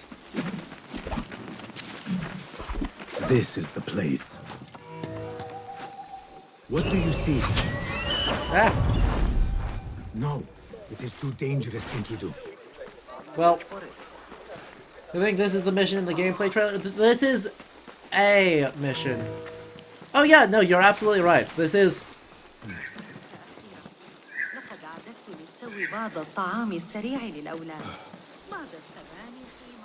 We're a bit, you know, under-equipped for this, but that's fine.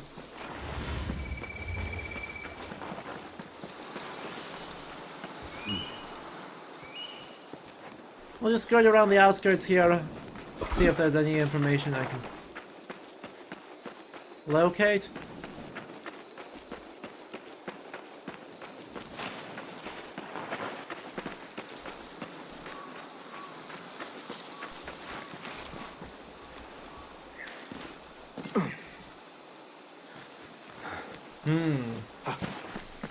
Archers taking pot shots at your Scout Eagle is some good security.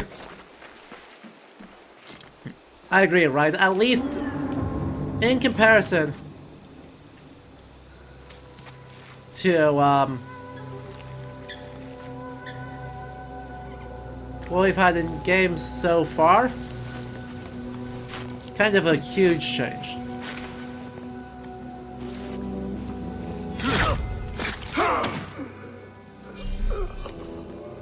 Now Enkidu has a clear path. You're right, this is absolutely what we have seen, the one we saw. There is my target.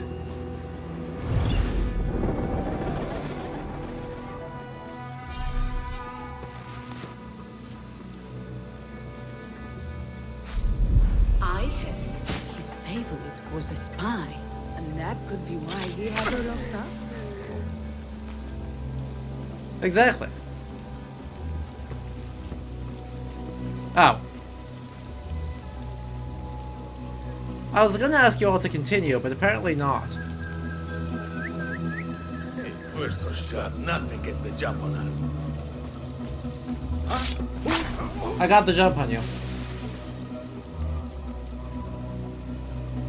And by the way, thank you for the follow. I have no idea how to pronounce your name, but welcome. And good to see you in chat here. We're having a great time. How are you doing today? And have you been enjoying the game if you've been playing? Playing? Oh.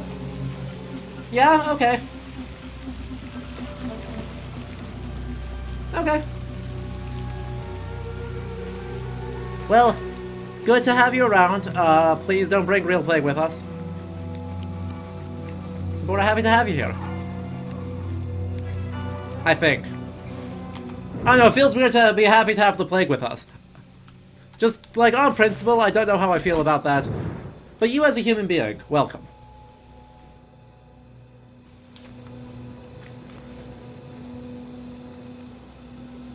I know, right? We complained about this a bit earlier, yesterday, Saturday, of, wow, that's a lot of money, right? Literally free money just being strewn around the street. But to talk about it a bit more, remember, rose petals are incredibly important in the Islamic world as part of the getting the purification of water for ablutions for prayers and for meals. And so merchants trading in rose petals, right? It's literally free money. Truly extravagant amounts of money were being used for the rose petals and for rose petals on their own, and then for rose-based perfumes, candied rose petals for desserts, and rose oil for various other purposes.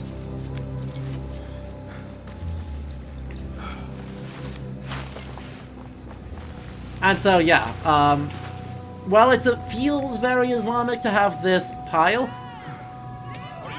it is without a doubt a very sort of gamey. It's a very gamey thing.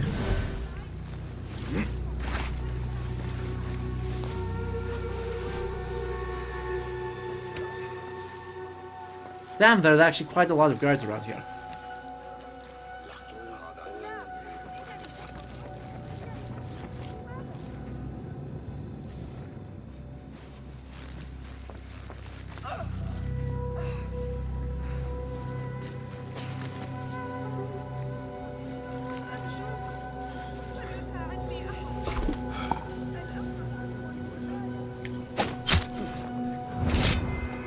Tell me what I wish to know, and no more need die this day. I'll feed you your spleen. Wait, actually, were we cool? Wait, did we just do cool? Did we just do something cool, chat? Did I? Oh, those grapes look delicious. Oh, you know what I want now, chat? Pomegranates. Help! Someone please help me! Do you defy me?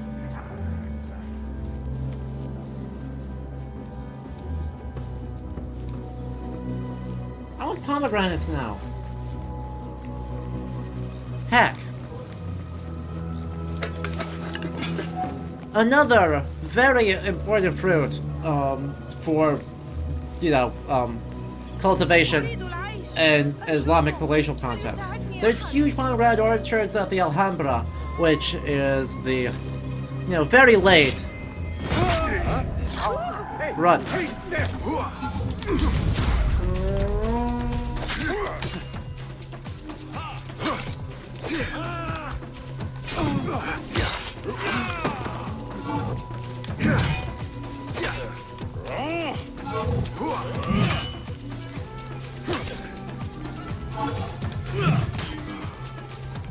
Hello? Please? Please actually attack? Hello? My controller, please don't do anything weird. Thank you.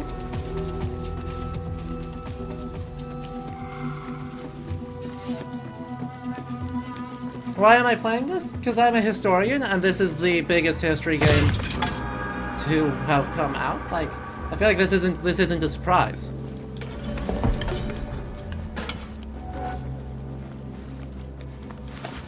I've got currently just like an Xbox gamepad. It's actually a Cuphead gamepad. So it's an Xbox One controller. It's usually fine, it just was acting up for a moment. Heck. Stop him! Going to ring the bell.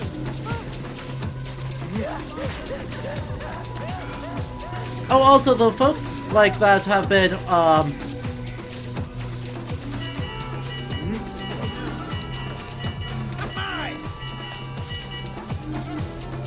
the folks who were working in that courtyard up until a little bit ago were almost certainly enslaved women doing domestic labor. And that's pretty cool.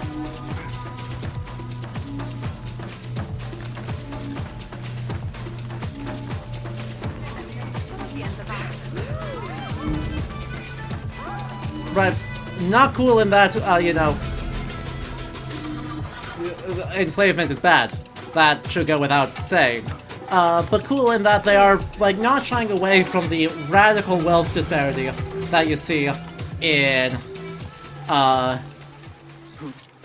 the Abbasid Caliphate between unfavored enslaved women who cannot achieve prestige and courtly officials who have functionally infinite money, and others. Anyway. Right, as a reminder to folks, it is totally fine to disagree with me and to be unimpressed with this game's history. Like, that is, I think, somewhat inevitable. Ubisoft does not have a great track record, and there's, I'm sure, for a more expert the expert, plenty of things to critique. Or for a more expert the expert than I am. There's plenty of things to critique. We've seen plenty of temporal mashing, right? We've seen Seljuk weapons, we've seen Seljuk architecture, we've seen North and West African architecture, we have seen later period option, or what's the word I'm looking for? Later period weaponry, later period armor, later period manuscript designs, right? So there's plenty of historical blending that's going on here. Is this a perfect recreation of Baghdad in the 9th century? Absolutely not.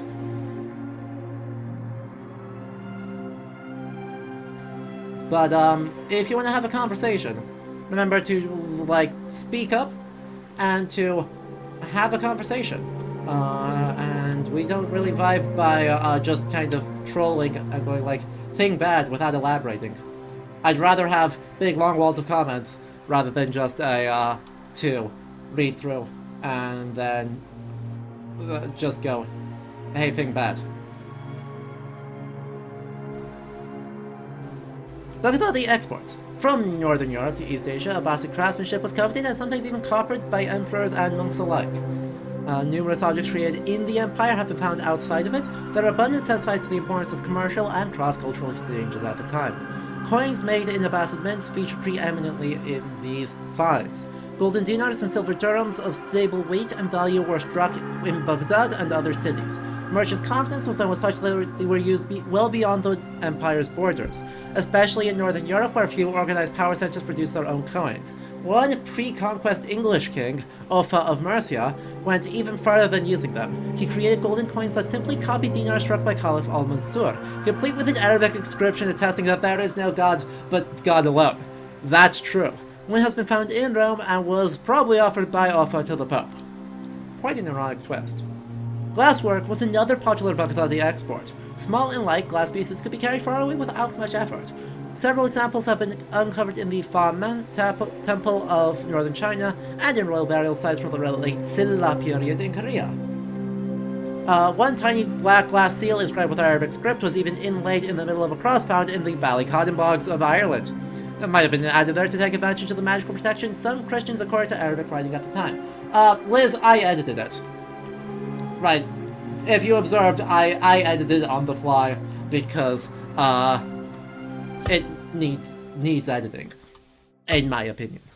The Ballycotton brooch, 8th, 9th century, found in Ireland. Chat, can we get an all hail the bog god?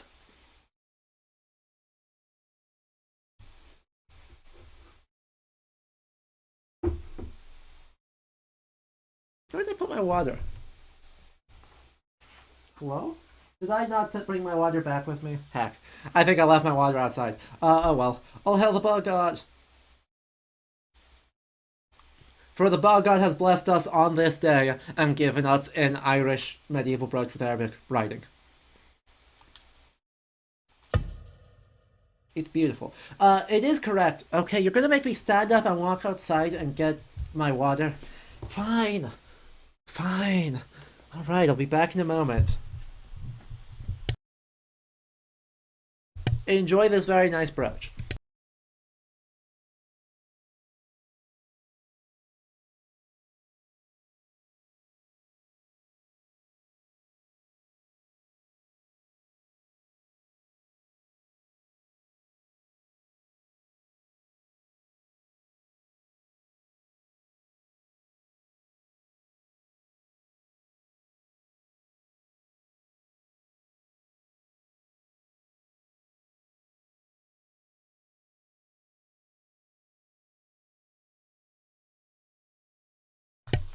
Honestly, you kinda want one? True.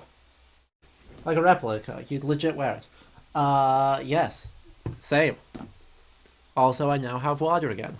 Isn't that nice? The coins by Alpha are actually really fun too. Right, those... Let me pull it up, actually. We have that power. By the power of the internet, I can show you, the coins by... Alpha of Marcia.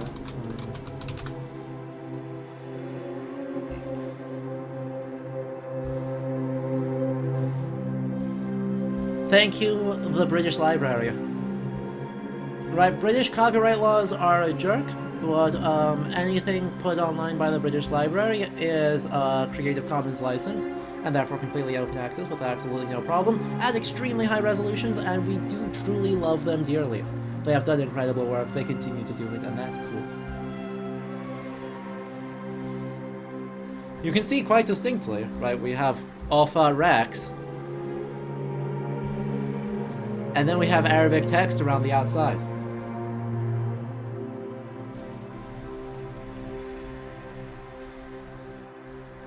And on the reverse.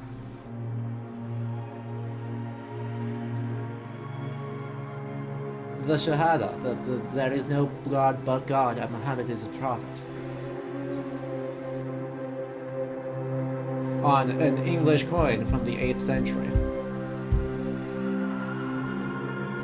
If that's not super cool, I don't know what else is.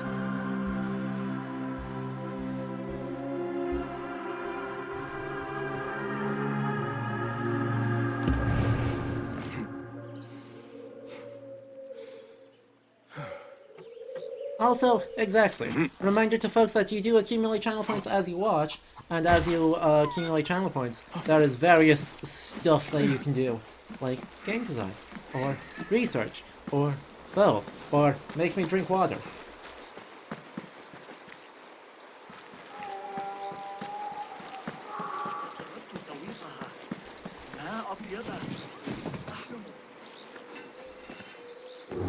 Oh, I should not be here.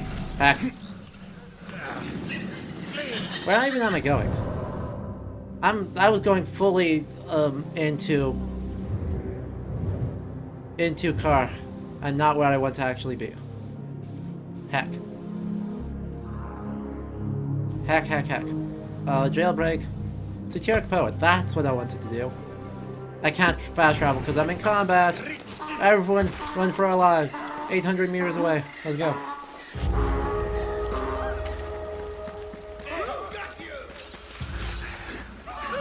Hey, Pascal, that's pretty awesome. I love learning about how connected places were in the past. Absolutely. Right, it's such a good example.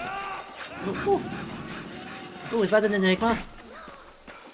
Oh, please give me my enigma. Just hanging out. It's a treasure map. It's called an enigma. It's just a treasure map. But that's okay. A holy horde? Wait, hang on. What's this holy horde?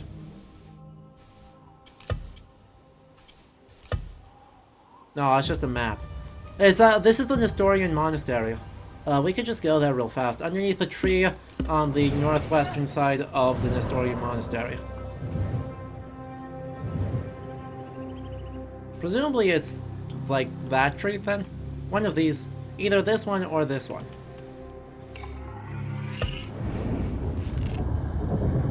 Did Alpha face any issues for using such a presumably blasphemous text on its coin? Nope. because no one in his circuit, or really anywhere in Western Europe in this period, could read Arabic. And so it's deeply unlikely that they actually knew it was blasphemous. Rather, right, it's an indication of how important Abbasid dinars were, that they can that they're such a stable weight, right, and such high quality, that looking at their use and their symbols, right, the writing on them, the markings, the thing that identify them as an Abbasid dinar, basically say this is a super stable weight of gold. You know exactly how much value this thing is. You can trust this coin. And so that's a political statement to King Offa's ability to control, right, like ability to, yeah, control the flow of precious metals and to ensure the purity of his work. Okay, so there's the front gate, there's the church, and then it's on the back by the sea. So there's the front gate, there's the church, it's this one right here.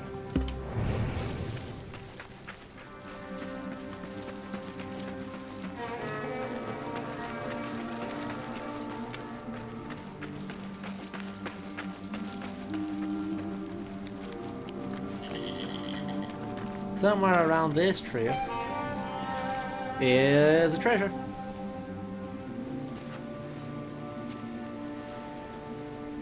Not that we'll see if this ends up being worthwhile at all. 10 of Abbasid Knight. So more dies. Damn it! Damn it, Chad! They found what's going to make me want to do treasure map quests.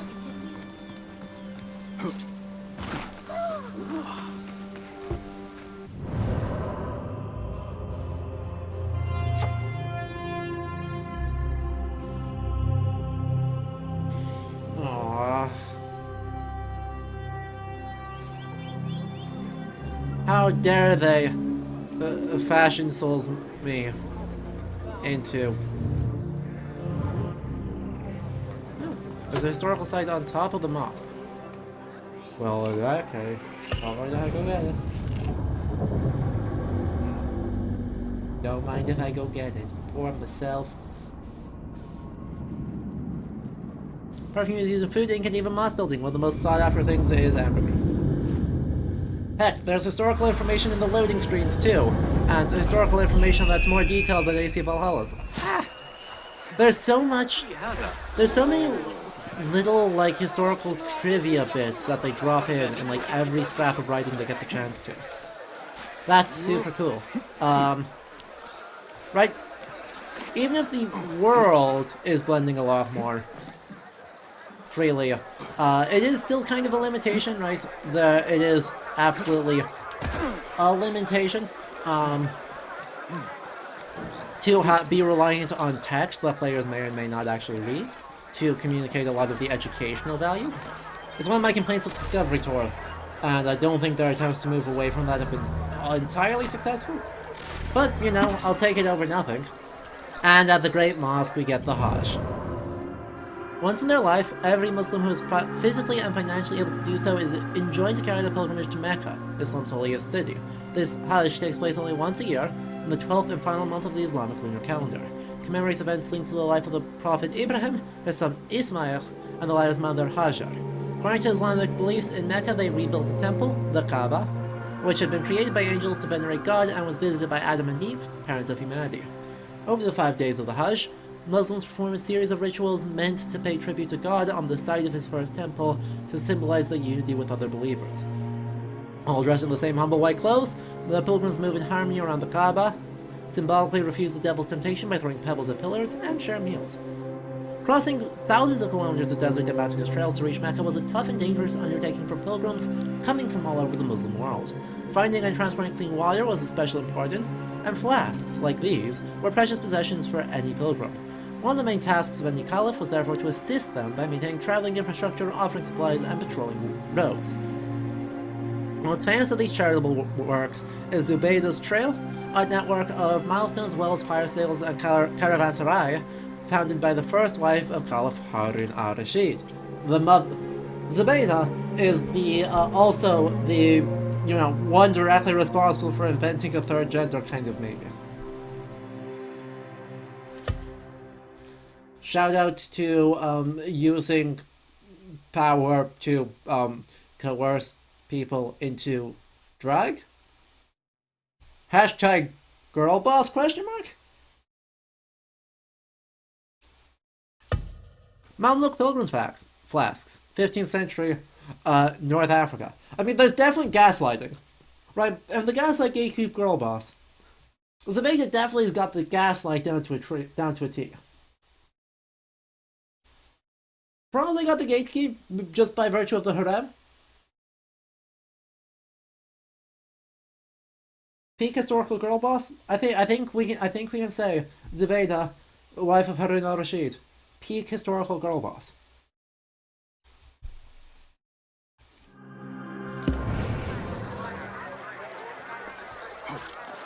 Oh no, we're still missing a historical side chat.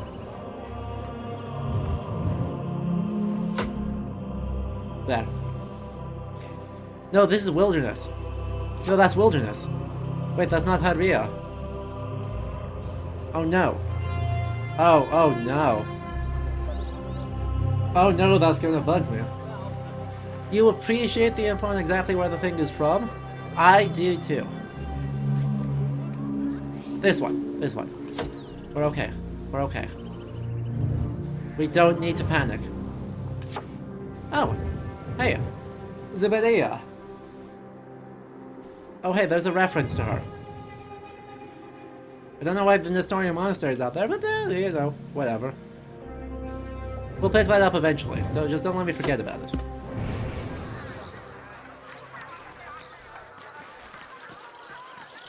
Because, historical playthrough means we've got to find all the historical content.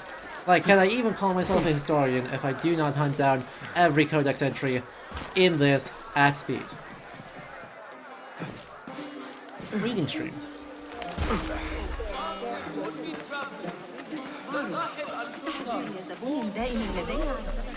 And more than almost anything else.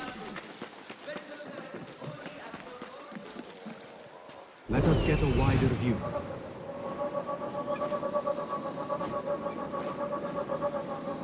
Somewhere right around that building over there. Thank you.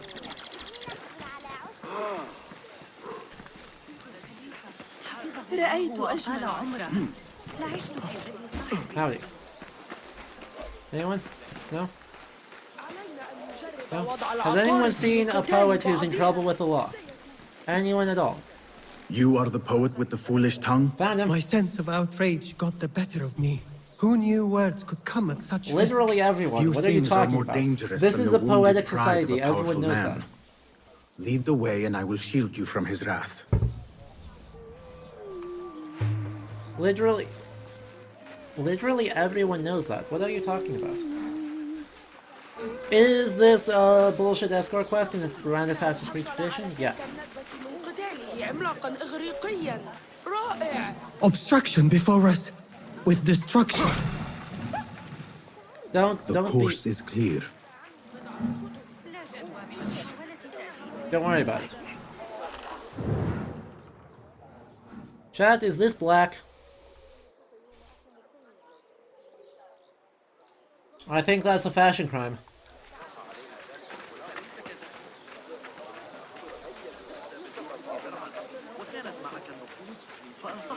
Look, man, you're lucky you're in Baghdad and not Ireland. You could have caused a whole crisis. Literally committed a man to death by being with his poetry. Instead, he's merely pissed off somebody. And frankly, that's relatively good.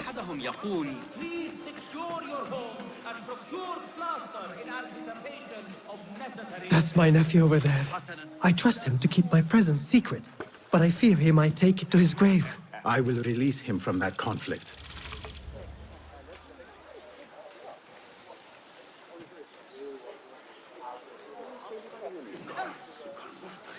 What?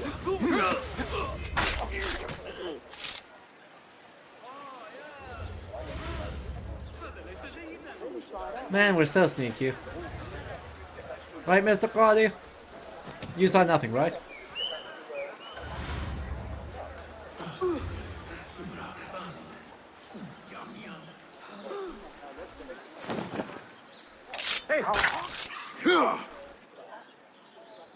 Ah heck, there's two guys up on the roof as well. 1, 2, 3 more. I have to take out of first.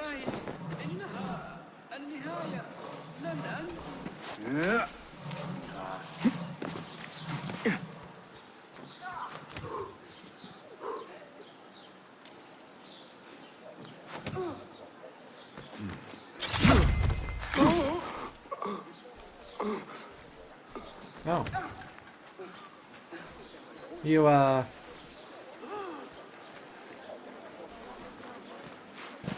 Help! Please! Someone help! That man is a killer! Stop him! Thank you. Those mercenaries would surely have been the end of me. Indeed. The danger has passed. Indeed it has. As we waste lots of money.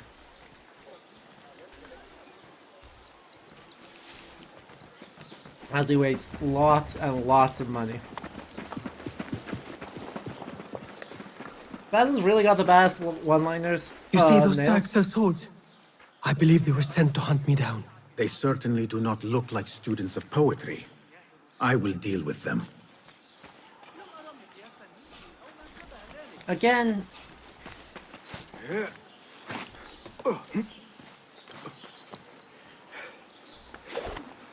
Oh no, unfortunate accident.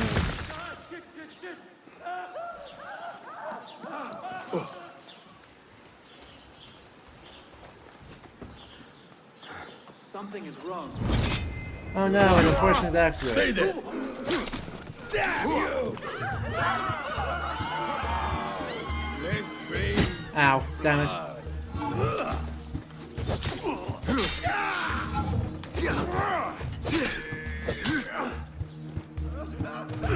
Kill. Thank you. It is safe now.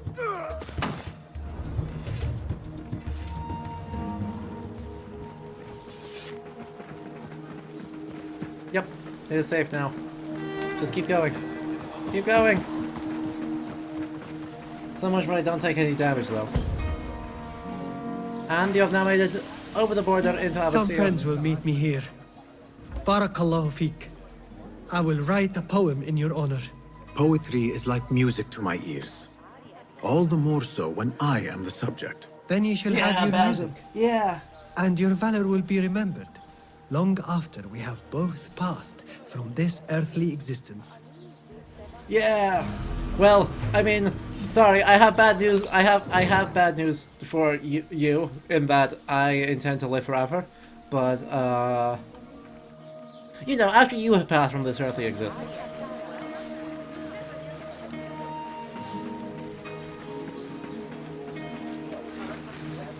The things that pass for art these days. Of course he's an art snob.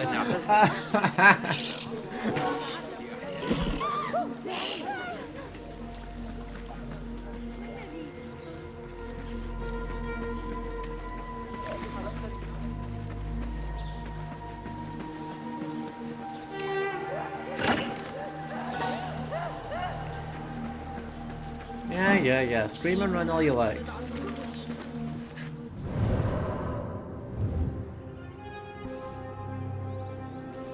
Okay, we should probably, you know...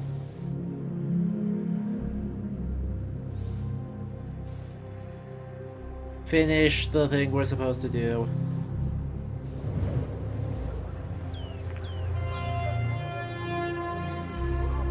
We should probably go, like, play the main story, huh?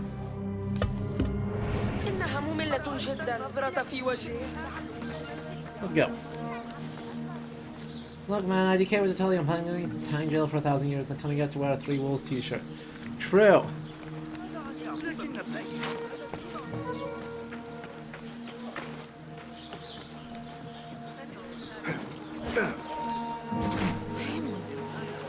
But then again, if Abu Nuwas being corny on main for fully 1,300 years can be immortal, like maybe his poetry can also make it for 1,300 years and be okay.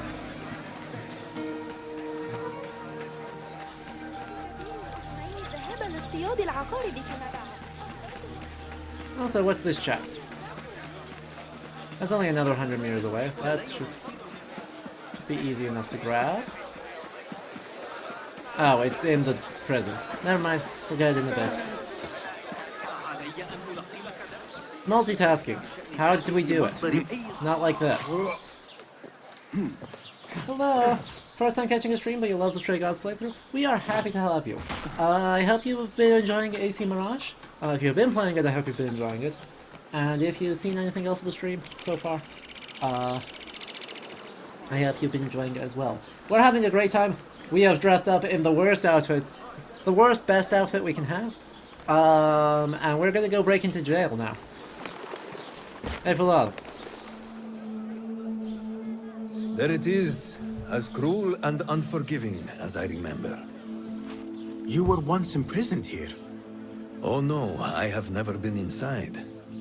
In fact, I have never stood closer than this very place. It was from here that I would fly my kite high over these prison walls. I don't know how much kite flying is in 9th century activity, but like a more one I stitched contemporary together with my father Persian when tradition? I was just a boy. So here I came, day after day, hoping for a gust that would take it high enough so that he would see it and know that I was here. I do not know if he ever did. No. I know this pain, and I am sorry for yours. I am not. Such pains forge our paths. Remind us of who we are, who we can be. Speaking of paths, I see only one, and it is not inviting. No, we need to find a way to get you inside without being seen. Could this help? Where did you get that? Beshi. He told me these tokens command a high value among the common folk. Indeed. You could perhaps bribe the guards to look the other way, or enlist the help of some merchants. I shall see what flavor best suits me. I will take my leave and return to the Bureau. Faqakallah. Alright. Some random day in modern times, thousands cruising a library themselves across translation collected meal of poetry by the pattern poem dedicates to the poet's mysterious savior, and he remembers. Exactly. Khidma tokens are our currency. Look for ways to infiltrate. We have coins, we have merchants, we have pick a fight.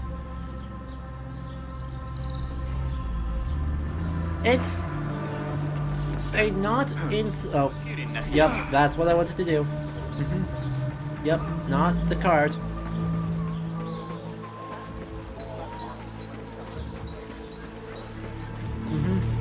Nitpick. Okay. Let's find a good nitpick. I mean, we can be real petty on these, right? There's lots of options for how petty we can get.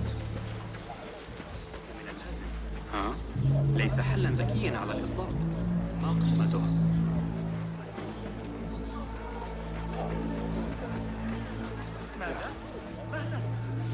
The thing is, Liz, right? That's actually something I'm not mad about, and I'll explain after I find a nitpick.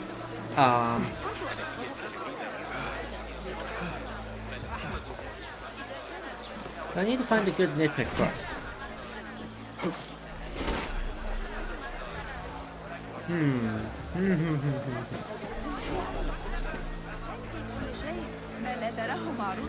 No, I think we can be, like, aggressively petty. Cast your gaze, Enkidu. As we look over this, in that I'm pretty sure, like, almost entirely sure, that this prison is based on, like, the one surviving medieval gate in Baghdad, which dates to the 12th century, and that therefore represents a relatively later. I could just jump that wall, couldn't I? I mean, yes, there's lots of guards that can see me, but I could just jump that wall. But right, so construction that's more reminiscent of Crusades period, that I think is probably true for the 9th century. And if you think, well, that's a nitpick, you would be correct. Another nitpick, actually, speaking of the textiles, you get a 2-for-1 deal today. Speaking of some of the textiles around, they, well, let's find some. Oh, yeah, those are spears. Something that they are not showing is how a lot of these textiles are carried. Right, you have like big giant stacks of things. Big giant stacks of leathers, fabrics, etc. And no way to carry them. Our sources speak of... Hang on. From a source we have looked at before on this channel, the wealth of the Arab court from the Kitab al-Hadaya, 11th century Fatimid text that describes earlier wealth and probably exaggerates. Still, oh, actually, it was not here. Heck. It doesn't actually talk about it in this one. I thought it did, but it didn't. So, it is instead, we will instead click over to a secondary source to do it, which is in our, not there, design doc, but a different part of our design doc. With this. Let me just scroll up a bit, which may take a bit.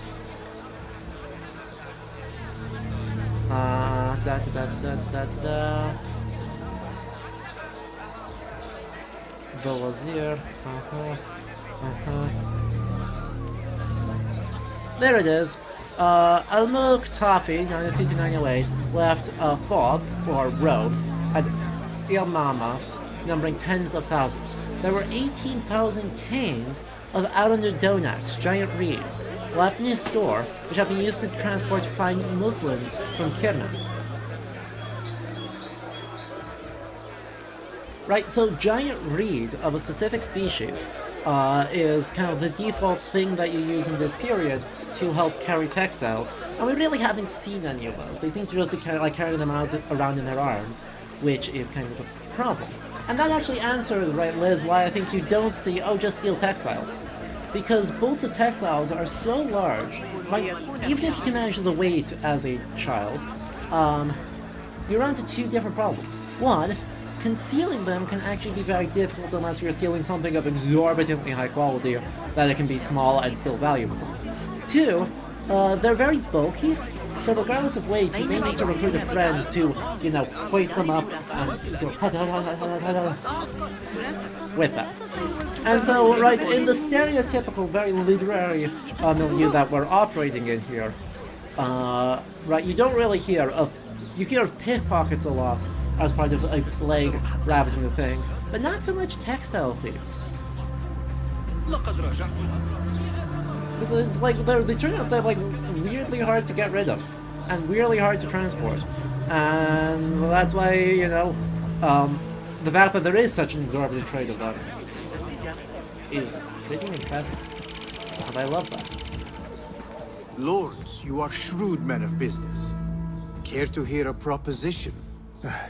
So long as it is an attractive one, my friend. What is it? I need to get into the prison, unnoticed.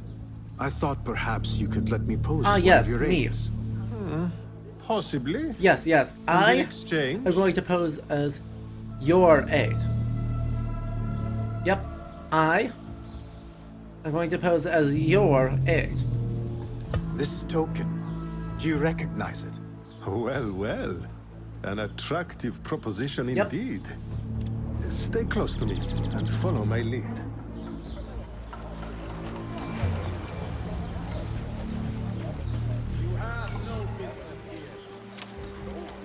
You're just a very well-paid aide. As you say.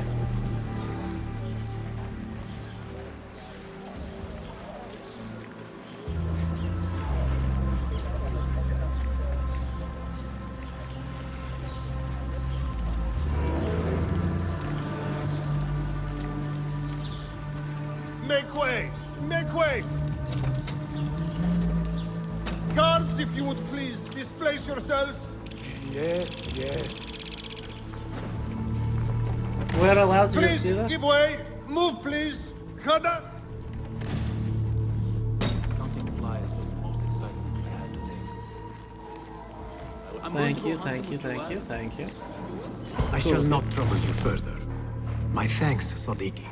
Into the lion's den we go. Alright, let's do this. We're just very well paid aides. You're not wrong. And now we are very well paid.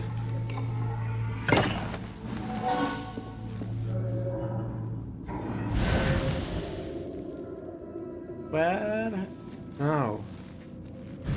Down there. Ooh.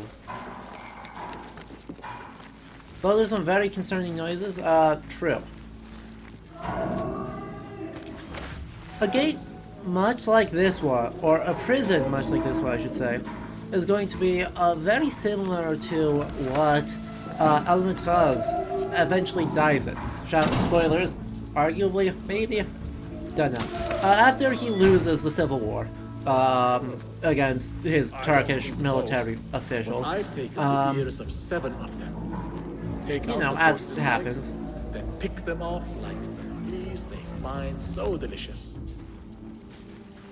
He is thrown into a very dark prison,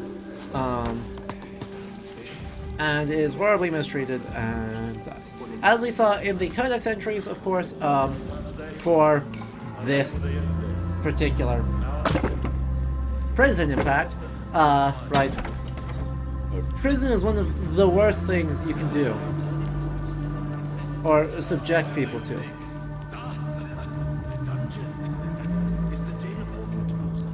Yeah, poking troops.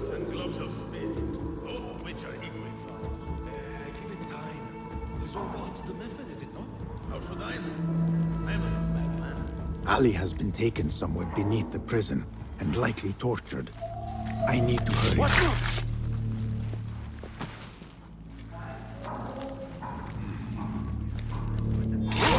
Actually hurrying in an Assassin's Creed game sounds fake. You know, I was gonna get mad at that guy for just dropping his sword, but I did stab him first, so, you know, I'll forgive him. I'll forgive him the indiscretion of leaving a sword in easy reach of the jail cell. Is the jail occupied right now? The jail is not occupied right now. What? Awfully heavily guarded for a place that's not occupied.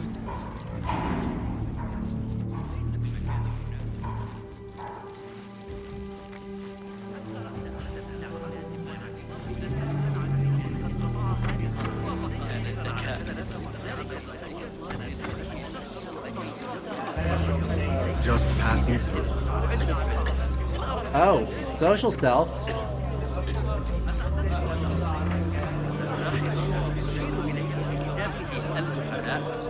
Social stealth? لا يجد أحد معرفتي لو توقف قيدوه حافظوا على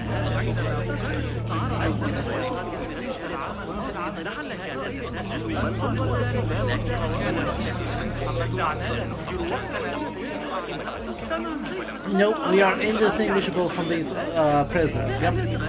Completely and utterly. God, I love Assassin's Creed fashion. هل قرأت أحدث تعديلات ابن علي لكتاب ست هند؟ يزدحم ليلة البارح ذلك المنزل السنة لدينا في درس الأسبوع المقبل حجب علماء كثيرين على التي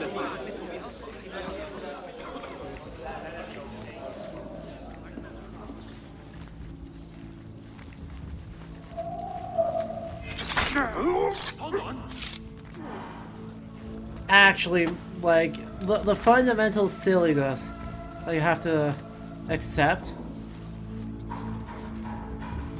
for that is excellent. Pull to the head. Oh. God have mercy on your soul.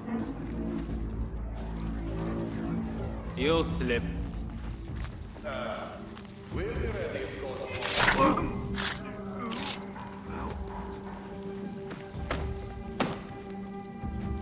Hold on. Pull to the head. Pull to the head. Stab it. Did that work? Yeah, got him in the head.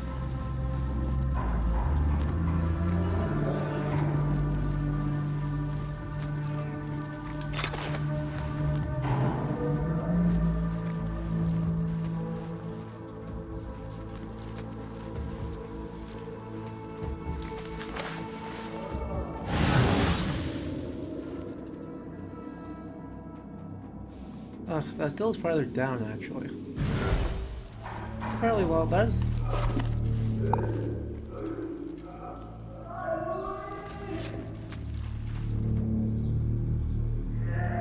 Maybe we smell like rose petal perfume from all the flowers we jumped in. True.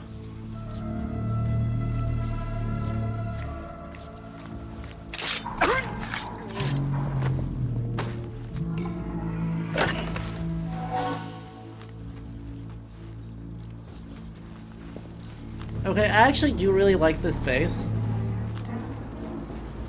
Sorry, this might be controversial, but I think they're actually doing a really good job of constructing space in here.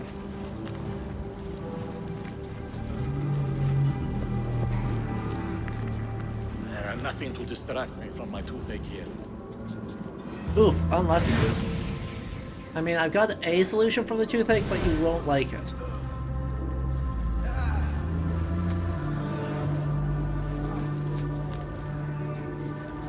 Seems like a well-designed. Maybe I won't go quite that far. It at least feels like a prison.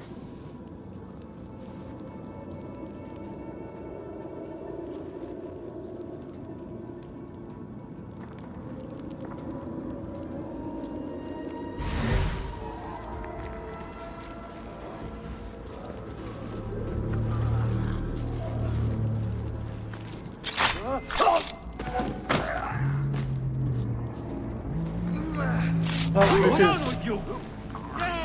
I got two of them, so that's... Ow. Don't get cocky. Right.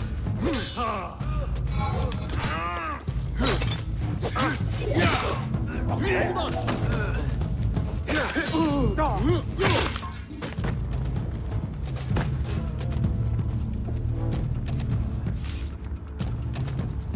There's been good spatial design throughout. I mean, in terms like this, it feels like a bunch of... Exactly. It doesn't feel like a place that exists for reasons. It feels like it is at least a space that has been designed.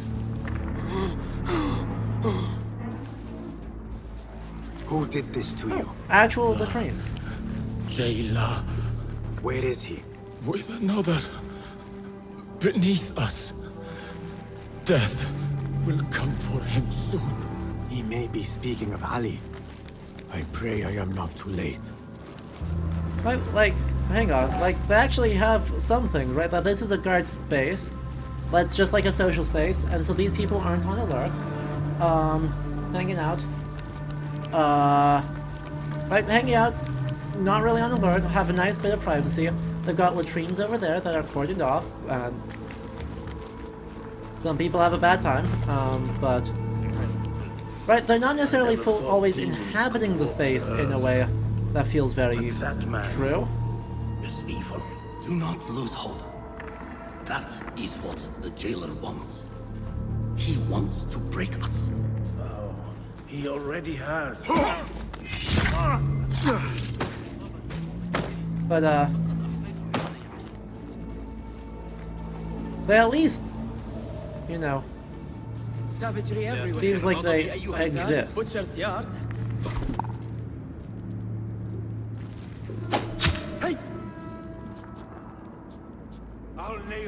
Now, are you going to investigate the body, or are you going to investigate where the knife came from? The body. See, that was your mistake. فلترقد بالسلام. Oh. Oh, he actually said something resembling of a requiem. Right? Of like a blessing for the dead.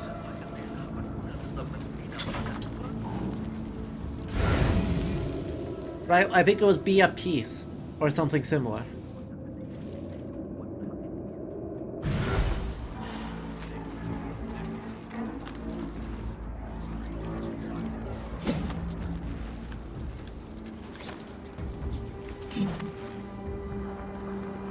Oh, that door is locked from the other side. Okay.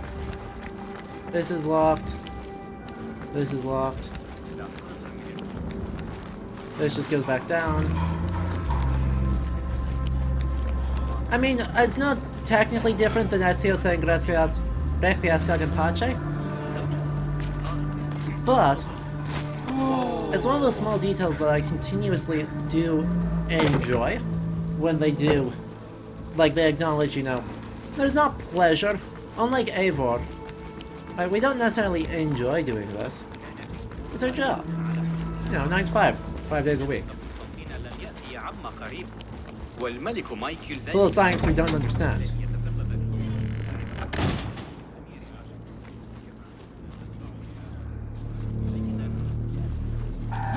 Oh. Sorry. Sorry. Didn't see you there. That was my bad. Order restraint. Jailers, be judicious. While unusual state must not bear their knowledge to their grave.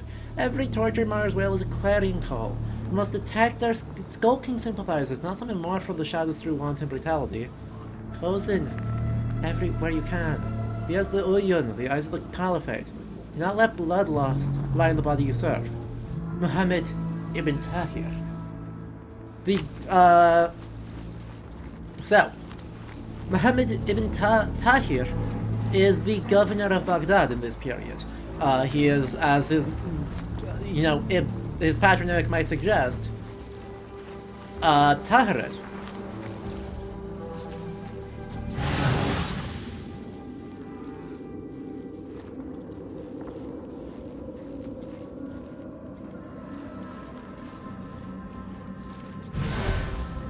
And so he is actually part, like, given that the governor's, right, the caliph is at Samara,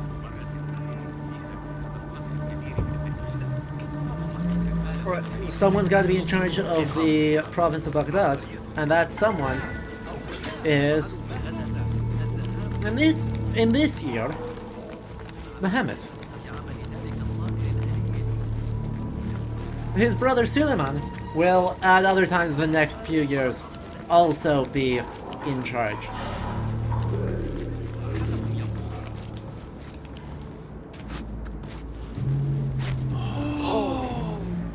Yeah, I know, right? I'm so cool. Look at him gasp in shock and awe. It stinks of sweat and hopelessness. You know, you'd think you'd lock the door down here. Of all the doors in this jail to lock, you'd think the one down to the torture chamber would be actually locked. But why you persist? Not to worry. There are ways to encourage your love. Your friends, why not? You are going to tell me all about him. Who is? Where is he? I can keep doing this. The question is, can you? Let us find out together, shall we? Well, a slow death it is. The only thing killing me is death. This must be Ali. he at least has the quippy one-liners under control.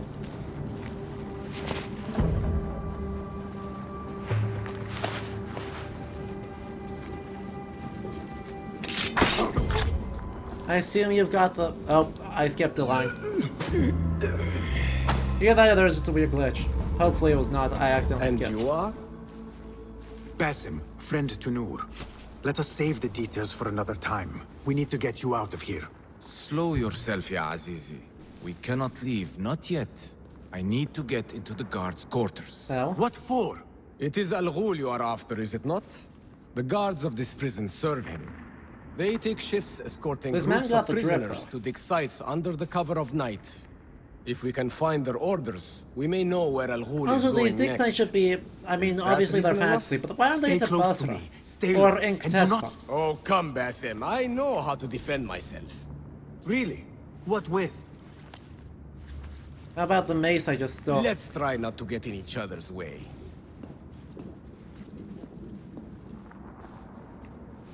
No, Tell me, don't. Basim, because I must know. Just how did you make it down here? Easy. I sucked in my belly and wiggled through the cracks. Take it as a compliment. I know your kind like to frolic in the dark, but even the world's greatest thief would steer clear of this prison. Ali, one day I will tell you all about my past. Then you will understand. Such a tease.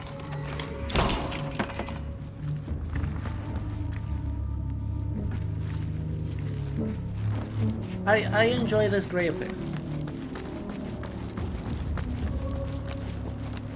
I would enjoy it more if I could locate, you know, this. It's through like 4 walls. Okay. So it's not in this section of the prison. Sass fight. They're both so sassy. It's very fun.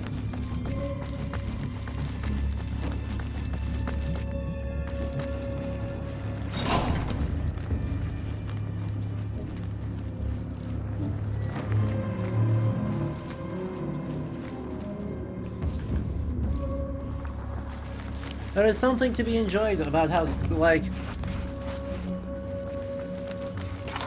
they're not just a little bit sassing each other. And they're sassing each other in a way that feels very, I don't know, enjoyable?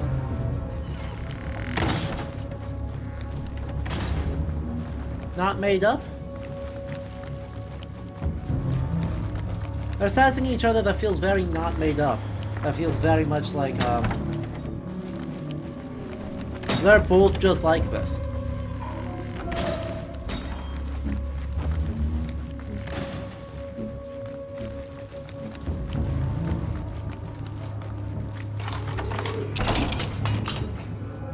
Ooh, yeah, no, that... Yep, that suitably sucks.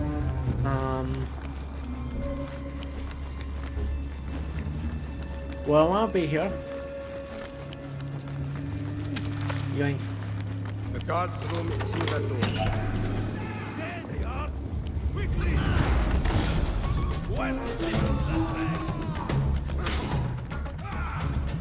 Ah, Ali, did you... Oh, pass.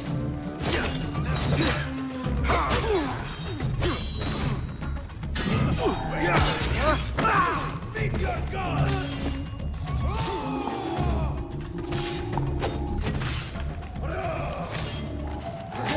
Before you get out of combat, I just want to quickly...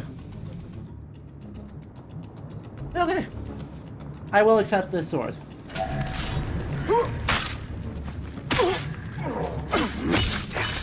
Kill steal. Mine. Doesn't count.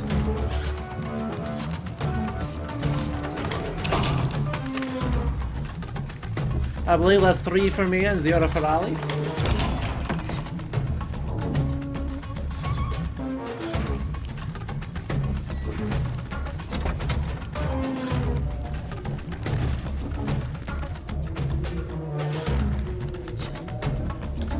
New measures, prison transfers. At the express request of the Caliph, each prison in Baghdad is hereby in order to increase the frequency by which the population cycle. The Caliphate has had remarkable success in thwarting the rebellion, but wish that reality comes with another.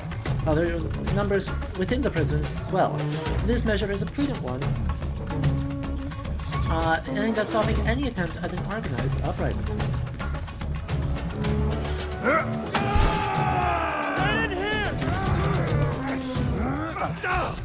We will not have much time. Break it down! Ali! I heard you!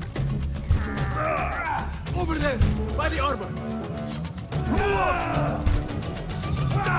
Hurry! I have it! Take it to Roshan, my master. She is with your rebels at the Watermill stronghold. I will slow the guards. Now go!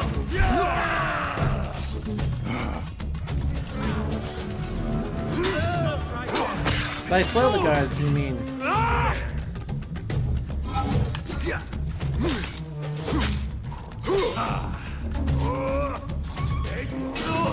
Kill the guards, right? Oh, that's a lot of guards. Okay, that might be a lot even for me. Like, even for me, that's a good number of guards. Luckily, counter gameplay good. Luckily, counter gameplay good.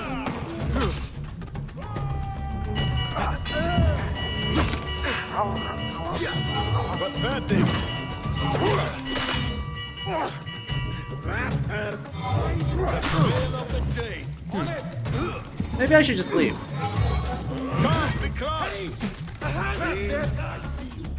At least get into the open where there's more. Oh, there's archers. Hang on.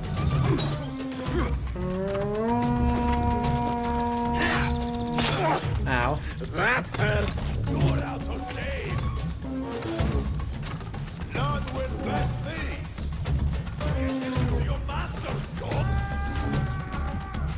Oh, well, we've got everyone aggro. We may as well go try and find this thing, right?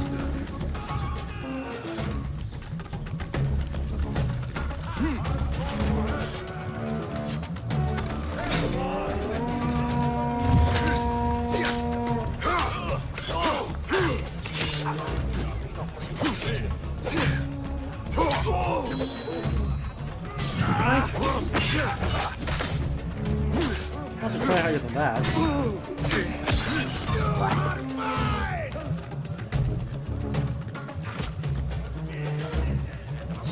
36 meters, where?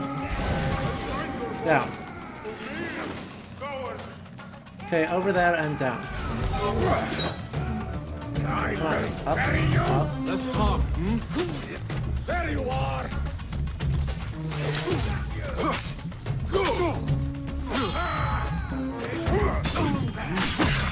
Got into the animation, therefore I'm invincible. Yeah, there we go. Look at that backstab. Ow. Heal. Calling aid. There you are. Whiff. Hang on. Down below. Okay.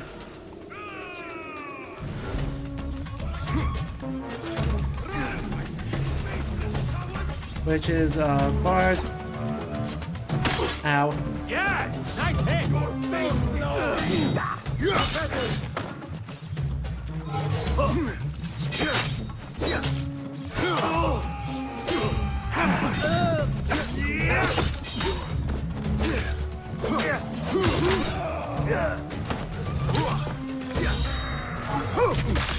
Good one.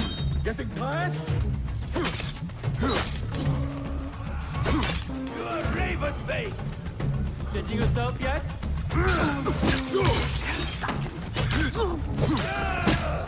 Ow.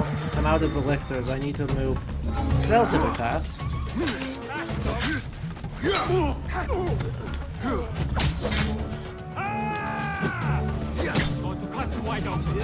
Ow. Please.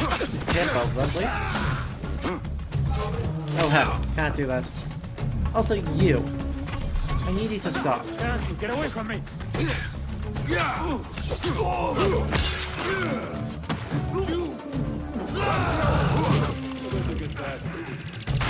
Ow. No, no, no, no, no. No.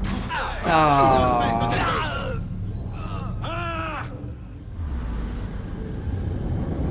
Tragic. I was doing so good too. I was trying to be cheeky and actually out-combat them. But this is not Valhalla, and it does not control like Valhalla, and you do not have infinite ways to restore health like Valhalla. So instead we'll just, you know, do this, but a bit better. Do this again, but better.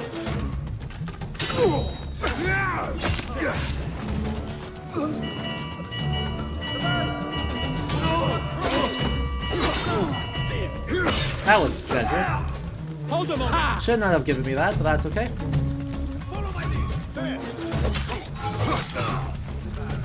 Ow. Please don't. We're just gonna run. We're gonna run real fast, and we're gonna be potentially doing it. And then when we jump down here, we'll clip onto that, and then we'll jump down. We'll jump down. Jump down, and we'll be faster. And we won't walk onto the soldier. We'll walk on into the exact same situation as we had.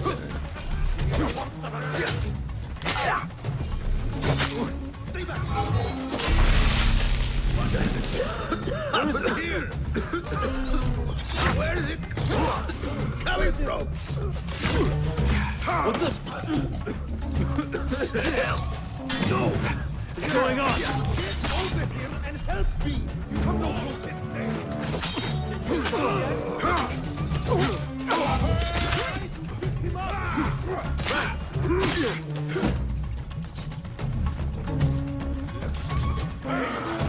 Oh, come on, I got that counter. I disagree. I definitely did get that.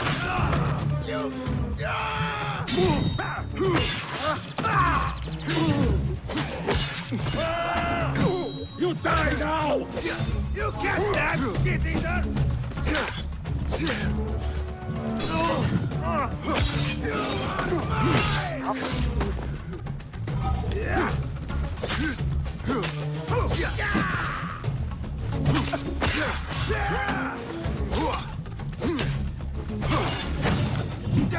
There we go.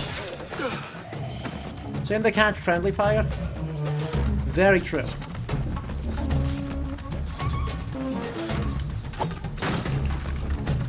It'll be very fun. Yes, yes, yes, I know. I know. Don't worry about it.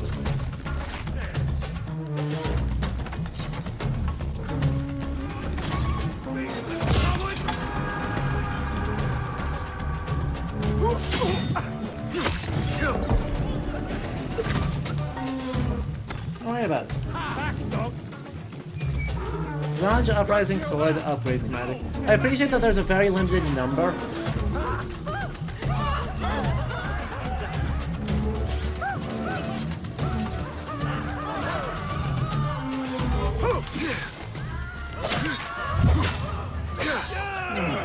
Be better.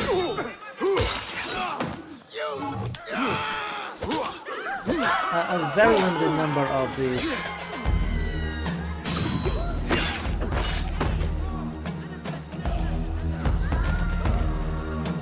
Well, I should actually work on becoming anonymous, huh?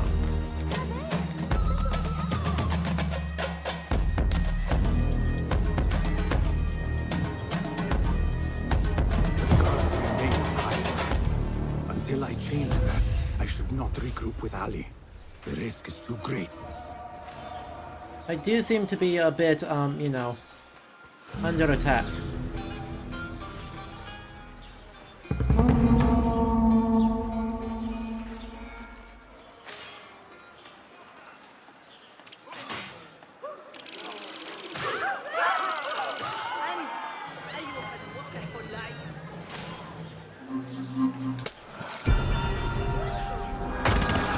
What's the artifact?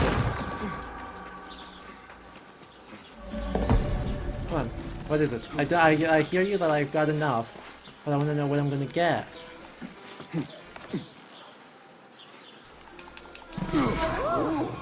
A boot? Yes! See? It truly never fails to disappoint.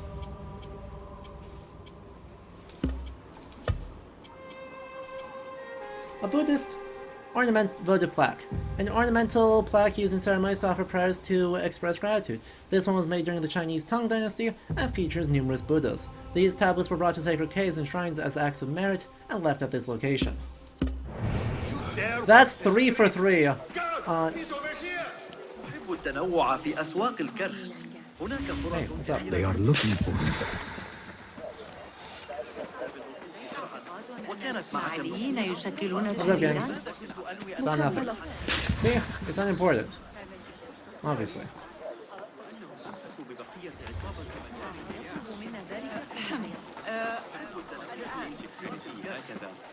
Oh, well, we're over here. We're only 60 meters from the thing.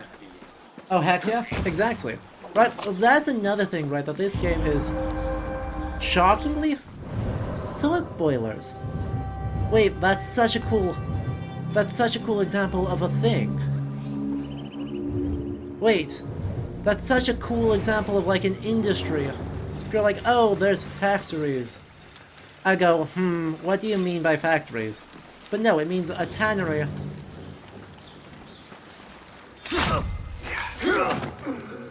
It means a tannery and a metal workshop and a soap boiler.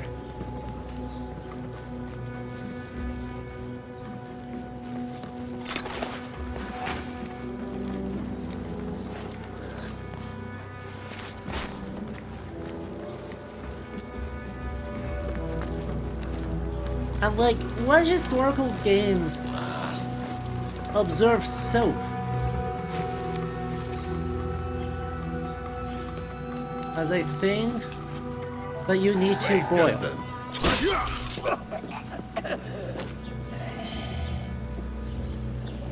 Right, like what historical games actually imagine soap as a particularly meaningful thing to produce, and a thing that even needs production?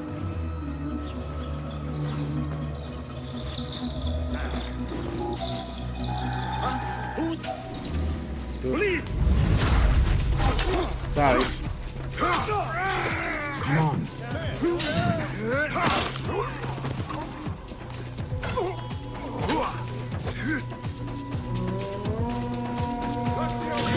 Takes 2 parries. Just on this guy.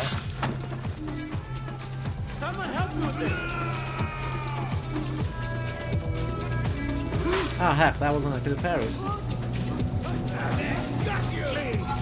That's not. That's not. That's definitely not.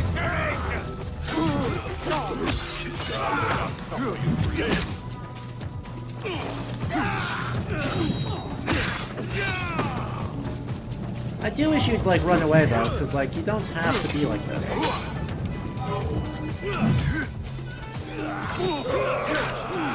Right?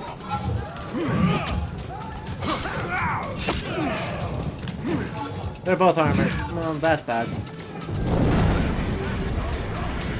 I'd like to not be here anymore. Also, it makes sense for all these baskets of rose petals to be right here. It doesn't make sense for there to be a flamethrower guy working on them, but it makes sense for them to be, at least as far as it goes, for them to be here. You missed. Oh, that's a live ad. Don't walk into that. Door's right from the other side. I think it's Get back here!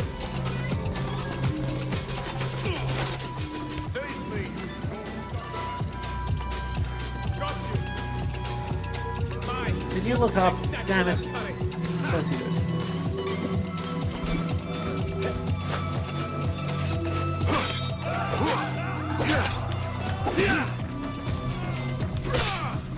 Ow, that hurt.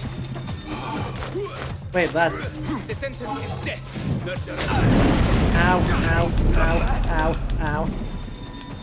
Please stop. Please stop. I'm out of stamina. That's a problem.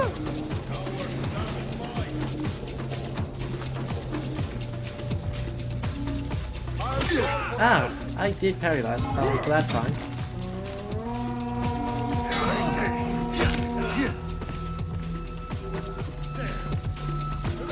Ow. Okay. Understood. Understood. Running. I'm leaving. I'm leaving. Don't worry about it.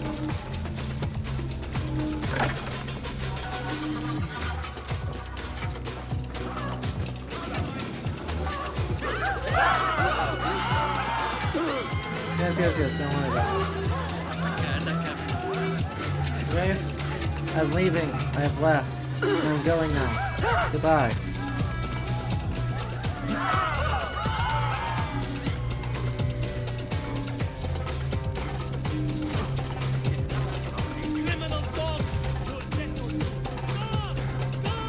Feels a bit on the gaming side. Oh, feels way on the gaming side.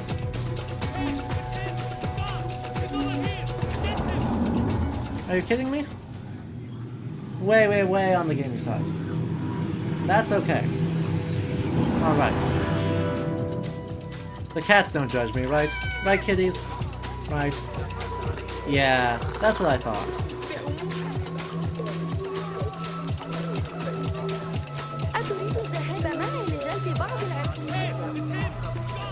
Wait.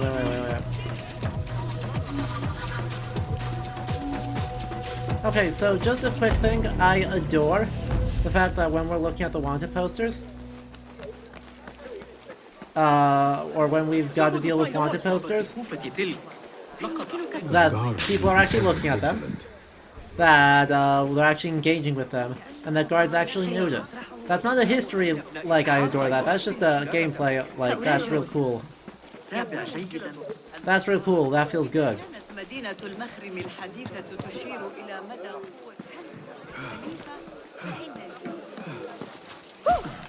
We are still gonna get that thing though. Hey, look! You bad man. No, it's you? The same guy. No, ow. Point taken. I was running the opposite direction. I was nowhere near where I was. He's been fully wandering around trying to ruin me. For like 12 hours. But you know, fair. Turnabout's fair play on that one.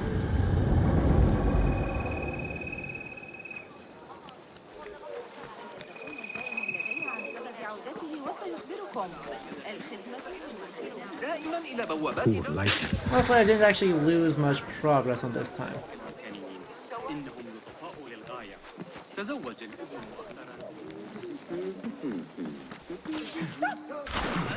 I should take sneakier approaches.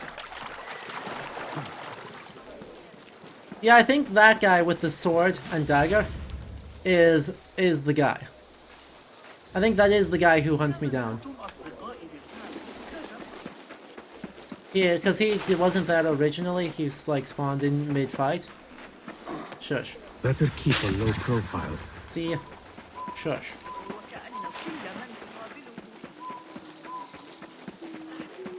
And now... Yes, talk. Well met. Be welcome, sir. May I see your... Take a look. The tools do make a love difference. A couple of them. Maybe two. Thank Two you. of them. Talismans. Interesting. Interesting. So, we have a Lion's Head Talisman.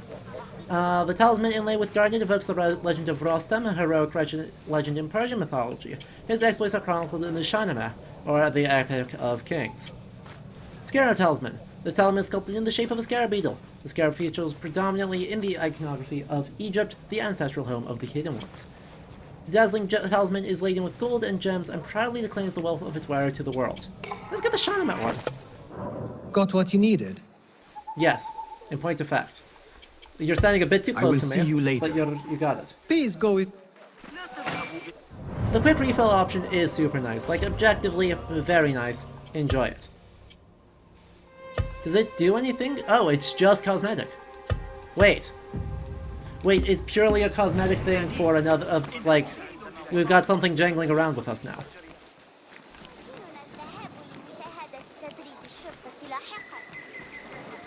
Wait, is that literally, like, the greatest option?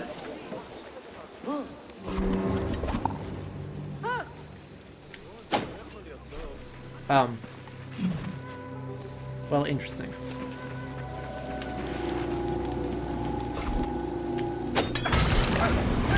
It exploded. This is why you don't play with fire kids. This is why you don't play with flamethrowers.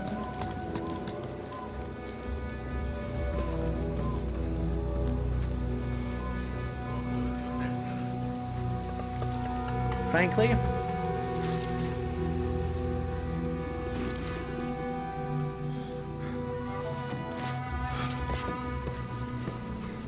deserved worse.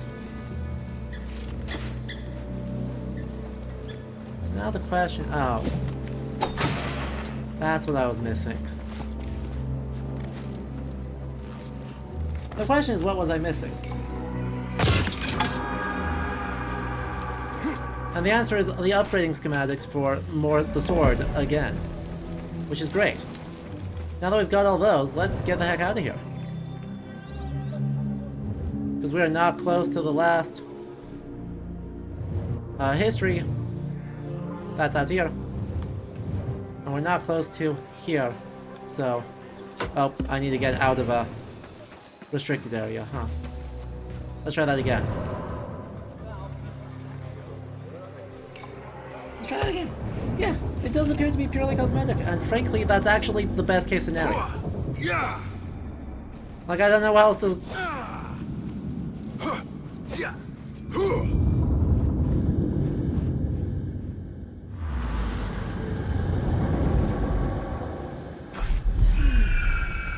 I don't know how else to particularly say it. Like, I just think that's real good. An idea that we are... Well, obviously, being able to kill one of them is probably very nice, in terms of... They are looking to have delayed long enough. What benefits you can get. I should find Ali and see what we can learn about Al-Ghul. That's okay. Let's keep going for a moment longer here. I would love to at least get to the Al-Ghul mission. And we'll take him out. We will, however, take him out next time. So the water mill's way up there in the wilderness. But that's okay. That means that this is actually a great chance to go grab this last... To go grab this, because then I can just teleport to the water mill after that.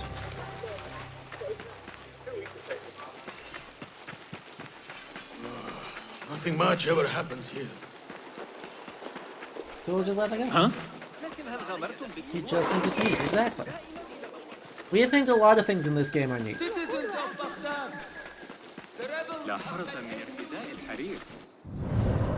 Genuinely, I'm very impressed. Partly it just feels good to be in an urban environment that feels remotely plausible again. But, like, I don't know, Goen, you've been saying that you really like how they've been doing it, right? That the city planning side of it actually is working really well. We've been seeing a lot of little, like, architectural details that feel very good. We've been seeing a lot of the call to prayers, a lot of musical details that feel very good. We're seeing some references to things that we can identify in early sources. In fact, just references to early sources. Like, you know, in our inventory here, having... Right, just having 2 books that were circulating in 9th century Baghdad just around as things we can actually read, like texts that exist. That's really good. Oh, I've got another outfit schematic. Also got Initiative Element upgrade and 2 Zanj Uprising upgrades. And we've got these other little guys around. We've got a vineyard. And with a vineyard, of course, we have alcohol production. Islamic law prohibited alcohol consumption because it altered the mind and that caused wrongful behavior. It was therefore considered a major sin. However, Abbasid religious scholars discuss the precise scope of this ban. Some interpreted it as a full ban on all alcohol consumption, while others limited it to excessive consumption, public drunkenness, or only to alcohol made from fruits, as opposed to mead or beer.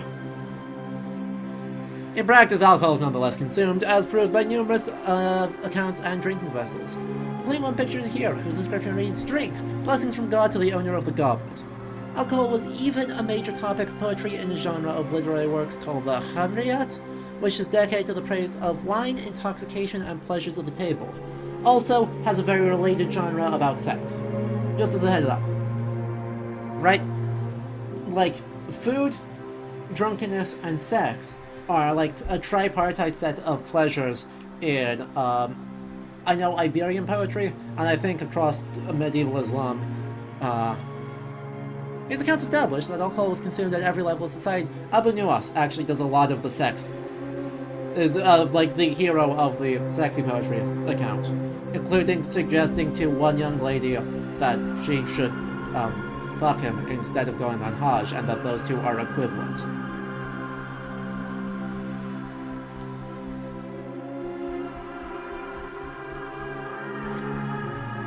Alcohol is even a major topic of, we already read that, including by clergy. This accounts established that alcohol was consumed at every level of society, including by clergymen and high-level officials. It seems that the issue of alcohol and its prohibition was possibly more focused on public drunkenness, which could lead to police intervention, while there's probably a higher degree of tolerance for drinking in private areas. The main producers of alcohol seem to have been non-Muslim members of the Abbasid society. Muslims did not follow the same religious restrictions and brewed or vinified what they consumed. Monasteries were among the most famous winemakers. They are forbidden to sell any of it to their Muslim neighbors, and many stories of inebriated visits to the monks and even bottles sporting representations of priests seem to indicate that the law was not followed by everyone. Goblet with incised designs, 8th or 9th century, Iraq or Syria.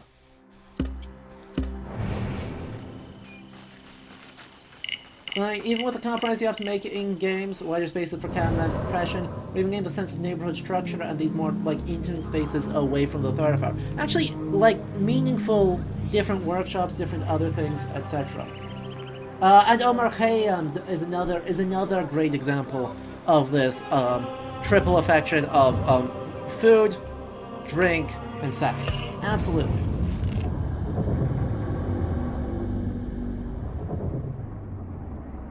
There's an incredible Baghdad automata that's basically a party game spin the bottle. The 4 tiers on the bottom. Woman pouring wine above her, a small band, welcome a male dancer. On the top, a man on a horse with a lance. I actually adore that. Okay, so are you getting kicked out for preaching Kharaj, I believe? All credit where it is due, for this man came to my aid at my darkest hour. And you can tell because I have main character outfits. I am not the only one. I will pay great tribute to you in a chronicle of our exploits. But we must first write the end of it. Come. Are we going to acknowledge the fact that the Zanj rebellion starts in Basra and not Baghdad? Now, Ali ibn Muhammad in 861 is preaching in Baghdad. I see you two have met. Only briefly. Semi-egalitarian. But the night is young and there is much to discuss. About what you can procure. And he gets booted out by the police. Because that's not okay. He leaves to Basra and finds an audience there. Later. Share what you know about Al-Ghul, so that Bassem may do what he's come here to do. Yes. Your affairs before mine. But just this once. Al-Ghul sends orders to the prison guards detailing where to dig around Baghdad. But it's not just Hey, what do you think the odds are it's in the ziggurat that we already explored? There is a promissory note for workers here. It looks like Al-Ghul arranges to purchase migrant laborers as well. Who in Baghdad could make these sorts of arrangements without raising suspicion? There is but one man, Masoud al-Yaqub. He runs Baghdad's soap mills, finds paying work for foreign settlers, most of them Persian. So he forces these laborers into working his dig sites. That feels contemporary. All under the guise of providing Persian them with a livelihood. travelers coming into Baghdad, absolutely. Beshi!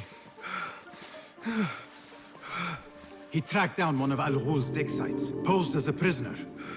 What happened? The search turned up nothing. But that did not stop the guards from trying to silence us. I cracked one skull and fled. I doubt the others were as lucky. A foolish thing to do with nothing to show for it. Not nothing. Al-Ghul will be at the Caravanserai. I overheard the guards talking. Of course. Merchants from all over stop there to rest. If Masoud is buying migrant workers, it is likely the Caravanserai is where he conducts his affairs. What does he look like? He is a large man. Favors adornments like jewels and silks from the east. Then he will be hard to miss. It is time, Bassem. What is your plan? That will be for Bassem to decide. Bassem? Alone? No. Let me gather some men. And allow for foolish spectacle. Your day to display your prowess will come. But this day belongs to Bassem. Consider it part You'll go pull of up my our hood, agreement. but I don't have that. Bassem? Sort of.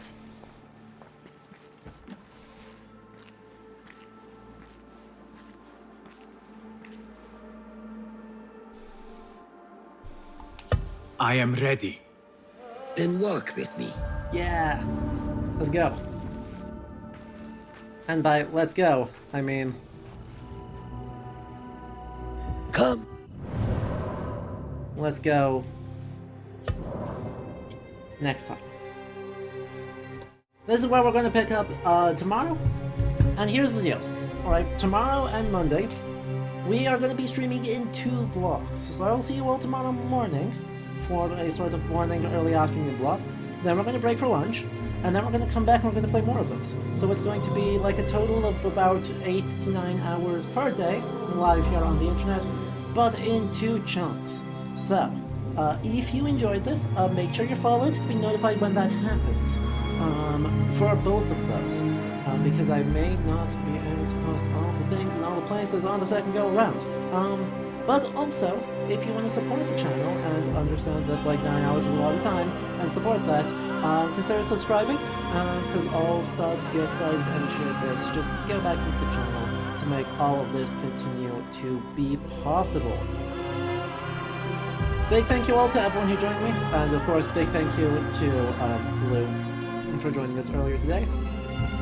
If in the meantime you have questions, want to drop resources, or just hang out and enjoy some marginalia, click on the link in chat or in the description below for our VOD watchers. We appreciate you.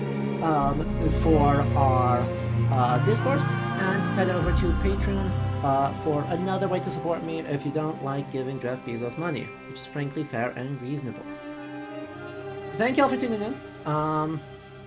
Till tomorrow, have a good evening, and happy AC Mirage? Game good? Question mark? Being good.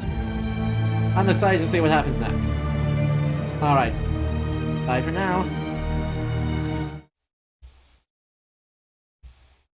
And of course, big thank you to all of our patrons listed here on the side of the screen, and to our new followers, Plague, Couch Warrior, Sinai Conclusions, Rizali30, Gossi97, Jasvrin, Arcanist, Scotty, and Kitiara. For our Twitch subs, thank you JCDC, Arcanist, and TacomanDC. TacomanDC with that gift sub from Goen. Appreciate you. And to our moderators hanging out as always. You are super appreciated. Thank you, and have a lovely night.